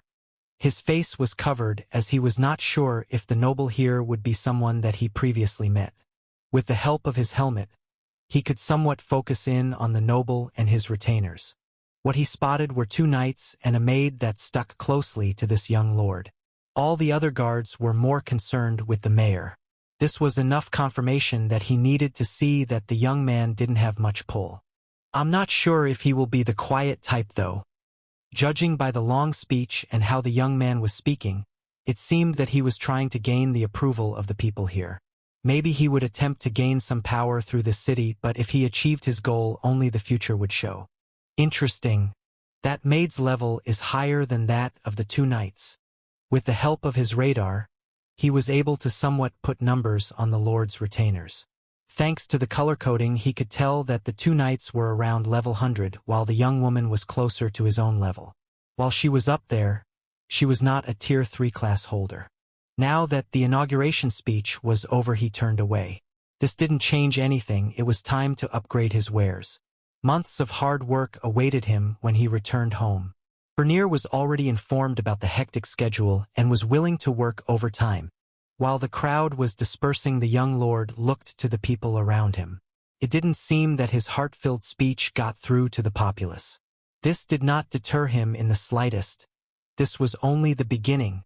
I don't think the local populace appreciates me too much. A certain silver-haired noble lord gave out a sigh while looking through a window. There he saw some servants moving around as they continued with their work. You did great, my lord. I'm sure you have reached the hearts of the common folk.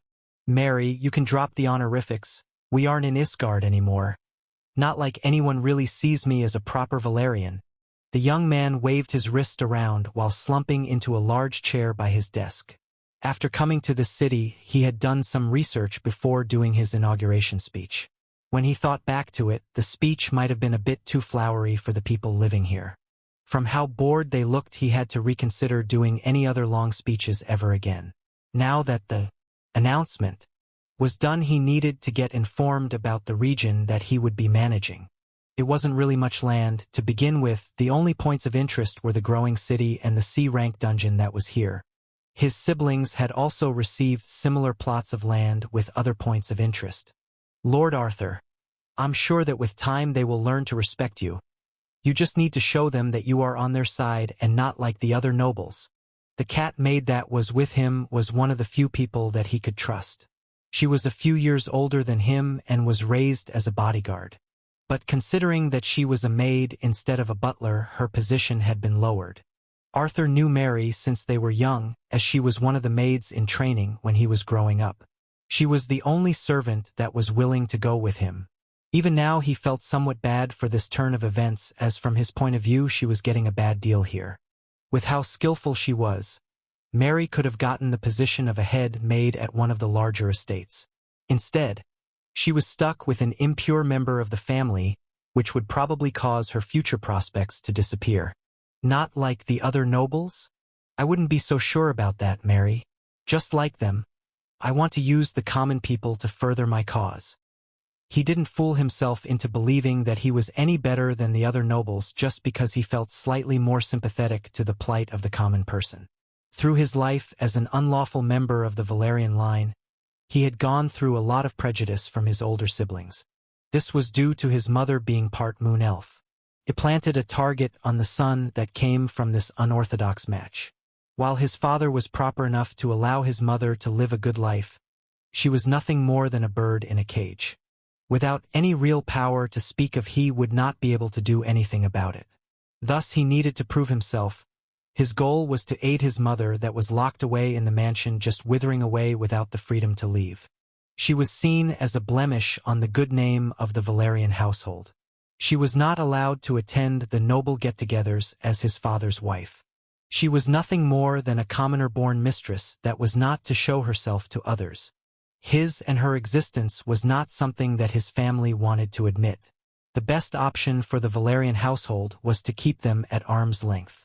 While his mother was locked away in the mansion, he was sent away to the far reaches of their territory. No one really expected much from him or this city. The dungeon here was only a C rank, which was somewhat ordinary.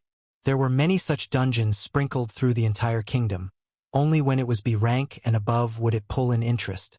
A dungeon of such rank could supply Tier 3 monsters and Tier 3 materials, which went for a lot of coins. You are right about one thing, Mary. If I want respect from them, I should probably stop wallowing in self-pity. Have you brought over what I had asked? Yes. Here is the current map of the region, along with the most important locations. Good. Arthur nodded while unrolling the map on the large desk. On it, like Mary described, were all the sites of interest that were instrumental to this growing city. As he examined the map, he began noting down some information into his own notebook. This was not a simple matter, as he needed Mary to bring over the ledger that the mayor was previously responsible for. The old man apparently didn't want to part with the book of records, but Arthur at least had enough power to make the previous city leader bend the knee. Through the examination of some of the open records, he could see some of the cash flow that was going through the city. The Adventurers Guild is at the center of it all. It's the most important part of this city's development. He realized fast that without the dungeon, the city would probably go under quite fast. It didn't really have any export goods to make any money besides the monster parts that the adventurers were bringing in.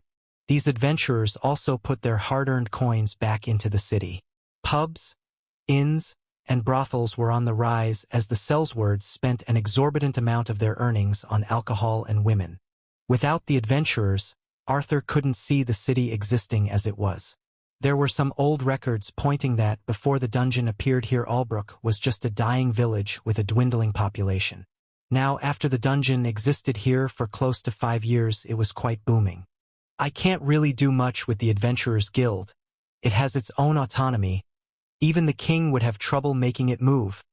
While rubbing his chin, he decided to put the Adventurer Guild to the back burner. There was not really much he could do for the guild at this point in time. He might have been the lord of the city, but not like he could reduce their taxes. These were agreed upon by the duke as the lands belonged to him.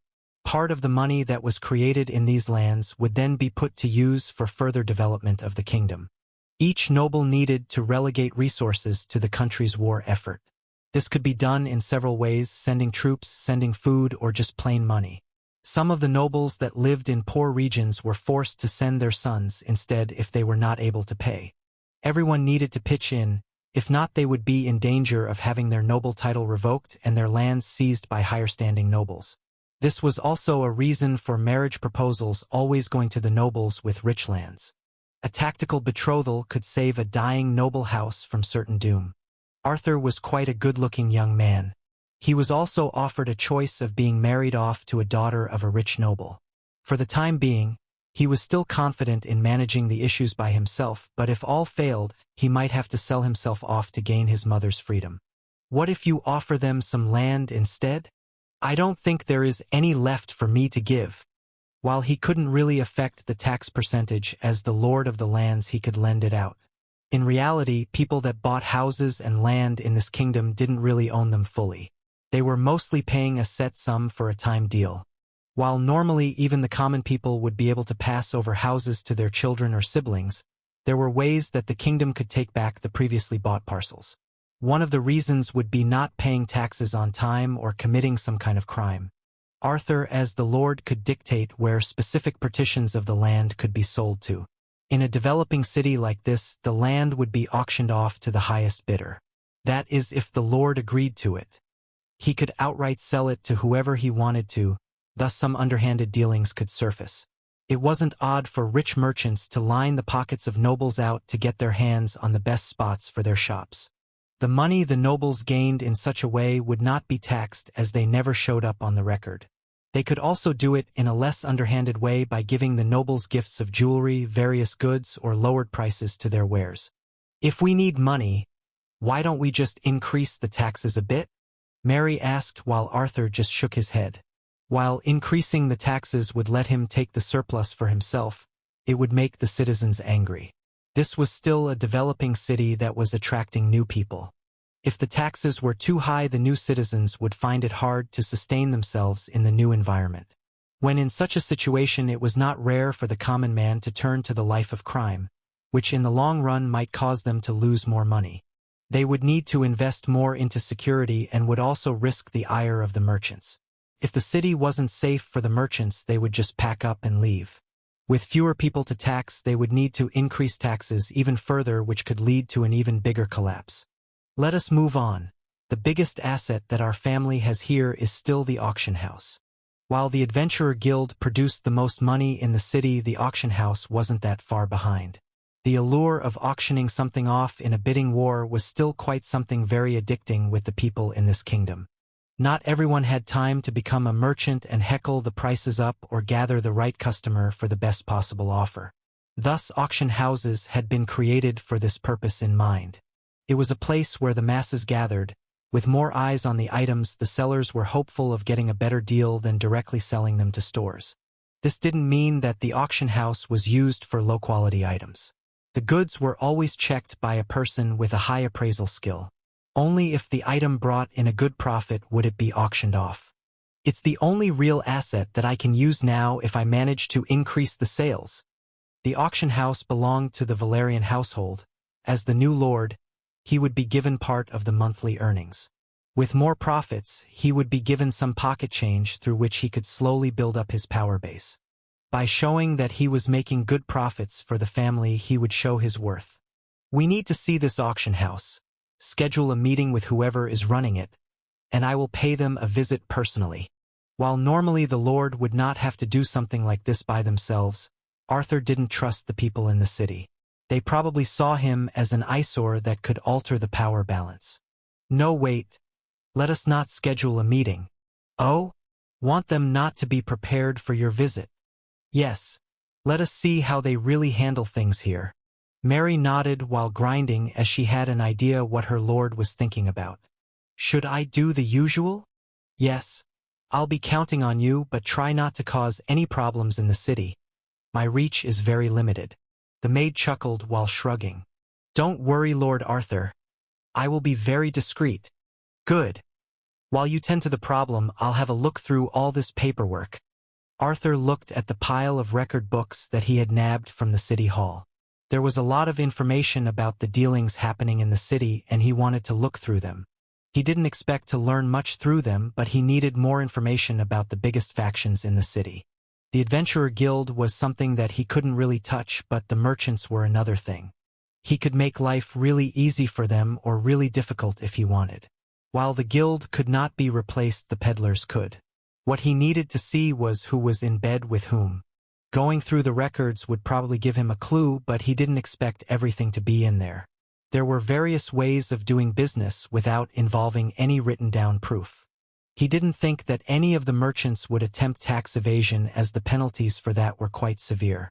If he actually managed to pin something like that on the rich business owners, it would make things a lot easier for him.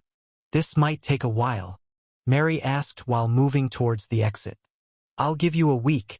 Try finding some trustworthy allies if you can. You are a real slave worker, Lord Arthur, leaving everything up to a weak young maiden. Mary chuckled while opening the door. Behind it were the two soldiers that arrived with them. Sir Gareth, Sir Morian, I'll trust the young lord's safety to you. I'll send a replacement maid soon. The two armored men nodded with their heads as Mary clued them in. They knew that this was not just a simple maid. The way that she walked without making a sound was proof. As this was happening, Roland, the city runesmith, was looking through some personally drawn schematics. Next to him was his trustworthy assistant and his large wife that was also a blacksmith. Now that's some metal you got there, Diana commented while looking at one of the durium ores. They were stacked to the side and created a nice pile of resources that Roland was intending to use. Yeah, the current smelter might not last too long, but it should be enough to produce the ingots we need. While the current runic smelter was created from lesser metals, it would be momentarily able to last through the smelting process. What Roland needed was durasteel to make his new forge. Some of that fire-resistant mithril would also go into the mix. With its addition to the durasteel alloy, he would be able to make really high-quality tools and equipment. The resistance would allow him to work with higher-quality materials without needing to worry about the new forge. This type of mithril was resistant to fire, but even it wouldn't last forever. The three people in this room had gathered here with the intent of remaining here for multiple days for the melting to occur. I hope you ate enough. Don't even think of leaving this workshop before we are done. Don't forget about the potions. There should be enough for everyone. Roland pointed to the stack of fire resistance potions that he bought for this occasion. The workshop was decked out with runes to alleviate the problems, but it would get quite toasty in here. Everyone here was a high-level blacksmith with skills to alleviate heat in one way or another. Even with that accounted for, he wasn't sure if it would be enough to last through the scorching flames. Just fire it up, sugar, but don't forget that you'll let me use that fancy forge of yours from now on, Diana replied while grabbing one of the potions from the workbench. Next to her, Bernier just smiled while doing the same. Okay. Let's go then. Is he okay? Ha! This is embarrassing. I thought he would be able to last until the very end. It's understandable. His level is lower than our. Roland was looking at a passed-out Bernier that was getting his head rubbed by his large wife. During the upgrading of the forge and smelter, he had hanged in there. Both Roland and Diana's levels were over 100 while Bernier was trailing behind. Thus, after working for several days, he finally reached his limit. Don't worry. I'll take him home. He'll be ready by tomorrow. I'll be sure to drag his body back if he complains. You don't need to do that. I'm not in that much of a rush. If he feels under the weather, he can take a break. It's also the weekend, so it's fine. Diana stood up while grabbing her passed-out hubby and slinging him over her shoulder. To this day, Roland was surprised at the size difference between the two. He also could swear that the cowgirl had grown a bit through these past 3 years, making the height gap even wider. Is it now? I can never get used to those weekends of yours. You're too soft on him, Wayland. In times like this, you need to push them harder, otherwise he'll get used to your goodwill. The large woman took the lifeless body of her husband away while leaving Roland alone in the workshop. From his perspective, he was only trying to be a good boss. Working his employees could backfire in the long run, as he knew that burning out was a real issue. Back in his world, he had a little taste of it as he was forced to work long hours with meager pay. It was just enough to fuel his lifestyle that consisted of living in a small apartment and having just enough for food and his gaming addiction. In this world, it was normal for people to work the entire day and not even have any weekdays off. Most of the time, the people just went to work, then drank themselves to sleep afterward. Knowing Bernier Hill probably do that, the moment he wakes up, while he worried slightly for his assistant, this was a somewhat different situation than his own world. Here there were skills that alleviate stress, sleep deprivation, and even fatigue. Bernier would probably be back to his old self after a good night's rest. If not, there were various potions that would get him back to his feet. The forge is coming along nicely, but what should I do about that noble? Roland gave out a sigh while looking at some of the parts that they had prepared for the new forge. The smelter they were using was really getting pushed to its maximum as cracks in its structure were beginning to form. He had to actually aid the runic smelting process through his mana control to alleviate the damage it produced. The deep steel it was made of just wasn't resistant enough for prolonged usage. Luckily, it was somewhat holding out, and they were mostly finished with the parts for the main forge. The forge differed from the old designs as it didn't require any fuel in the form of coal or wood. Everything was done through runic means. Some parts were still created to mimic more modern-day furnaces. Instead of bowels, there was a runic air blower that he could activate by stepping onto a pedal with his foot. It would then blow oxygen-rich air at the flames to boost the heat even further. It was at a lesser mana cost than if he tried to directly increase the heat by adding more mana. A new durasteel anvil was also in the works, but it wasn't as important as the smelter and the forge. After the metal he was working was already heated up and softened, it could be worked on an anvil made from plain deep steel. But after he was done with the upgrade, he also intended to make a proper new anvil. Through the implementation of runes, these tools didn't take up as much space as they would. The forge only needed to be able to heat up metals for him to pound on, while the smelter needed to melt them down. Thanks to mana, he could do it without having to worry about any fuel compartments. Nor did he have to worry about much fumes being produced from the fuel. But that problem had been solved a long time ago through the use of a ventilation system. Because he was now using a lot more mana, he needed to expand his wind turbine farm even further. The backyard that was previously a minefield had been used up.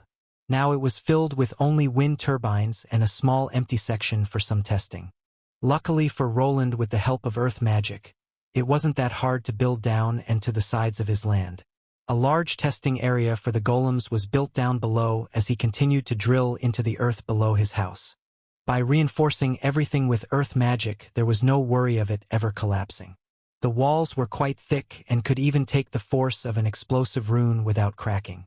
There was also an unused plot of land that he had bought up near his house. Previously it was just barren farmland without any use. Now it had untapped potential. He wasn't sure what to place there. There were enough wind turbines to power his whole workshop, so making another wind turbine farm there felt like a waste. At first he thought that maybe when he figured his golemic creations out further, he could make them produce items for him. Making a factory for some basics would be a good idea, as he didn't really want to spend time crafting basic weapons. Because of the prevalence of skills and a self-improvement mindset, the people in this world didn't think much of automation. Why would they leave the work up to a golem if they would gain experience and level up their skills while doing the same task?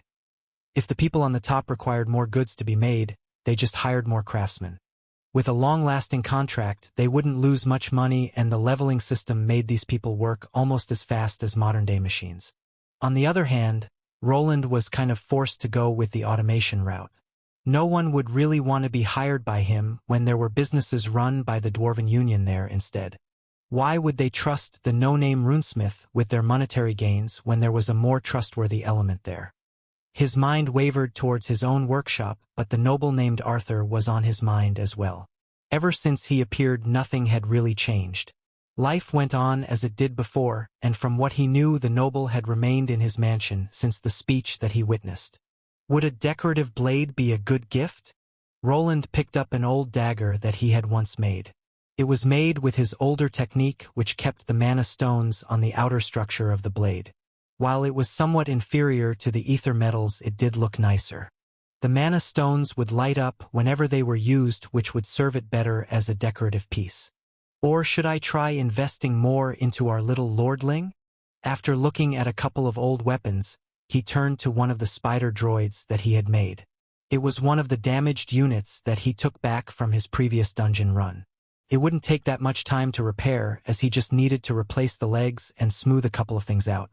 He could cover the scratches up with a new paint job quite well.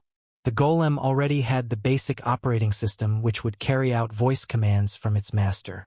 While he couldn't program the new lord in as its new master, he could send it out with a control remote. Most people called it a control rod in this world, but he had made it look more like a TV remote instead. He simplified the design by writing in some symbols as the modern-day counterparts. It would come with an explanation of a scroll, so that anyone would be able to use it without any help from him. A golem or a regular runic weapon, he started looking between the two choices. With a heavy heart, he placed the golem down onto the workbench as it needed some more repairs. He realized that if he wanted to somehow stick out, the golem was the only choice. While it pained him to give something like this up for free, it was needed to keep him in the noble's good graces. He did not know if his token of goodwill would be appreciated, but if he didn't send anything over he was worried that it would put him in a bad light. The Dwarven Union and the merchants probably already send in their gifts. If he didn't do the same, he would just make himself look like one of the less ambitious people with no money. Is this supposed to be something like networking? Feels more like an obvious bribe. Roland shook his head around while grabbing his tools. While the golem didn't require many repairs, it needed to be somewhat stripped down. Leaving the weapons in the golem would probably not be a good idea. He also needed to replace the battery that he used. For now, he would place a container for mana fluid into it instead. This was somehow a big problem for his future sales, the golem batteries that he was making. In a sense, this was something that he was probably only aware of. If he was in his old world, he would just patent the design and become instantly rich. Here, on the other hand, there was nothing of the sort. It was a free-for-all, and everyone could copy the designs if they were able to. The batteries were a somewhat renewable source of energy. There was a limit to how many times they could be recharged, and they lost some of their charges with each refill. Even with that, they were a lot cheaper than using mana fluid. While he didn't think that many people would be able to copy his design, it was possible. The debugging skill that he was using wasn't the only skill in the world. There was a possibility that another runesmith could somehow figure out his manufacturing method. Thus he was holding off by flooding the market with his golem designs. While this was a big reason, it wasn't the main one. That was still his standing in the city. There was just no real place that he could market his golems to. A golem came with a big price as a default. The time he invested in making them was immense, so he would also not part with them for nothing in return. His store, on the other hand, was only visited by adventurers. These adventurers would not be able to afford something like a battle golem. The costs of maintaining something like it would make most people cringe. It was easier to buy a tamed beast and level it up instead. That's why golems like this mostly saw use in very costly establishments like the bank that he was before. Only rich merchants and nobles of status were able to afford them. Because of this, he saw it as an investment of sending this golem over to the noble. Maybe with some luck, he could entice him to buy a more battle-ready model which he could sell for an increased price. If only I wasn't banned from the auction house. While working, another sigh escaped from his mouth as he thought about the auction house. That place was probably the only venue that attracted people that would be able to afford his golems. The placement of his store was also working against him. Most rich merchants would not really bother to come all the way over when visiting the city. Not when he was constantly bad-mouthed by the union and blacklisted by them. The risks of working with him for them were too high. He didn't give up though. As his wares improved, he hoped to attract someone with deep pockets that would push him into the next level. If not, Then he still had the dungeon trove with precious metals that he could still sell off for a huge profit. Instead of a great runesmith, I'm becoming a great smuggler. A third sigh escaped from his mouth as he thought about the black market that he was stuck with. After the run-in with the bandits in the dungeon, it left a bad taste in his mouth. He could not trust those people. A lot of them didn't see the big picture as they just thought about fast income. Is everything all right? His mood didn't go unnoticed as a certain shop clerk walked over with a tray. On the tray, there were various sandwiches piled up that made Roland's mouth water. Oh, sorry, didn't hear you come in. Elodia just smiled while moving the tray with food right next to Roland's face. The moment he looked down on the rather filled-out sandwiches, he heard a rumble from his tummy. Diana and Bernier left 2 hours ago. You should take a break. We wouldn't want our big boss to break down from overworking, now would we? Elodia smiled while mocking the way Bernier called him all the time. While it might have been a small joke, she was right. If anything happened to Roland, their 3 people would be out of a job, with only Diana having her own little forge in the city to go back to. Fine, I'll take a break. Roland placed his hammer down next to the golem he was working on. Then he reached out for the tray with the good on, but instead of grasping a nice chicken sandwich, he grabbed nothing but air. Ha! He was puzzled by Elodia's action of pulling back the food from him that she previously shoved into his face. You want to eat with those dirty hands? Roland glanced at his hands that Elodia was also staring at. These hands did not belong to a small boy anymore, but to a man. They showed a history of hard work with the many calluses and thick skin that he had gained through constant work. Wait. You can't deny a man his sandwich after all of that. Roland tried going for the food again, but was denied access yet again as Elodia took a step back. No, wash your hands first. She just shook her head around while backing away. Roland, on the other hand, didn't really want to go all the way back to his bathroom to do this. I see. But do I really need to wash my hands to eat that sandwich, or is there another way? Another way? What are you talking about? Asked Elodia while Roland was looking at something. This something was a nice clean-looking hand that belonged to a woman. There is one person here that has clean hands. Elodia looked at her hand, then back to Roland, and after a little pause she figured out what he was alluding to. With a small blush on her face, she grabbed one of the sandwiches that she made and brought it over to Roland's face. With food now in front of his face, he just chomped down, taking in quite a bit with one bite. It took him a bit to finish up, as it was a somewhat awkward way of doing this. Still, the experience of having a cute girl feed you food was something to cherish.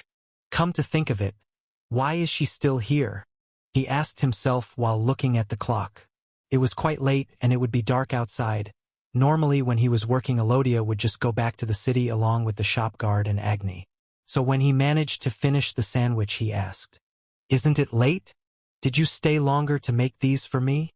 Elodia looked at the tray of food and then to the side. The previous faint blush that had been there became even more obvious. Without replying, she turned around while walking away. Lobelia and Armand said they would be staying over, so I thought we could. She started to trail off at the end with the sentence while slowly going towards the exit. Then, as she vanished behind the door, Roland realized what those words really meant. Thus, a small dent in the floor appeared as he bolted for the exit. Agni, you'll have to sleep outside. I'm going to be a bit busy. Awoo. Soon after, a confused Ruby Wolf was left outside of the house, from which he heard some rather peculiar sounds for the remainder of the night. She looked somewhat at peace. Roland looked to his right side where he saw Elodia's head sticking out of the bedsheets. She had stayed over for the previous night, and as it was a weekend, they didn't really need to get up early. The store closed at regular intervals after a short period of functioning, just as he had promised in the contracts he made with his employees. Now, how do I do this? He stood before a difficult decision. How could he slip out of the dreaded spoon? Elodia's head was resting on his arm while her back was pressed into his chest. Due to his sleeping resistance skill, he always woke up a lot faster than his new girlfriend. Thus it left him in a bit of a pickle whenever they did this. Elodia might have looked small and weak compared to him, but it was quite hard to pry her away from his hand. Thus he needed to wiggle free bit by bit while using his dexterity to his advantage. After some practice, he had developed a technique in which he replaced his arm with a pillow. There we go. After the deed was done, he slowly slung himself out of the bed that had been replaced for a larger model the moment he got together with Elodia. Even now he wasn't sure how it happened that two awkward people like them got together, but it just seemed that they were somewhat attracted to their own work ethics. This of course wasn't the only thing that they were going for each other. There was an obvious physical attraction there. As he was trying to tiptoe away from his bedroom, it was brought to the forefront. Where are you going? Is it morning already? Elodia's somewhat sleepy voice made him stop and turn away. She slowly sat up on the bed while rubbing her eyes, but by doing this she made the bedsheet slip down. This revealed her upper body to him. His eyes were quick to pick up on the womanly parts. This woman had quite the hourglass figure that was somewhat hidden away by the type of clothes that she wore. Long skirts to cover up her legs and tops that went around her neck. The first time he saw what was under there was quite the surprise, as her chest was a lot larger than what he had expected. "Hey, why aren't you answering?" she asked while looking at Roland's face. Soon she followed his gaze downward. "Oh, I was just admiring the view." He was quickly hit by a pillow to the face by the woman that he spent the time with. It was somewhat cute that she felt shame the day after the deed. It was clear that she was the type that preferred when the lights were turned off. "Your pillow-throwing skill is improving," Roland commented while rubbing his nose that got directly hit. At this point, he knew that he should give her some space to get dressed, so he decided to leave his bedroom. But as he was about to close the door behind him, he heard a muffled voice call out to him. "I'll have breakfast ready in a bit, so don't go far." With a little nod, he closed the door behind him and moved towards the door to go outside. The moment he opened it up, he got tackled by a certain mystical ruby wolf. This wasn't Roland's first rodeo, though. He braced himself for the impact by lowering his center of gravity. "Stop it, Agni!" Though he managed to survive the initial tackle of love, he wasn't able to dodge the wolf tongue that assaulted his face. His last resort was to turtle up before his face got drenched in slobber. "Down, boy, here." To get out of this predicament, he decided to use his secret weapon. Agni looked to the side as he noticed something that was held out to him. "You want this? Go get it." It was a rather thick-looking sausage, which Roland promptly threw to the side. It was the type that Agni liked the most. Thus he instantly jumped off his master to get to the food. "Stop jumping on me, Agni. I might not be able to survive it after you evolve further." Roland wasn't sure to what Agni would evolve when he got to level 100. But it would probably be a larger wolf creature, maybe even one that was big as a horse. While he was able to take the tackles, for now, he feared that in time it could get dangerous for him or the people around him. If Agni decided to tackle Elodia one of these days, she could actually get hurt in the process. "The weather is fine today." When he stepped outside, he noticed the sun rising over the horizon and greeting him with a nice shade of red. If he was near a church, there would be many believers praying and bowing. It was a nice little gesture that they greeted the new day with. Roland felt a bit odd. He had been able to reincarnate into this world, but didn't feel like praying. Many times he asked himself, how was he able to come here? It defied all logic and pointed towards there being a higher power. Even with the evidence there, he didn't really feel like praying or worshipping deities. Everything seems in order. As it was his self-created weekend and the shop was closed, he decided to just go around the compound that he had created.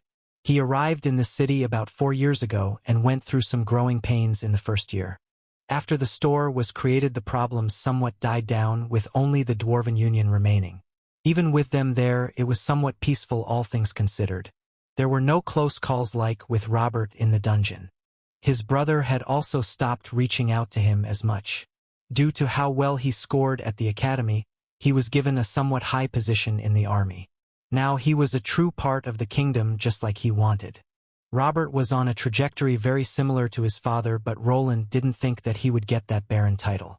The two other sons had a big leg up, but as his aim was to be part of the Royal Knights, he wouldn't really need the title. When it came to Lucien, he wasn't sure.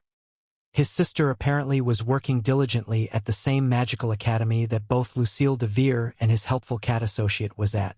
While in a sense this gave Roland a good idea of what she was doing, it was also somewhat dangerous. If she somehow ended up walking in on a conversation that he was having with Lucille or the professor, he could have been discovered. From what he knew, his sister would probably rush right over here, which could bring his father along as well. Then his whole cushy life as a craftsman could be at risk. Then there was still the issue with who wanted to get him killed and the cultist problem that he was trying to forget. All I can do is prepare for that time. The past has a way of catching up to you. Roland had already created a structure for himself in this city. He was dead set on living here. His strength was reaching a level at which he felt somewhat comfortable. The next step would be getting into Tier 3, and for this, he needed to dive back into the dungeon soon. Before he could do that, he needed to create a new set of magical tools to help him defeat what was behind that stone wall. The biggest problem with that was the lack of funds. The resources that he brought back would not last him forever, and he still needed more products for his shop. Luckily, had enough backlog to last him for now. Unless something pushed him over the limit, he probably wouldn't need to stress himself out over it too much. The checkup over his land continued as he started examining the detection devices that he had built. Magical turrets were placed everywhere, and the previously wooden wall was now made from stone and steel. At night, it would be charged with a voltage that had enough power to stun a person. Small acts of violence and attempted robberies did transpire from time to time. Even though he was paying the Thieves' Guild some of his gold to keep them out, thieves from outside the city sometimes came to cause some trouble. They lived their life on the edge, as when discovered by the guild, their life would be forfeit after causing trouble. Breakfast is ready. I'll be right there. About the check to his defensive measures, he heard Elodia call out to him from afar. There was nothing better than enjoying a home-cooked meal by someone that actually knew how to cook. Thus he was quick to sprint back home. Even though it was just scrambled eggs with some meat, it tasted like a gourmet meal. How a skill could alter the taste so much was above him, but he could somewhat feel mana radiating from it, which probably added to the unique taste. Back at home, the two were now finishing up their food. The day had just started, and as Bernier was out of commission, Roland wasn't sure what to do today. But while looking at the person opposite him, he started thinking that taking a break from time to time wouldn't be such a bad idea. "Are you finished?" "Ah, yes." He nodded while being lost in his thoughts. It was time to do the dishes, and then Elodia would probably need to go back into the orphanage. This was probably one of the biggest problems of this relationship, as both of them never really had any time to spend with each other. One day per week at most, as being stuck working long hours was normal. "Oh right. I almost forgot. What is it?" Elodia asked while cleaning up the table. "Just wait a moment. I'll be right back." She was a bit surprised to see Roland rush off towards his workshop, but she didn't ask. The dishes needed to be done, and then it was time to go back to take care of the kids. While she enjoyed her stay here, the two troublemakers that were left to tend to the young ones were on her mind. After a minute or two, he was back with something sparkling in his hand. The moment Elodia saw it, her mouth opened wide. What is this?" "Oh, nothing. Just a small gift.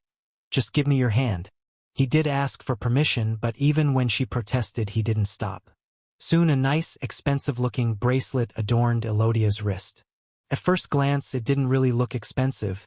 It even looked to be made from regular silver.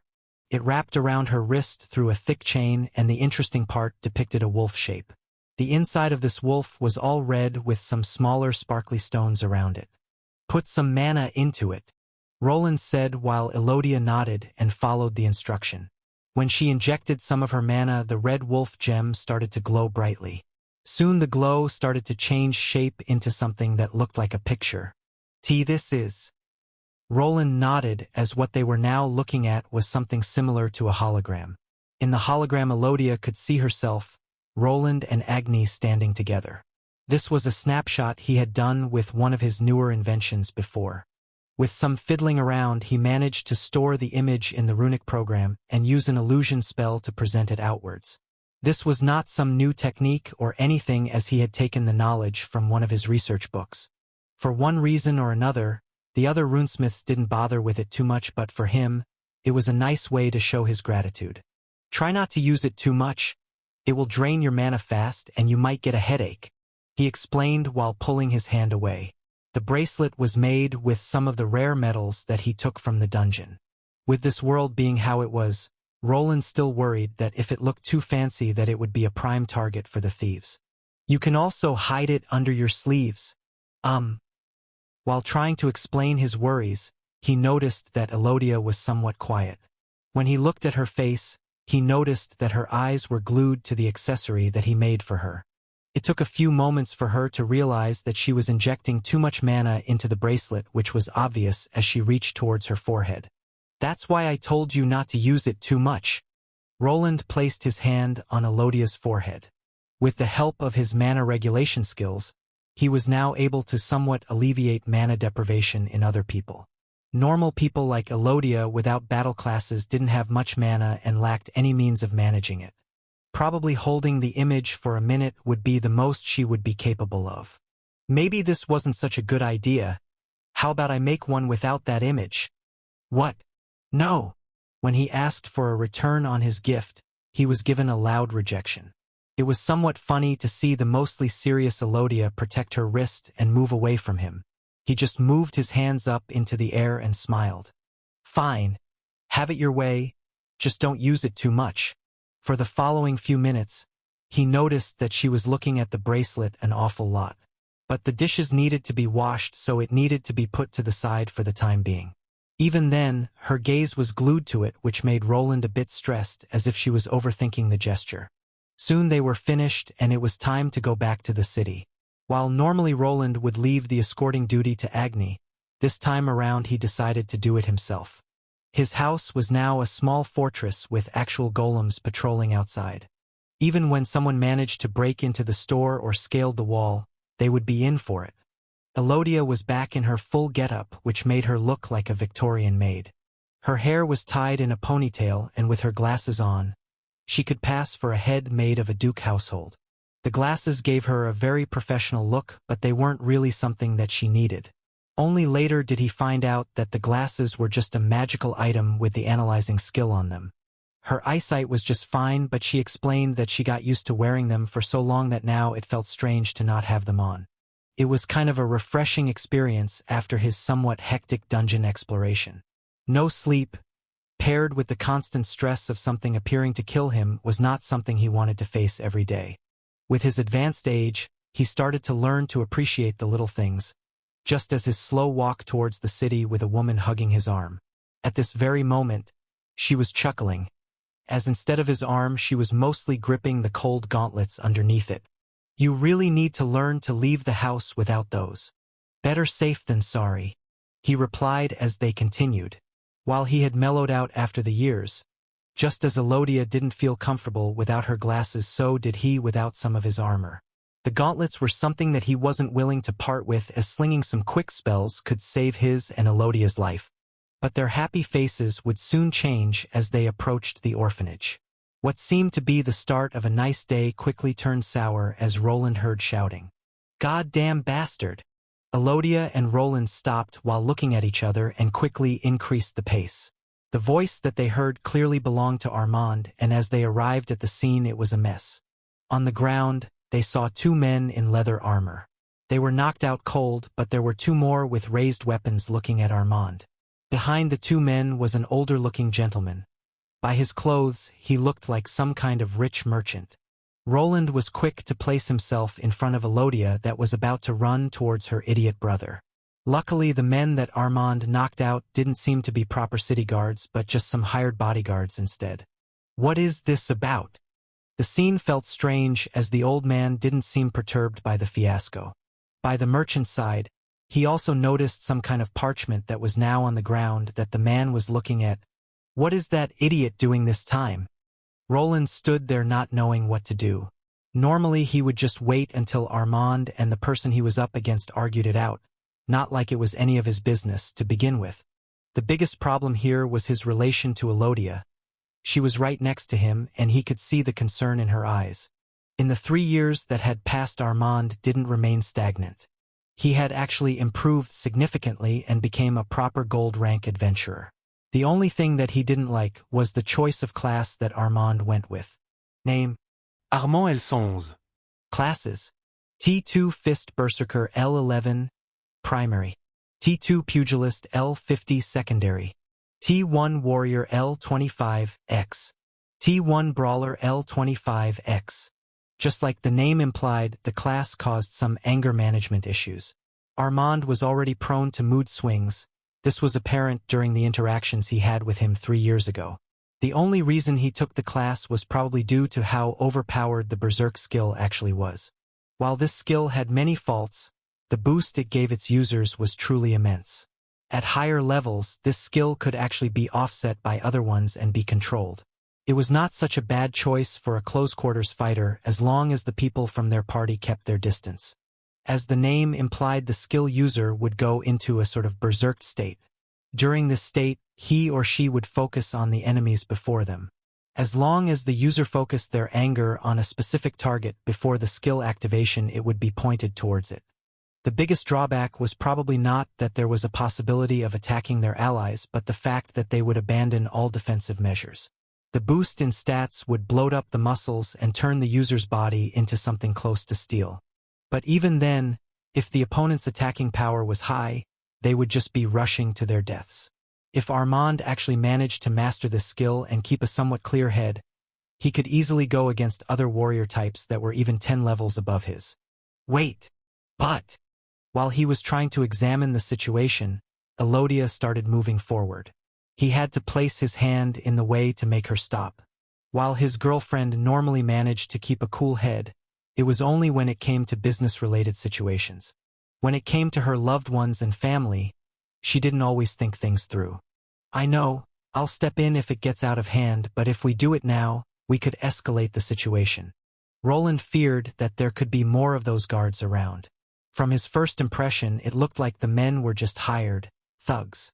In this case, Armand punching them out could just be attributed to self-defense. A problem would only arise if they were actual city guards hired by the city or noble lord. If a person raised a hand against them, they would be placed in prison where they would remain until bail was posted or they were sentenced. See that man? Roland pointed to who looked to be the leader. The 2 remaining guards had their shields and swords out and defended him while he was glaring at Armand. Isn't that? He is part of the merchant guild. But you seem to know that already? Elodia's reaction to the man was a bit strange as he could see her flinch slightly. While he noticed this in his mind, it wouldn't be surprising for her to know him. The man was one of the members of the merchant guild in Albrook. It wouldn't be surprising that Elodia came in contact with him through her previous work at the Adventurer Guild. Also, I wouldn't worry about Armand if I were you. That merchant is in more danger than anyone. It was clear that the small group of guards that the merchant brought over were no match for this fist berserker. They were all around level 90, which put them at a big disadvantage against someone that went through their second tier 2 class change. The guards were probably retired adventurers that could not push themselves past the silver rank. This wasn't anything strange, as not everyone wanted to risk their lives by fighting scary monsters in tight corridors of a dungeon. Working as a guard for a merchant was mostly a lot easier, and the only thing they needed to worry about was bandits. Then, during transporting goods, the merchant would also hire more adventurers for protection. The guards would mostly just surround their boss, while the adventurers did the dangerous part of fighting off monsters and bandits. This didn't mean that it wasn't dangerous at all, like now the guards found themselves against a person that they couldn't handle. If Armand wanted, he could probably kill all 4 of them here. How barbaric! I came here to pass on the information. If you want to blame someone, blame the person that signed that contract. The merchant that was standing there pulled out a handkerchief that was made from some costly fabric and covered his mouth with it. It was as if this place filled with orphans was below someone like him. You're still spouting that nonsense. In response, Armand just shook his fist at the merchant that shrunk back. The difference in strength between these 2 was night and day. Blasted ungrateful savages. I have given you the notice. If you don't comply with it, I will inform the city lord. I'd like to see you act the same when you get thrown into prison. We are done here.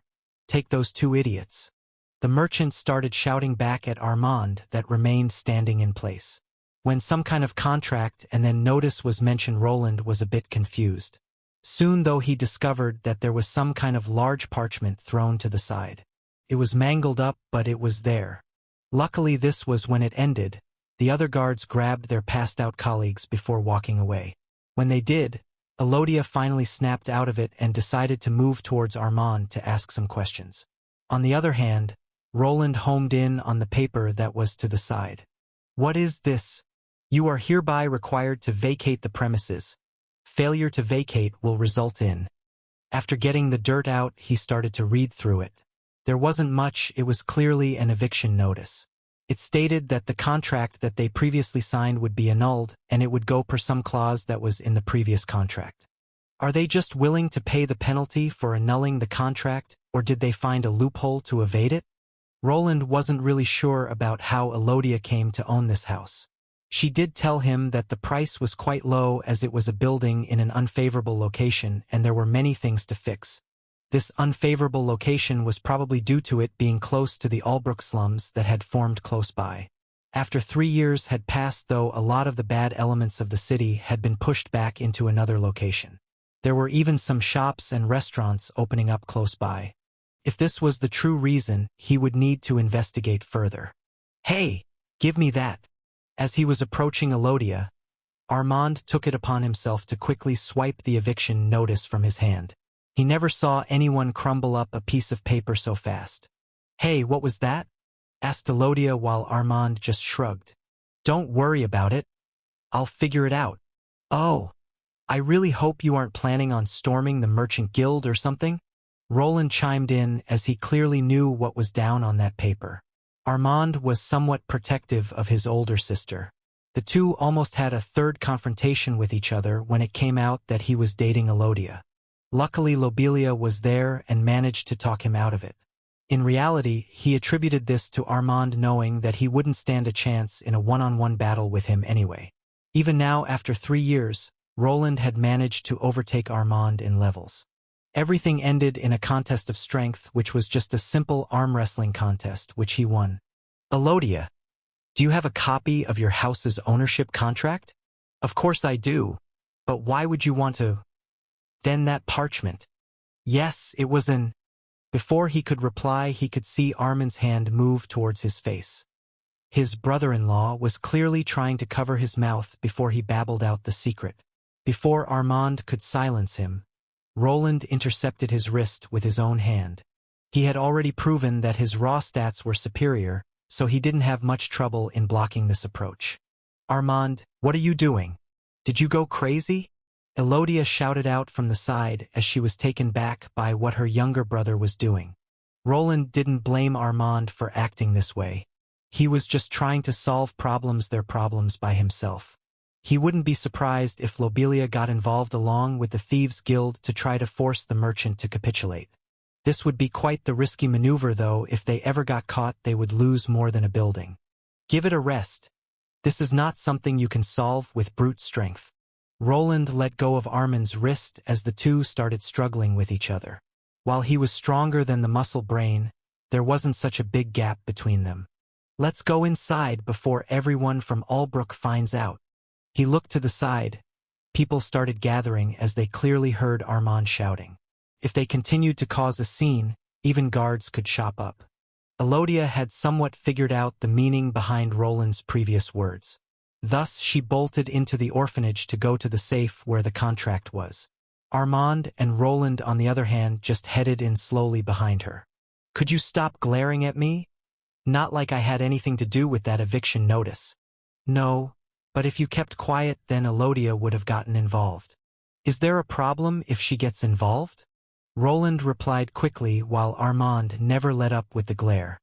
He understood the sentiment behind the white lie, but it was better to have someone that actually knew a thing or two about contracts help out. 3 years had passed, and this place did start looking a bit better. Even though Armand had a falling out with the guild master, he was now a gold-rank adventurer. So was Lobelia, who managed to get through the test a few months ago. With the rise in status came the rise in pay, and they could finally start repairing. Elodia also had much more time to spend with the kids, so she made sure that the money was well spent. The number of orphans also didn't increase, and a few of them were actually old enough to get their first classes and start working.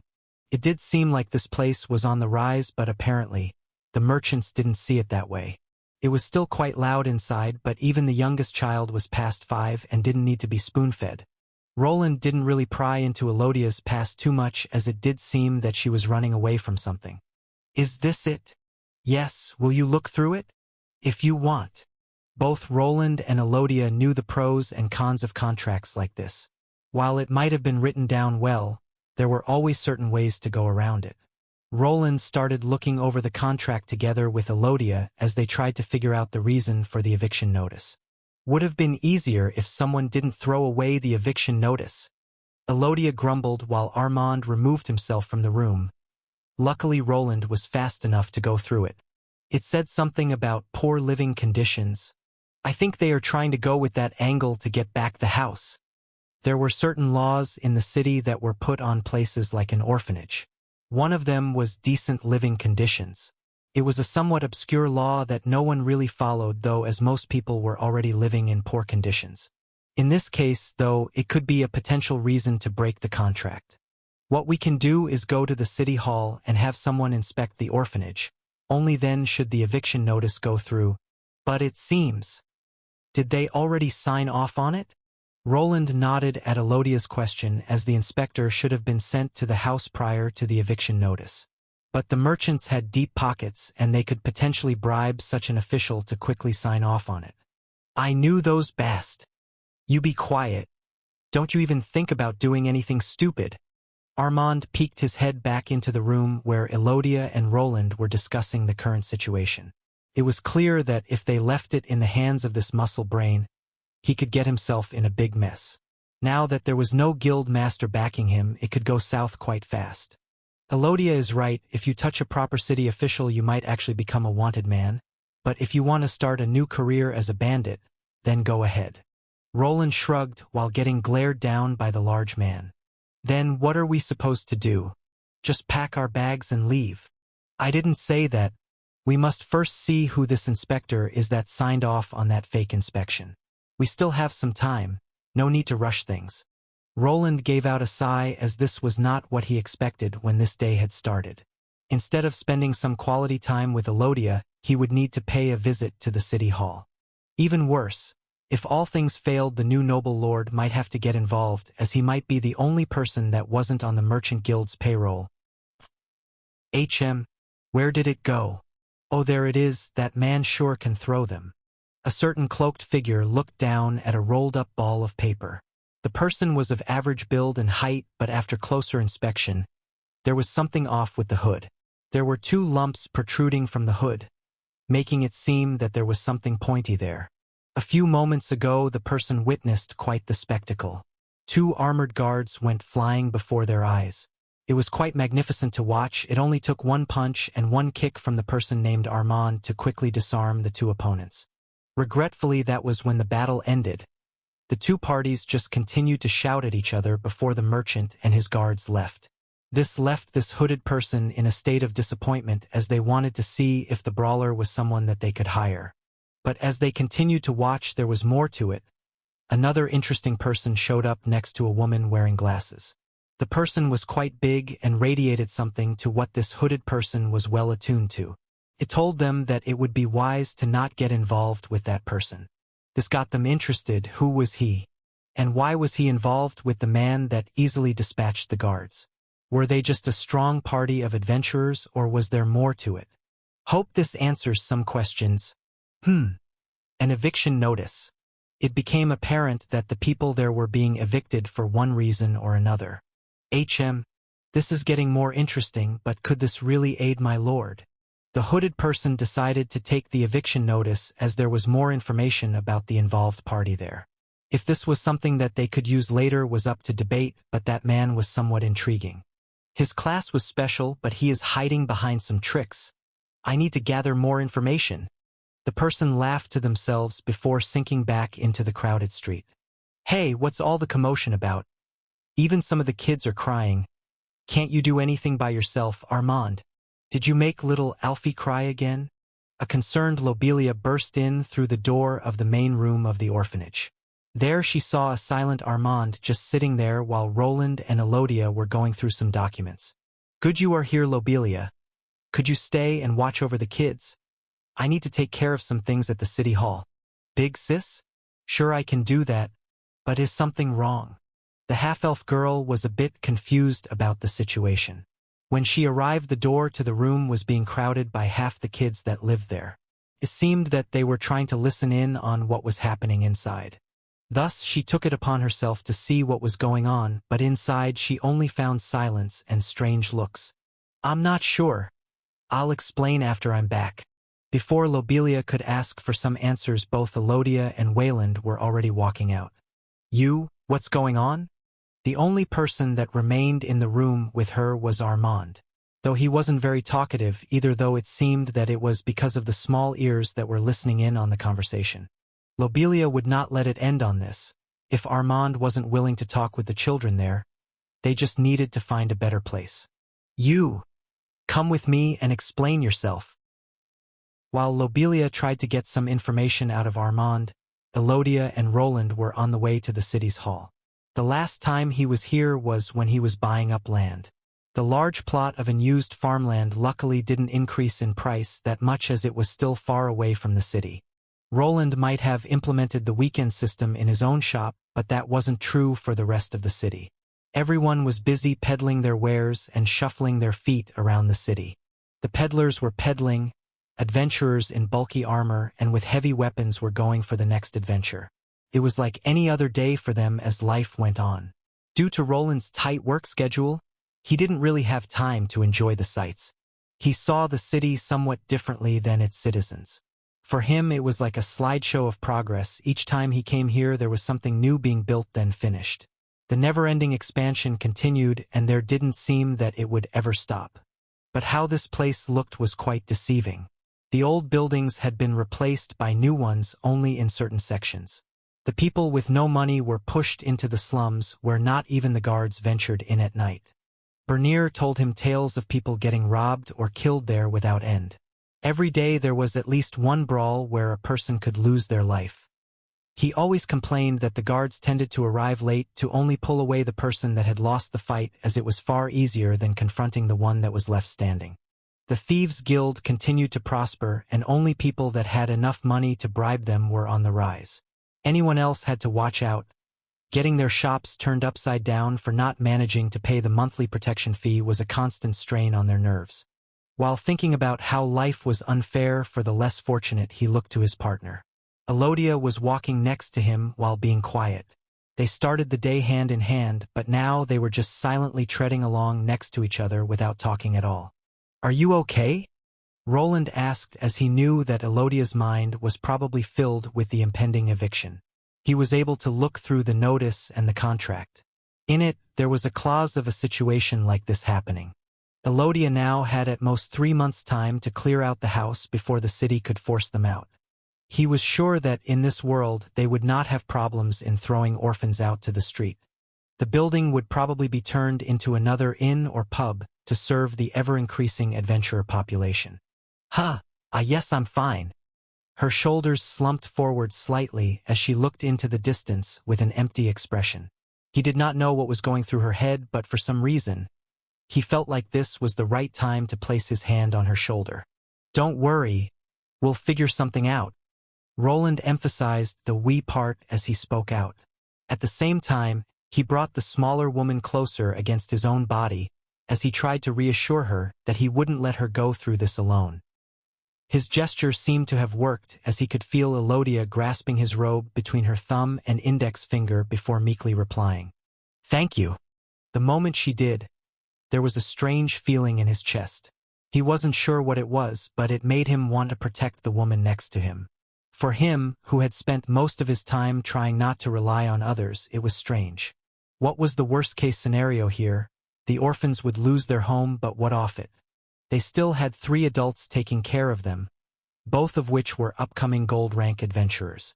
With the amount of money they were making, they would probably be able to relocate to another area. Relocate? But that was the problem. What would happen if they moved? Could they even move to a big enough building to house 30 children of various ages? They certainly didn't own any land to build one on, and due to the city prospering, the prices were astronomical now. The most obvious move would be to place at least the youngest children at another orphanage like the one Sister Kasia was part of. The older ones could try finding apprentice positions at businesses but would probably get a bad contract that forces them to work there for peanuts. Would she move to a different city if that was the only option? A strange thought passed through his head. What if Elodia decided to leave Albrook? She was talented enough to find a proper position at any other city, either in a shop or at a different adventurer guild. Armand and Lobelia were also gold adventurers who could find jobs elsewhere. It would be that hard for the trio to just move now if they really wanted. When he thought about her leaving, there was another strange feeling in his chest. This one wasn't as fuzzy as the previous one. He already knew Elodia well enough to know that she would prioritize the children over anything else. For him, on the other hand, leaving this city was something he couldn't go through. He had just started profiting from the secret room in the dungeon, and that side entrance with the Tier 3 monsters was also there. There was far too much here that he could profit from to leave. Now I'm overthinking it. First, let's see if I can find that person that signed off on that eviction notice. After some more walking, they finally arrived at the city hall. This building had grown in size as the city expanded. Inside there were many other people waiting in lines to fill out the proper forms. Thus the waiting started. Roland and Elodia had to take a number that was written on a steel plaque. The ladies behind the counters would then call out to them when it was their turn. This system was apparently created so that people wouldn't have to stand around for hours in lines. This is when it started, one of the worst days in Roland's life. It made the time spent in the mines locked with ant monsters seem like a vacation. After hours of waiting, he started hoping that a cult member could bust through the wall instead. They were sent on a wild goose chase through the large city hall building. As their number was called out, they were informed that they were waiting in the wrong line. They were taken on a tour through the entire building, and only after 8 hours of waiting they finally arrived at their destination. Ah yes, these are the inspection papers. Everything seems to be in order. Everything is in order, but there was no appointment given? No one ever saw this inspector. Sir, that is highly unlikely. The inspector had made a proper report about the building in question, and they clearly agree that it is unfit. When the building is freed up, the children can be relocated to other proper orphanages. The person before them was an old-looking man. He looked tired and unwilling to help them. From the paperwork he pulled out, it seemed that everything was in order. There were dates of the visit and descriptions of how the building was in bad shape. Even if there was a problem with the inspection, it wouldn't matter. A new law has been passed. Ms. Elodia would need to get a proper permit to run an orphanage, which she doesn't possess. It seemed it was their word against the inspectors. It was clear that even if they took things to court, they would not have much ground to stand on. They would need to prove that the inspector was at a different location than at the orphanage. Even then, the inspector could just claim that the building looked bad from the outside and they didn't see any reason to examine it further. Then some strange law turned up that seemed to be custom-made to take over that building. If he didn't know better, he would think that the Dwarven Union is behind this. But if this was just a coincidence, or if someone was just trying to cover all their bases, was unknown. The whole thing stunk of corruption. It was clear to Roland that someone just wanted to get their hands on the land the orphanage was standing on. The biggest problem here was that it wasn't a proper orphanage like the Sun one ran by the Sun Church. This was also one of the points that the inspector went into in this document. Roland wasn't really that informed about the laws concerning that. By what the person explained, it was a bit out of the ordinary to have a privately run orphanage. Normally, to create one, a person had to go through the city or the church, otherwise it wasn't really accepted as one. Normally, no one would really care about those laws. If someone was willing to house unfortunate children, then it was fine. If there was no incentive to get the land, the city officials would probably just be happy that the urchins were kept off the street. Now, on the other hand, they were given a pamphlet of the proper orphanage run by the church. Someone really wants to get their hands on that house. Roland mumbled to himself while Elodia was left staring at this pamphlet. Both of them were not outside the city hall as it had closed down for the night. When he saw her staring at it, he decided to be quiet as he didn't know what to say to ease her heart. The two then returned to Elodia's house while remaining silent. "I'll be off then." "Ah, sure. I'll see you at the shop then? He wanted to give her some hope for the future, but it seemed that the city hall officials would do nothing to help them. Roland's standing in the city was also abysmal due to the Dwarven Union having it out for him. There would be no one willing to help him unless he probably turned up with an astronomical-sized sack of gold to bribe them. Elodia entered her home and he received a wave from Lobelia that was standing on the side. He knew that look she was giving him, so after a minute he joined her in the usual meeting spot when here. That idiot explained the gist of it. It didn't go too well for you at the city hall, huh? Lobelia was quick to pick up on Elodia's saddened face, and while Roland managed to somewhat keep a poker face, he also looked ticked off. You're perceptive. Think you can find out what this is all about? Leave it to me. I'll probably need a day or two. Do you know how much time we have? 3 months at most, but I'm not sure if they will wait that long. The eviction notice was delivered in a strange way. Probably if someone like Armand wasn't living there, the merchant could have been planning to just throw them out without waiting. It was clear that they thought themselves above the law. I'd watch out. If they bought an official from the city hall, they could have guards on their payroll too. You should probably bring this up with Armand. Otherwise, he might find himself in a heap of trouble. The next time they came around, they could even place some city guards among them. If Armand actually went against one of them, there would be consequences. Even his gold adventurer rank wouldn't help him out. Don't worry, I'll knock some sense into him. Lobelia turned around and was about to head out to get more information, but before that could happen she glanced to the side. Roland followed her gaze, but he only saw some people walking around. Is there something? Must be my imagination. Anyway, thank you for taking care of Elodia for me, brother-in-law. Could you stop calling me that? We aren't married? Yet you mean. Lobelia finished the sentence and skipped away to tend to her business. The half-elf started calling him brother-in-law after they got together. To her, they were already good as married, but he felt like there was no reason to rush things. Then there were the orphans that were on Elodia's mind, which would probably keep her from wanting her own kids for a while. There she goes. What do I need to do? It was already late, so Roland turned around and headed towards the city gate. On his mind were some options for taking care of the problem. There were even some crazy ones in there, where he contemplated setting some tents upon his land for the kids to stay. His own house would not be large enough to contain all those children. Then there would be the problem with his workshop. He could not have young kids running around in his compound poking the runic items. The amount of gold he had was also minimal. Some of the precious metals he nabbed from the dungeon were already sold off after his return. He could not really afford to keep the kids there nor build a new home for them. Seeing how it went for Elodia, he would probably need to first get some kind of permit to make an orphanage. But if someone was bribing the officials, then it would probably be a dead end. Why does this always happen when things seem to calm down? I still need to deliver that golem to that lord. The lord? For a moment Roland looked back towards the city. There in the distance, he saw a bit of the villa that the lord was supposed to live in. He was a yet unfamiliar element in the city that might have not been affected by the various merchants. To rely on a noble. This was a proper option, as the city lord had the power to force a change. This was also not a law produced by the main Duke Hose, as it just concerned the city that he was the leader of. It might be worth a shot. While Roland didn't like to rely on others, he was somewhat out of ideas. Either he asked the new leader to help him out, or he could try helping Elodia to get another property.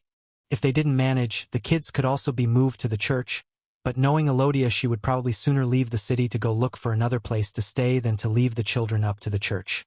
As Roland was close to getting home, he realized that he was a lot more concerned about this situation than he should. In reality, he did not know Elodia for that long. Normally, he should have been fine with whatever happened. His position in the city was not in danger, and he was about to make a breakthrough. Am I getting old? He gave out a sigh while shaking his head. Maybe it was the newfound love or the dislike for change, but he wanted things to remain how they were. Things had finally started to click for him, and now he was unwilling to let it go. He had been running for his entire life, and now he was more than unwilling to let others take what he had worked for. Well, I'll see you guys next year. Time for my Christmas and New Year break.